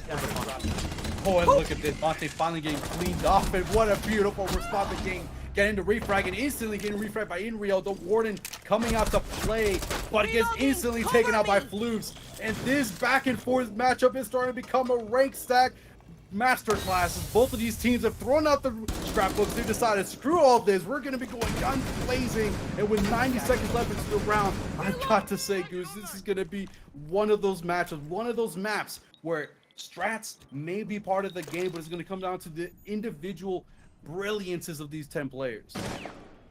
Yes, and not only did Financial Gurus shut down that rush, but they got rid of the blitz, or not the blitz, but they got rid of the Monty and they got rid of the Ying. Two of your primary entry players with your primary entry utility, and not only that, Candle! That player is, and he gets the pick on it too, and now Outlast in a 2v3 answer back, but now both players, the last two players on the side of Outlast, they're together. They're playing right next to each other, but they're trapped in this position. And Mike W in a position not only to go back, but potentially flank.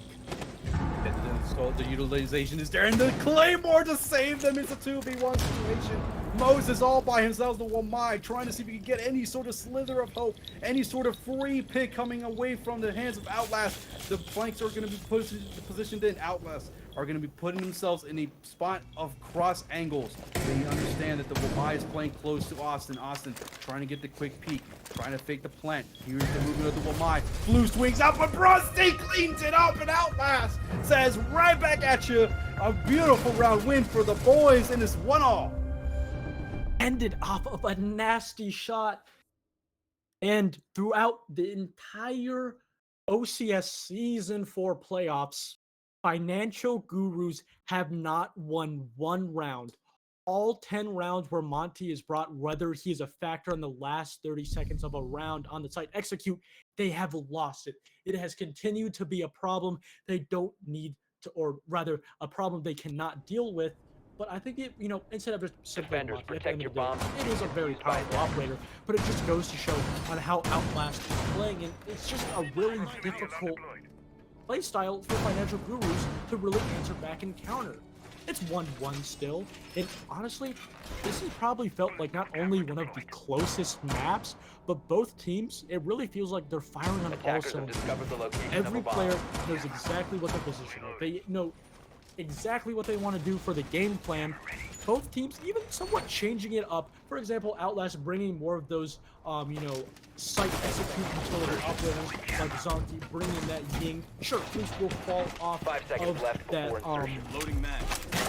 forgot his name, but you could be one opting to Attackers go objective for is that to defuse Nomad. the bomb. That Nomad in this situation would be that flank watch. You will not have to sit out a zone, you won't have to have a player.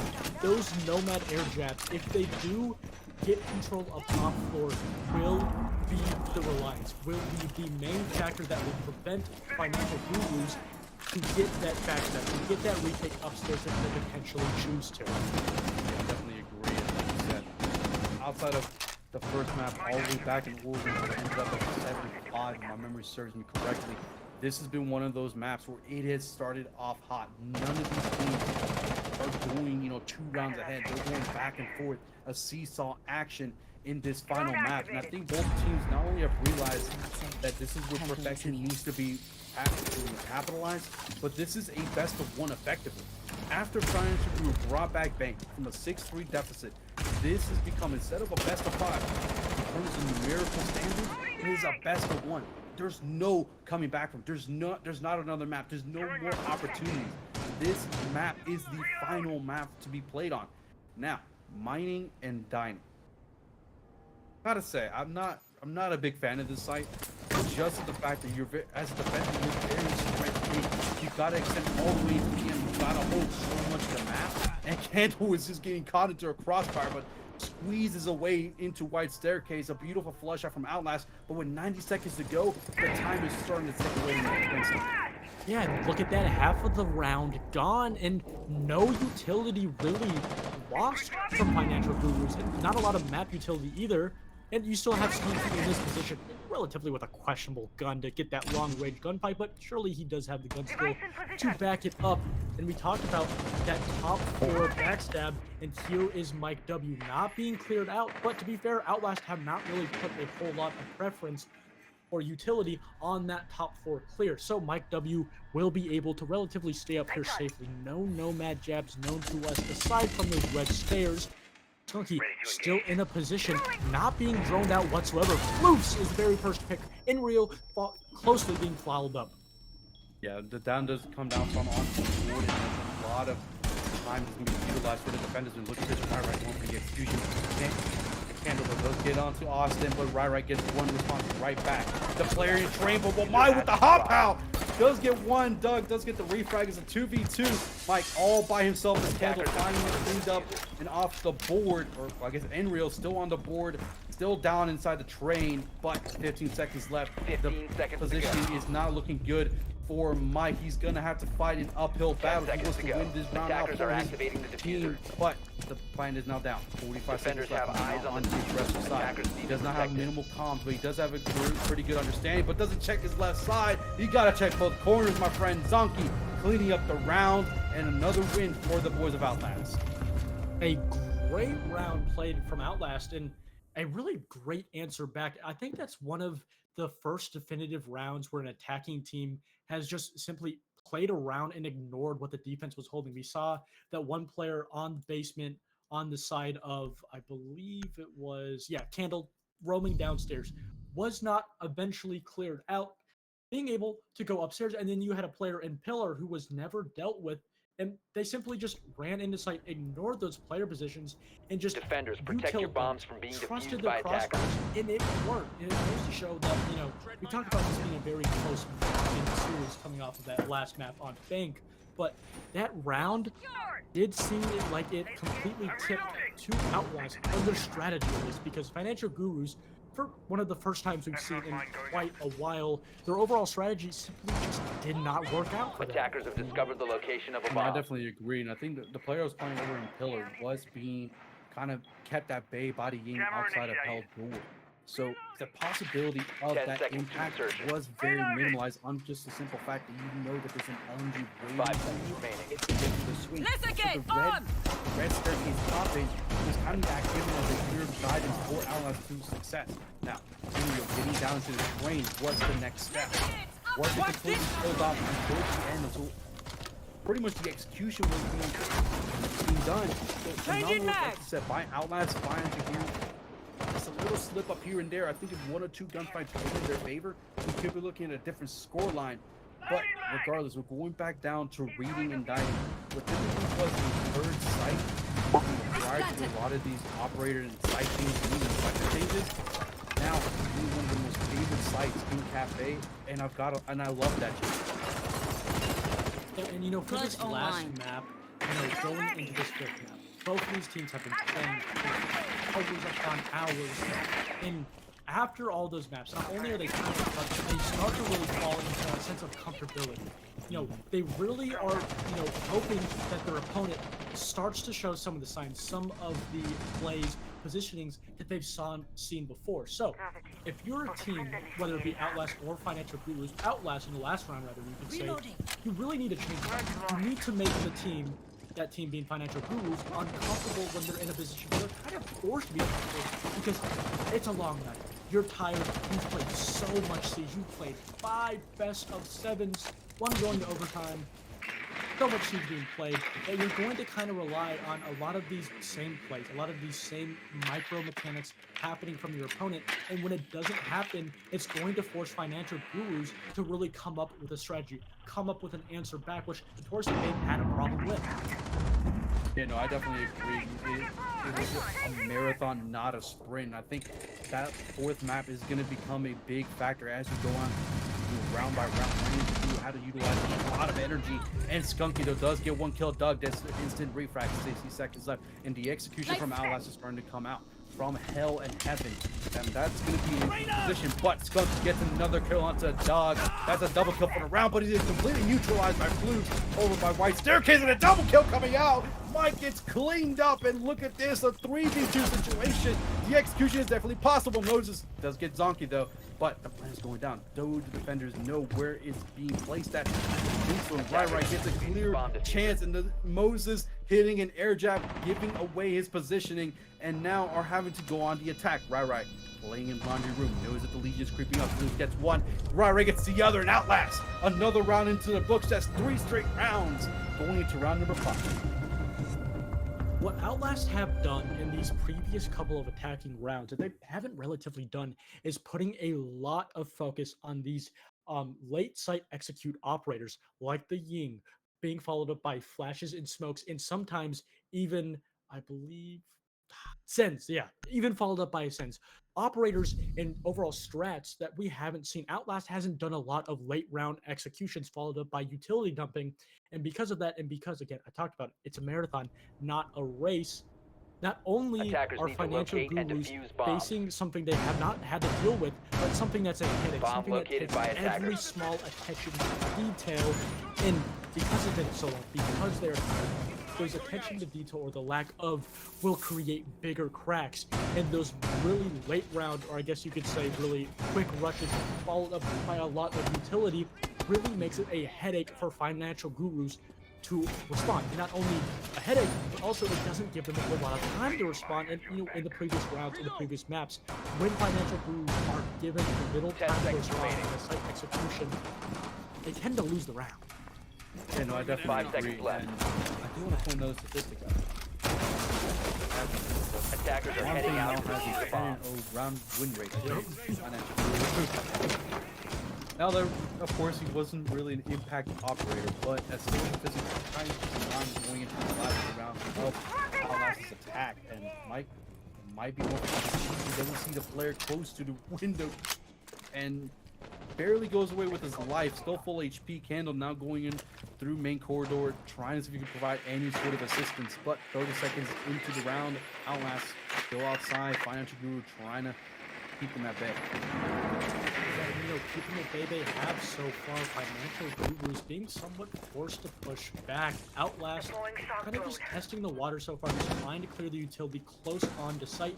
Not really opting to have a whole lot of vertical play so far. And sure, they do have a ramp, but aside from the ramp, there's no operator that's going to be able to get that vertical play. So what it does seem like they're going to send Doug upstairs to get that vertical play done. And there goes your vertical play. Candle now not only getting rid of that player upstairs above site, but also taking Attacker's vertical bomb control. diffuser has been So dropped. now, Outlast, their plan initially in the round was to do somewhat of a one-dimensional, face-on-face, front-forward execution. But now with a player upstairs and vertical set up, recovered the bomb it's going to be indefinitely hard. And on top of that, you're down 2 people. Ying utilizing pretty much all of her Candelas to push her way in through Bakery. 90 seconds left into the round, and the player that I want to be focusing on just ever so slightly is Mike, playing over by the red staircase. Now, if he's not going to be taken care of, he could be a hindrance to the attempts of Outlast. Lusto playing Kochek, see if he can get a free pick. Mike. Panics, and this Skunky though does finally get the cleanup onto Flute. It's a 2v4, 60 seconds left, and I've got to say Candle, even though he is down momentarily, right, does get down as well. It's all down to Zonky, and I've got to say, my friend, we're going to be looking at a 3-2 round count here shortly, as Zonky left by himself in Bakery. Does not look like he's got the opportunity. Guru not going to give him an inch, not going to slip up. And surely enough, we'll be looking at the cleanup. There it is, a flawless round coming out from Financial Guru, something we've not said too much this series. Finally, an answer back in Financial Gurus. I talked about it a lot when I casted them in their quarterfinal series. Is round to round, map to map. They were really good at adapting, changing up their play style to counteract what their opponent was bringing. In the last 2 maps, until the late second half of Bank, we didn't see that too much. But after 3 rounds in a row, Financial Gurus finally have found their footing. And a lot of people are saying, ooh, after 3 rounds, it's kind of slow. But Attackers need to from locate previous and defuse maps as and many previous bombs as rounds, they can. it's relatively good. And they still have a chance to get a 3-3 half on with the operator bans and how both teams are relatively playing right now. It does look like we may see maybe a even-sided or at least maybe an Bomb attacker-sided located KAFE. by attackers. And that goes to show that, both of these teams, even if it doesn't look like it in the ban phase, they're changing up their play styles to put both teams off guard, trying to get that upper foot up the mountain, get that leg forward.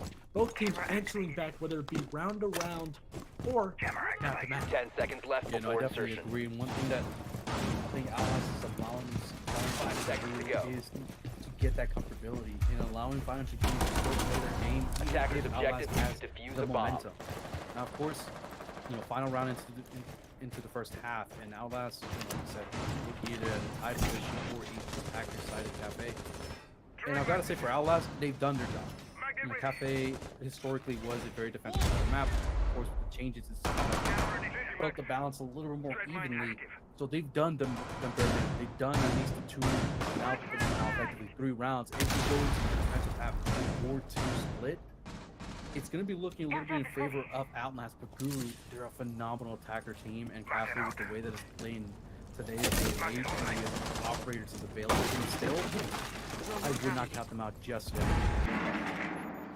And Outlast, again, changing up how they're playing.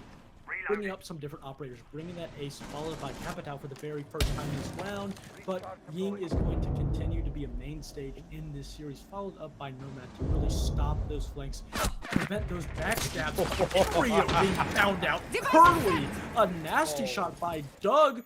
Initially, it was Inrio trying to get the first leg up, but it was Doug to actually get it. And now, not only is that your player down below your roamer, but that's your C4 gone. And now, Candle is in a very precarious situation. Precarious spot, you could say, as he's alone. He has no intel. He has no idea where any players, and he has no one to back him up. But he gets the very first one onto Floose. Hasn't been pushed out yet.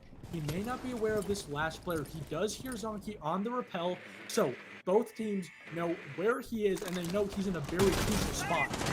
Yeah, the wallbang is being attempted from the player top of red staircase. 90 seconds left. A lot of the time is being utilized to try and clear our Candle. Finally goes down to the wayside, but with 60 seconds left in a 4v3 situation, a lot of utilities go in favor of Financial Guru. OUTLAST have really got to start upping the tempo. Now, there is still a player up above. I believe it was by Freezer Box, maybe even Master. Still, the verticality is definitely there. Austin, trying to see if he could open up the library wall. Gets encountered by a mute jammer. He's gonna have to take the deal with it. Moses still playing train Skunky out in the reading room. He's gonna be a vital player, but Mike is the player that I want to focus on just ever so slightly. Because if you can prevent OUTLAST from obtaining the vertical control, we can almost guarantee win or Financial Guru. But OUTLAST, they don't seem to be going for the verticality. They're gonna let Mike play and have all this real estate. The screen comes down, does clean up one. Yes, he does. Doug out for the count. Moses though does see a lot of damage. Does try and attempt to run away. Skunk gets dry rise 2v3 situation. The free strike does come out. Mike and Skunk now down for themselves. Skunk trying to see if he can take position in pillar. Mike cleans up Austin. It's all down to Zonky, but it does not matter. Mike cleaning up the round. It is a 3-3 split here in Cafe. It is map 5, and I've got to say, my friend, Financial Guru, they're looking good. They are most definitely looking good. And Mike W starting to fire up yet again. Throughout this entire series, we've talked about how he has been that player. Even if he is relatively even on his KD, his overall entry picks in the position where he gets those entry kills are so dire. For example, shutting down that round in the last half, not only playing upstairs, but avoiding the cams, making sure that he could retake without Attackers need to OUTLAST locate and knowing. defuse as many bombs as they can. Sure, we can say that, simply OUTLAST just didn't drone enough, but they did. They droned so much, but what Financial Gurus did was they identified not only where these players were going to be pushing, but they also realized that, okay, they have given up the top. They don't want to risk it. They want to take the site. Bomb located by attackers. Which statistically would be favored for them. And because of that misplay or the missed shot by Capitão's Firebolt, Mike W still being up there, realizing that that player got off of the drone, was able to not only retake the mission, but hit that last player that was rotating to go help his team on the site, and then shut it down the round with that 5 seconds remaining. Attackers are heading out to defuse a bomb. Go into the second half and even split. But for OUTLAST, they've done their job, like I mentioned before. They've gotten the ground minimum that they need here in Cafe. So I'm still looking a little bit more towards the favoritism of OUTLAST. But Financial Guru here are firing in all cylinders. This looks like a revitalized team. But only time will tell. The fact that they've had to come back from a 6-3 deficit to win it out and then 8-6 at the end is going to be one of the main focus points as each round goes on. And each round isn't, damn near to the distance, and is becoming a grueling fist fight from both of these teams. And one thing I want to point out, something we kind of momentarily talk about between the matches, the fact that OUTLAST, they've been together since last November at the bare minimum. That's not even, taking into account what they had prior to the Elevate or the E2 matchup back in November. So OUTLAST, they're a much more experienced team. They've got the time up above in terms, in comparison to Financial Guru, but Financial Guru, they're looking good. So it's going to come down to not only energy, not only momentum, but just the mental game. After the very first defensive round for OUTLAST, they're going to be going with relatively a heavy piece of utility, bringing out the shields, the mute back up by the castle so they can deny a lot of time and try to hold control of the floor for as long as they can. Financial Gurus, on the other hand, is going to answer back by a split push, having this being on the side of Mike W on the window, but it's actually Castle or Candle to get the very first pick, followed up by Inrio, and both players have opened up this round for Financial Gurus and now put Outlast with only a minute left in a 3v5.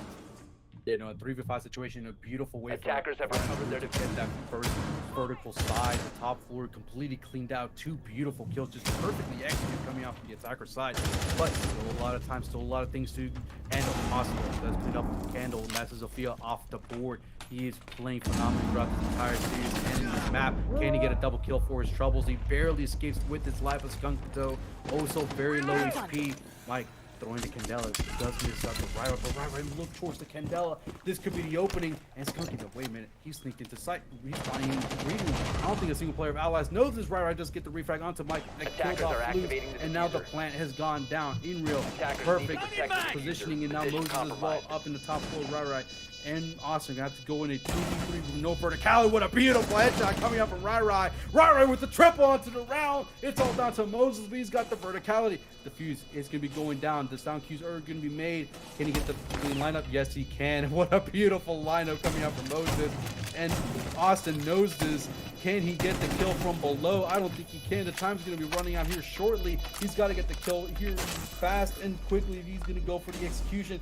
Moses waiting for the moment. He's trying to see if he fakes it, but unfortunately it does not matter. Outlast loses his round, and what a beautiful attack coming out from Finance. We talked about, especially how I talked about how good Financial Gurus were at reading and countering their opponent of SBL all the way back in the quarterfinals of these playoffs. After the first map, going into Clubhouse and Consulate, Outlast really did seem like they just simply had more strats. They had a better idea of what they wanted to do. Financial Gurus simply just starting to drown a little bit, but once they found their footing, need to it locate really and does seem defuse like, as many bombs as they can. sure, it's still a close game, but it does seem like that Financial Gurus have found the strat book of Outlast. And even when Outlast does adapt, when they change up their plays, whether it be, rush operators, whether it be they try to hold upstairs as long as they can, not only do Financial Gurus find the cracks in their defense and their overall strategy, but they find a way to sight. They realized that they had a lot of people all the way over by White Stairs, and that they could sneak their way right through leading walls, over by pillars, into default plant, have one player upstairs. Even though they lost 2 players downstairs to Rai, it did not matter because 5 seconds left Financial before Gurus insertion. set up all the utility, all of the fans of intel for that last player on the side of Moses upstairs, and it was basically an unlosable round for a player like him. And it just goes to show that Financial Gurus, not only have they found their footing, but they found the strat of Outlast. I definitely agree. I think Financial Gurus finally, re-put themselves into the series after the comeback in Bang. Outlast, though, they really got to start taking this a little bit slow. They've got to start taking this round by round rather than trying to force something to happen. Financial Guru, like you said, they're just executing flawlessly right now. They're able to go in, they're able to just get utility with this Bravo, for example, with little to no contest. And Outlast, they're oblivious to it. They're just getting, this Bravo's getting everything that you need. That when it comes to the execution, like you mentioned, they've got all the intel in the world. Outlast, for the first time, they're lacking that info. Something that we Financial Guru in their attacks, or in their defenses. Drone active. 1 minute left. Outlast, they're just being thrown out by Financial Gurus. Financial Gurus just trying to feel out what Outlast has set up on this defense. Keep in mind, it is not the exact same site. We are now going to reading and mining, so that little window all the way in B site is going to be opened. And if you're Financial Gurus, especially with the lineup that you have paired with Candle on the buck with the hatches, you're most likely going to take the forward and try to push on the B site. Moses finding the very first pick on Clubhouse all the way downstairs. It is a great pick. Clubhouse is no longer going to be allowed to rotate his in-wheel gadgets. They're going to be stuck exactly where they are. Skunky follows up with yet another underdog, and that is now also another player that relies on him being allowed to use his utility. Not only have Financial Gurus found a great opening pick, but Zonky and Boston have found an answer back. Mike W shutting it down. With 60 seconds left, it's a round Seconds to 2v3 drop the situation, bomb but diffuser. Zonky with another swing is a double kill into the round, equalizing the man count. And with 50 seconds left, Financial Guru really had they had everything they needed to go start looking for the execution. But the fact that Zonky was undroned in freezer box really opened up the possibility of a comeback. Now, still a lot of time. Both or all 4 players still full of HP. Utility is available, but the diffuser is cold in Cigar. And I believe Zonky is going to be holding it with his dear life. Yes, he is playing in Cigar Box. Only 30 seconds left. Financial Guru is really going to start dumping everything they have to get this diffuser. Drop this one down. Hash. Nomad gets swung by Zonky. What a beautiful kill. But Moses gets the instant refrag. 50 seconds left. It's going to come down to a brute force equalized matchup as both of these players are going to be going in. But the pings will be coming out. Austin knows exactly what the Bravo is at. Can he get the final shot? Bravo moving and swishing, but does not matter. Outlast equalizing the round count once again. What a way to respond. Players upstairs were just a complete thorn. Both of the opening picks going to the side of Financial Gurus. And it really goes to show the tone shift that we've seen in this map. Previously, especially on Clubhouse, 5 of the rounds that Financial Gurus got the opening pick, 4 of them, they won.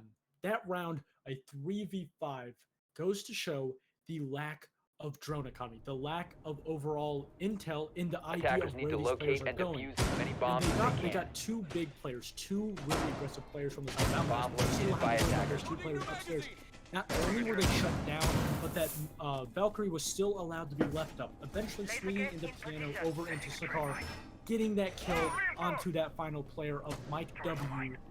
And it really shut down with the round there because Outlast, sure, they did get the refrag, but by the time that last player on the side of Little Moses actually hit the site, he had 10 seconds. He was in a 1v1 that he was honestly forced to play in a situation that was 10 seconds remaining. completely unreal, but very unlikely for him to win. And now we've evened 5 out. We're seconds going remaining. for the very first time for Outlast, all the way down to Kitchen and 9. Attackers Yeah, are no, I moving to definitely defuse a agree. bomb. It's a beautiful breakdown of the last round. Now, Outlast, they really had to fight for that round. They were down to a 3-5 count, but like I said, Valkyrie completely unnoticed up above. And once you got that first pick, it was just a domino effect. Outlast just found that one opening, found the fact that they got that domino, and they just started tumbling down. But that one-on-one, you know, it's one of those situations where you could probably play it a million different ways. If it was a Nomad available, she still had the flash. She could have utilized it, unless she utilized it to clear out the player up above Valkyrie. But phenomenal work coming out from Austin. 7 and 6 right now. Still at points in this 9th round. Donkey as well with 9 and 7. They're going absolutely nuclear for the boys of Outlast. But for Financial Guru, 3 players nearing the 10 kill count, I've got to say, it's becoming more and more of a mechanical matchup as each round passes by. You can only do so much with the strategy each round with the utility, and especially as when the game and the map and the series so far has come down time and time again to that late round execute onto the site. It does come down to that gun still. It does come down to that raw game sense. And so far, it's been relatively even. I think, you know, we will continue to see an even matchup. It's going to be up to you, whether it be in regulation or overtime, for Financial Gurus or Outlast to find that footing, to really find their groove and really find the strategy, the idea, the overall maybe push, whatever it be. They need to find something that their opponent simply cannot deal with. Yeah, no, I definitely agree. Now, one player I do want to point out is the fact that there's a player repelled outside. I don't think there's anybody covering the ace repelled outside of Nine. It really does not matter by getting the entry kill on, within the first 2 minutes into the round. Right off the board, and that's the Legion. That's a lot of utility wasted away. As time progresses, he gets more and more of this cans of soup that really become a thorn literally into your ankle. Phenomenal pick coming out from Mike, but with 45 seconds left. Outlast still in the phenomenal position. Financial Guru really going to start upping the pace and going to go for the execution. Yeah, you still have Zonky in such a powerful position, but it doesn't look like they have droned him out. So, if he continues to hold his position, continues to hold this, does look like they have some sense, some idea that there may be a player here. But here comes Skunky. Zonky gets not only one, but two! Mike W eventually does trade it back, putting them into a 3v3, but with 15 seconds left, the clock is ticking down. Mike W needs to get into a relatively safe place to plant, but it's Floofs to actually stop, to be the rock, the stone in the way. Floofs with a huge double, a triple for the round, and now it's all up to Candle, not in a position to win an Outlast yet again. Gain control, gain lead of map and series. And what a beautiful fadeaway from Flutes as he got downed. But like you said before, the last player remaining in an unwinnable position. The diffuser is cold. You got 2 seconds left. What a beautiful hold coming out from Outlast in the kitchen site as they opt to go towards the second floor. Once again, fireplaces reading is where we're going into for the 10th round. I've got to say, I'm loving this sort of seesaw action we're experiencing. But Outlast now, 2 rounds away. They're a round away from map and series. Attackers need to locate and defuse have got to bombs. tie it up right now before being placed in a position of perfection from here on out, just before overtime. This round honestly could be a definitive and I'm gonna say it's series-defining moment. I 100% agree, because what we Bomb have located here by in front of us, attackers. what financial gurus have for a round, yet again, they have simply just been outclassed in both their positioning and their overall strategy. That rush they tried to clear on white stairs, bottom white over by Crystal Street, they cannot clear out Zonky in that position. So they opted to go down for that flood, and every decision they made in that late round simply did not work. So yet again, financial gurus are in a position where they have Attackers to are heading out to retake defuse a bomb. not only the round count, but they have to retake, they have to stab back, they have to counter Outlast's counter. And if Outlast, for the very first time after this has been a relatively close series after a 3-3.5, if they do find back-to-back rounds, if they finally found that answer that does give financial gurus a consistent problem, it will warrant them an overtime match point and put financial gurus not only in a really dire spot to actually counter these strats, but a spot where you cannot make a mistake. You have to be flawless. Yeah, no, you'll be put in a position where they are repeating what was in bank. Down 6-3, or well, not really down 6-3, usually down 6-4, but they'd be in a position of massive pass. They're gonna be utilizing their ghost. Montaigne being brought out by financial guru. This is something that, at least for my sake, I've not really seen these guys utilizing. The fact that Mike there usually is one of your main flaggers, opting to utilize the shield operator, which could be a very risky play, especially knowing what's at stake.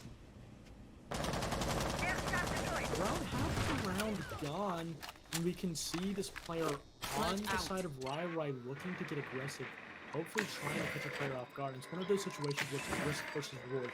If he jumps out at exactly the right time, he's going to be able to catch this player. But if Little Moses is in a position where he can just simply hide behind the wall, it will not matter. And for the very first time, financial gurus, they've had a problem with Monty, and they said, you know what? We're going to actually take that problem and make it a warranted win. Now, it would be kind of funny if they end up losing this round. Because, technically speaking, you could say they're 0-11 when Montaigne's on the field.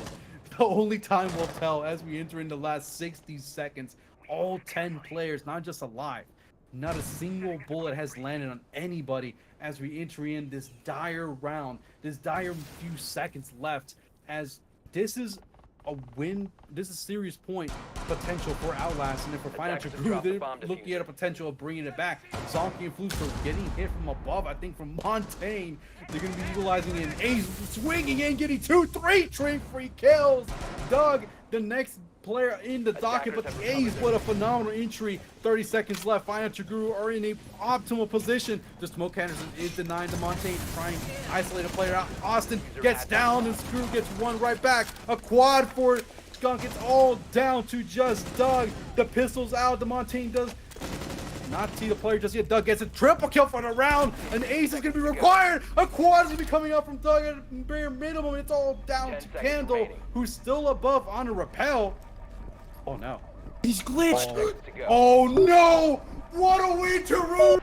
Number 10 and Outlast by the grace of Siege gods, are giving themselves map and series point. What an unfortunate turn of events. A quad from the Montaigne, a quad from the Smoke player, and Buck, while he's hanging off the building, unable to move. Jesus Christ, one of the most unlucky times to get a glitch for those players. In a late round like that, there is no rule that will save them. Oh, to be no. fair, it's a headache, but you knew exactly where that smoke was. You had a 4v1 situation, and you let Attackers that need to smoke locate and defuse win as that many 4v1. bombs as they can. When you have a 4v1 on site, and you know exactly where he is, there is no doubt in anyone's mind that is your round to win. It is your control. The only way that you can lose that Bomb round located by is attackers. if you let them. And sure, a very unlucky glitch on that rappel, but it shouldn't have came down to that last player whatsoever. Great positioning from Doug nonetheless. And that's just a mental killer. Now Outlast 10 find seconds themselves remaining. on match and series points. 5 Oh, seconds. and 11. By the way. Attackers are Wow. heading That out. could have been the one. That could have been the 110. That Wow. realistically was a round for Financial Gurus to win. They had everything. That Montaigne win absolutely nuts. But man, we're just casting it. I'm mentally with that. Just the fact that that crazy. Oh, what a shot from Candle onto Flukes. And there goes the Fenrir off the board. What a way to start off round number 11. This is series point, match point perfection is going to be required from Financial Guru. But for Outlast, they've got 2 chances at Destiny. This is their moment. They have got everything to lose. Have done it before in Fate. Just one map ago and down a far lot greater. In statistically, they are favored to win this side since they did get the opening pick. But on KAFE, it's been a little bit of a different story. And sure, you can follow up this pick even with another, but Outlast will surely put their players in a position to get the refrag and potentially even hold top control even more. So, Financial Gurus, not only do you need to follow up this pick with yet another one, but you need to actually find a stronghold on the site, and it's Doug yet again. To get the very first pick onto Inrio, that is such a backstab. That's such a horrible play, a horrible player to lose. And now, Financial Gurus are going to opt to actually rush the site, as there's only one player on there that can actually really defend that. Yeah, the pillar is definitely there, but what a shot coming out from Rai. Instantly neutralized by Mike. And the execution is going to be attempted, but look at this. The diffuser is cold on site. The hopping is going to be required from Mike if he wants to regain that control. But with Austin coming in for the kill onto Moses. Moses does clean up Zonky, does get the double kill for the round for his troubles. All down to Doug, and we've seen it before. Can he do it again? The miracle play is going to have to be required. Gets one, a double kill for the round for Doug. The SMG-11 is going to be a saving grace. The C4 goes out, does not land, does not hit a shot. The false ping from the down player is going to be giving the attention away from Doug. 35 seconds left. The angle. Oh Attackers have no. recovered their Mike defuse. barely missing the shot, but Moses going for the defense. It does not matter. Mike cleaning it up. And ladies and gentlemen, after 11 grueling rounds, we're going down to the wire. The 12th round is going to be required here in KAFE on map 5. This is series points for Outlast, but for Guru, if they win it out, we're going to be going for another 2 at minimum. In the early round, Outlast was the team in control. Financial Gurus trying to throw out, not relatively, a throw out play, something, a one trick wonder, because they did have the Buck below supporting that bomb going down. That was their entire plan. And sure, that bomb planter Attackers eventually need to did die, locate and losing the defuse bomb as many going bombs as they cold. can. But Financial Bomb Gurus located by doing attackers. a great job at recovering in now for the final round. They're going to be going down to kitchen and bakery. And the thing about this site is, They've only won it once, and that was on defense. Now they have to attack it on attack, and not only that, but last time they came here, not only did they lose, but they lost to a horrible late execution round 10 play seconds that to did go. not go in their favor whatsoever. And for the potentially what could be the very 5 last seconds round left for before us in insertion. both of these teams, Financial Gurus, they need to put all their cards Attackers are together. They heading have out all the to the intel bomb. they need. They have played 4 long and treacherous maps. They know exactly where Zonky's going to be playing. Cards in their hands. Yeah, no. 250s, all that is left for these 10 players. This is it, the final battleground of regulation of the of the OCS Season 4 Grand Finals. I'm wishing it was a 6-17, just how enticing this matchup has truly been. It's going to come down to Guru putting one final stand. Outlast, though, going to hold him at bay. Only time will tell. But I've got to say, just the way that Guru is attacking this, I'm expecting explosion right from the start. Yeah, so far in this early round, we can see that the team that is actually reacting, or rather, you know, making their plays off of what the other team is Outlast. They're reacting to what everything that Financial Gurus is playing off of them. You saw 2 players fall back. Rai taking the position away from the Goyo on the side of Flukes in this closet position. Flukes opting to go over by a bar bottom brown hold. And if we look upstairs, not one single defender. Completely free for Financial Gurus to take it. Yeah, no, it's completely free for both of these teams to utilize, and I think Candle's going to be the first player to make his statement in the second floor. But one thing I want to point out is the fact that Blues almost got taken out by Moses. Over by Brown. But wait a minute, Austin getting the first pick into the round. There goes Mike, potentially off the board for the final time. And this is a way for Outlast to start it off. Getting the entry point within the first 90 seconds is Big Candle, eating up a lot of damage from the C4. This is now looking for Guru. They're now down to just 4 players with 60 seconds left. A minute left. 4 players down. Now 3 Candle eventually does refrag, but it's close to get a double. And now it's all up to Inreal and Skunky to save this series, to save this round. They have a bulletproof camera on them. All the Outlast players, all 4 players know exactly where they are. They're going to be forced to rotate around. Only 40 seconds left. The goo mine ringing out is going to alarm these players exactly where these last 2 attackers' positions are. 30 seconds left. Skunky, Inreal, struggling to find anything to get themselves back in this round and save this series. Outlast having a complete strangle on the neck of Financial Gurus. Skunky trying to find his way around the defense, trying to find an opening. The white wall is going to be reinforced off. That's going to be completely shut off. He's going to be forced to push in through main corridor. Not finding one player. Inreal goes down. It's all Infinite Dog to shut off with a 2K to win OCS Season 4 Grand Final after 5 long, treacherous maps. They do it!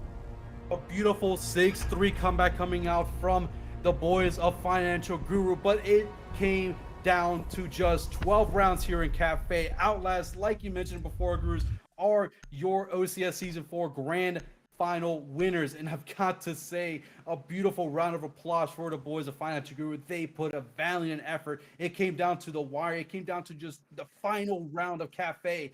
But just the fact that Outlast just toppled Guru in that last round. 3 quick picks really sealed the deal. The nail is in the coffin. They're going 6 feet under, but for Outlast, though, they are your winners. They are your champions.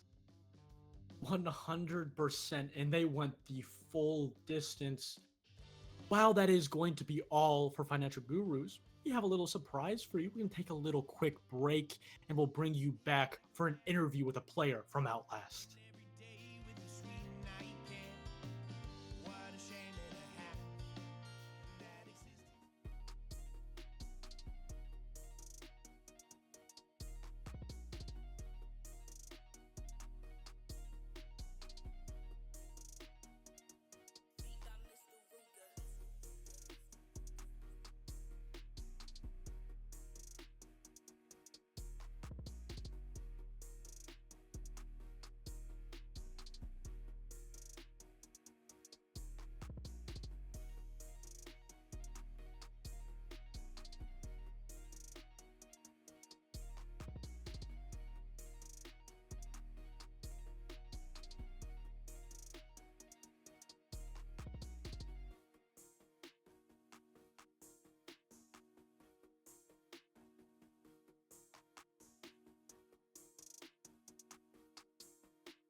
Welcome back, everybody. And today we have an interview for you, joined by, of course, Alien and Tweety. It's a little messed up, but you could still hear our audio. Oh, there we go. And, to start off, Tweety, you got any questions for Velocity? Yes, I'd like an outfit of the day from you, Mr. Velocity. What Outfit are of you wearing? Um, I'm still in my work uniform. I came home from work and got thrown straight into the game. I've still got my work shirt on, work jumper, Okay. some random jogging bottoms that I put on because comfort. This is about it. Of course, W drip. I love it. What are you planning to spend the victory money on? Like, are we talking like mukbang food? Are we talking about like some fun interactive toys? Are we talking about like games? Like, what are we talking about here? Like, are you gonna go get like I don't even know. I Hmm. don't even know. Are you gonna go like ride a Well, roller coaster? ooh, I did bet Zonky a Big Mac, so some of my cut is that. Um, Maybe getting an Outlast jersey. Who knows? Okay, Um, okay. but I'll probably just keep it because you've got to save the money. I love that. I respect that. My final question, the most important question that you'll probably get tonight. All right. Have you listened to the new Taylor Swift album? No, I'm not. I Okay. don't like her music. I'm not the biggest fan. Well, I recommend you give it a try Okay. because it's insane on the charts right now. All right. Yeah. I'll give it a try. Thank you. That's all. All right, what you got for him, Alien? All right, so we were having a little bit of conversation about, prior to the interview, you mentioned about your retirement and how you were dragged back as an analyst. What kind of drove you back? What was about this project in particular that, reignited that sort of competitive eagerness that you had as a coach and as an analyst? So when I first came back as an analyst, I then came top 8 in the South Breach quals, and I was doing actually more of the coaching side rather than just crunching numbers. Mhm.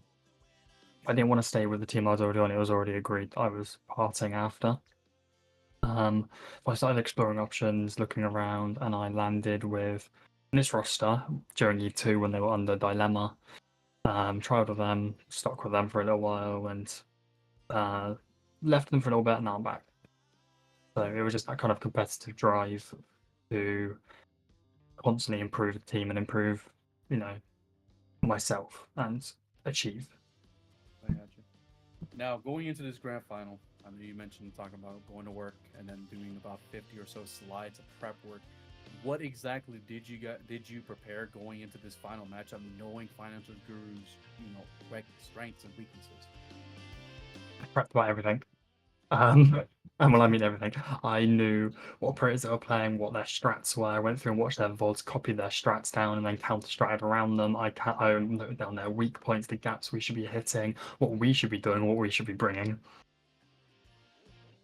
It's pretty, honestly, pretty basic coach work and analyst work leading up to a grand final. Now, I know that Goose has got many more questions pertaining some particular maps, but map number 2, I think it was Clubhouse. You guys just went absolute crazy. What was the thought process going down 0-2 to then just steamrolling them to a 7-2 victory? It was kind of a case of we're down a map. They win this map, they're on a serious point. If we win this map, we've got at least 2 more. Let's just give it.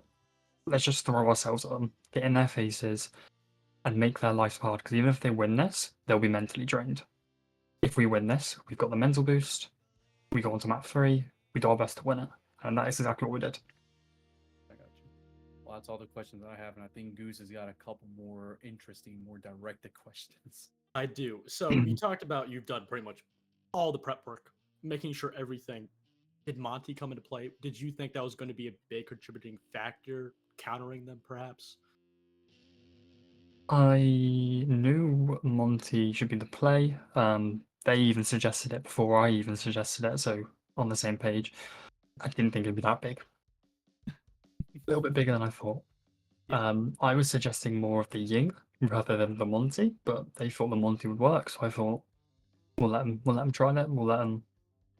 It's their game. I'm not playing. Let them do what they want, and it clearly worked very well. And this question's more about like kind of your sense of coaching, how you Mhm. approach it.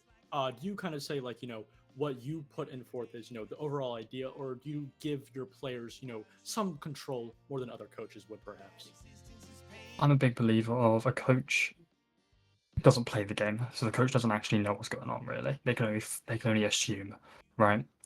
So I can present this whole strat book, plethora of strats to my players, but at the end of the day, they're the ones in the game. They're gonna know what's gonna work better than me. So if And they want to try something, unless it is really, really stupid, I'm not gonna stop them. that is fair. It is T2. They have some questionable plays. But the last question before I send you off is map 4 and 5, specifically after you guys went up 6-3 and lost 5 rounds.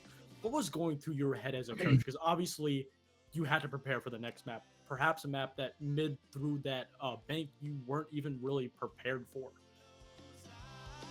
We got to OT on bank, and I got into the mentality of we've lost this map, whether we want it or not. And I knew goal number one was mental, because mental wins games. I had to boost the mental. I had to get their mentality up, so we can perform on map 5 final map.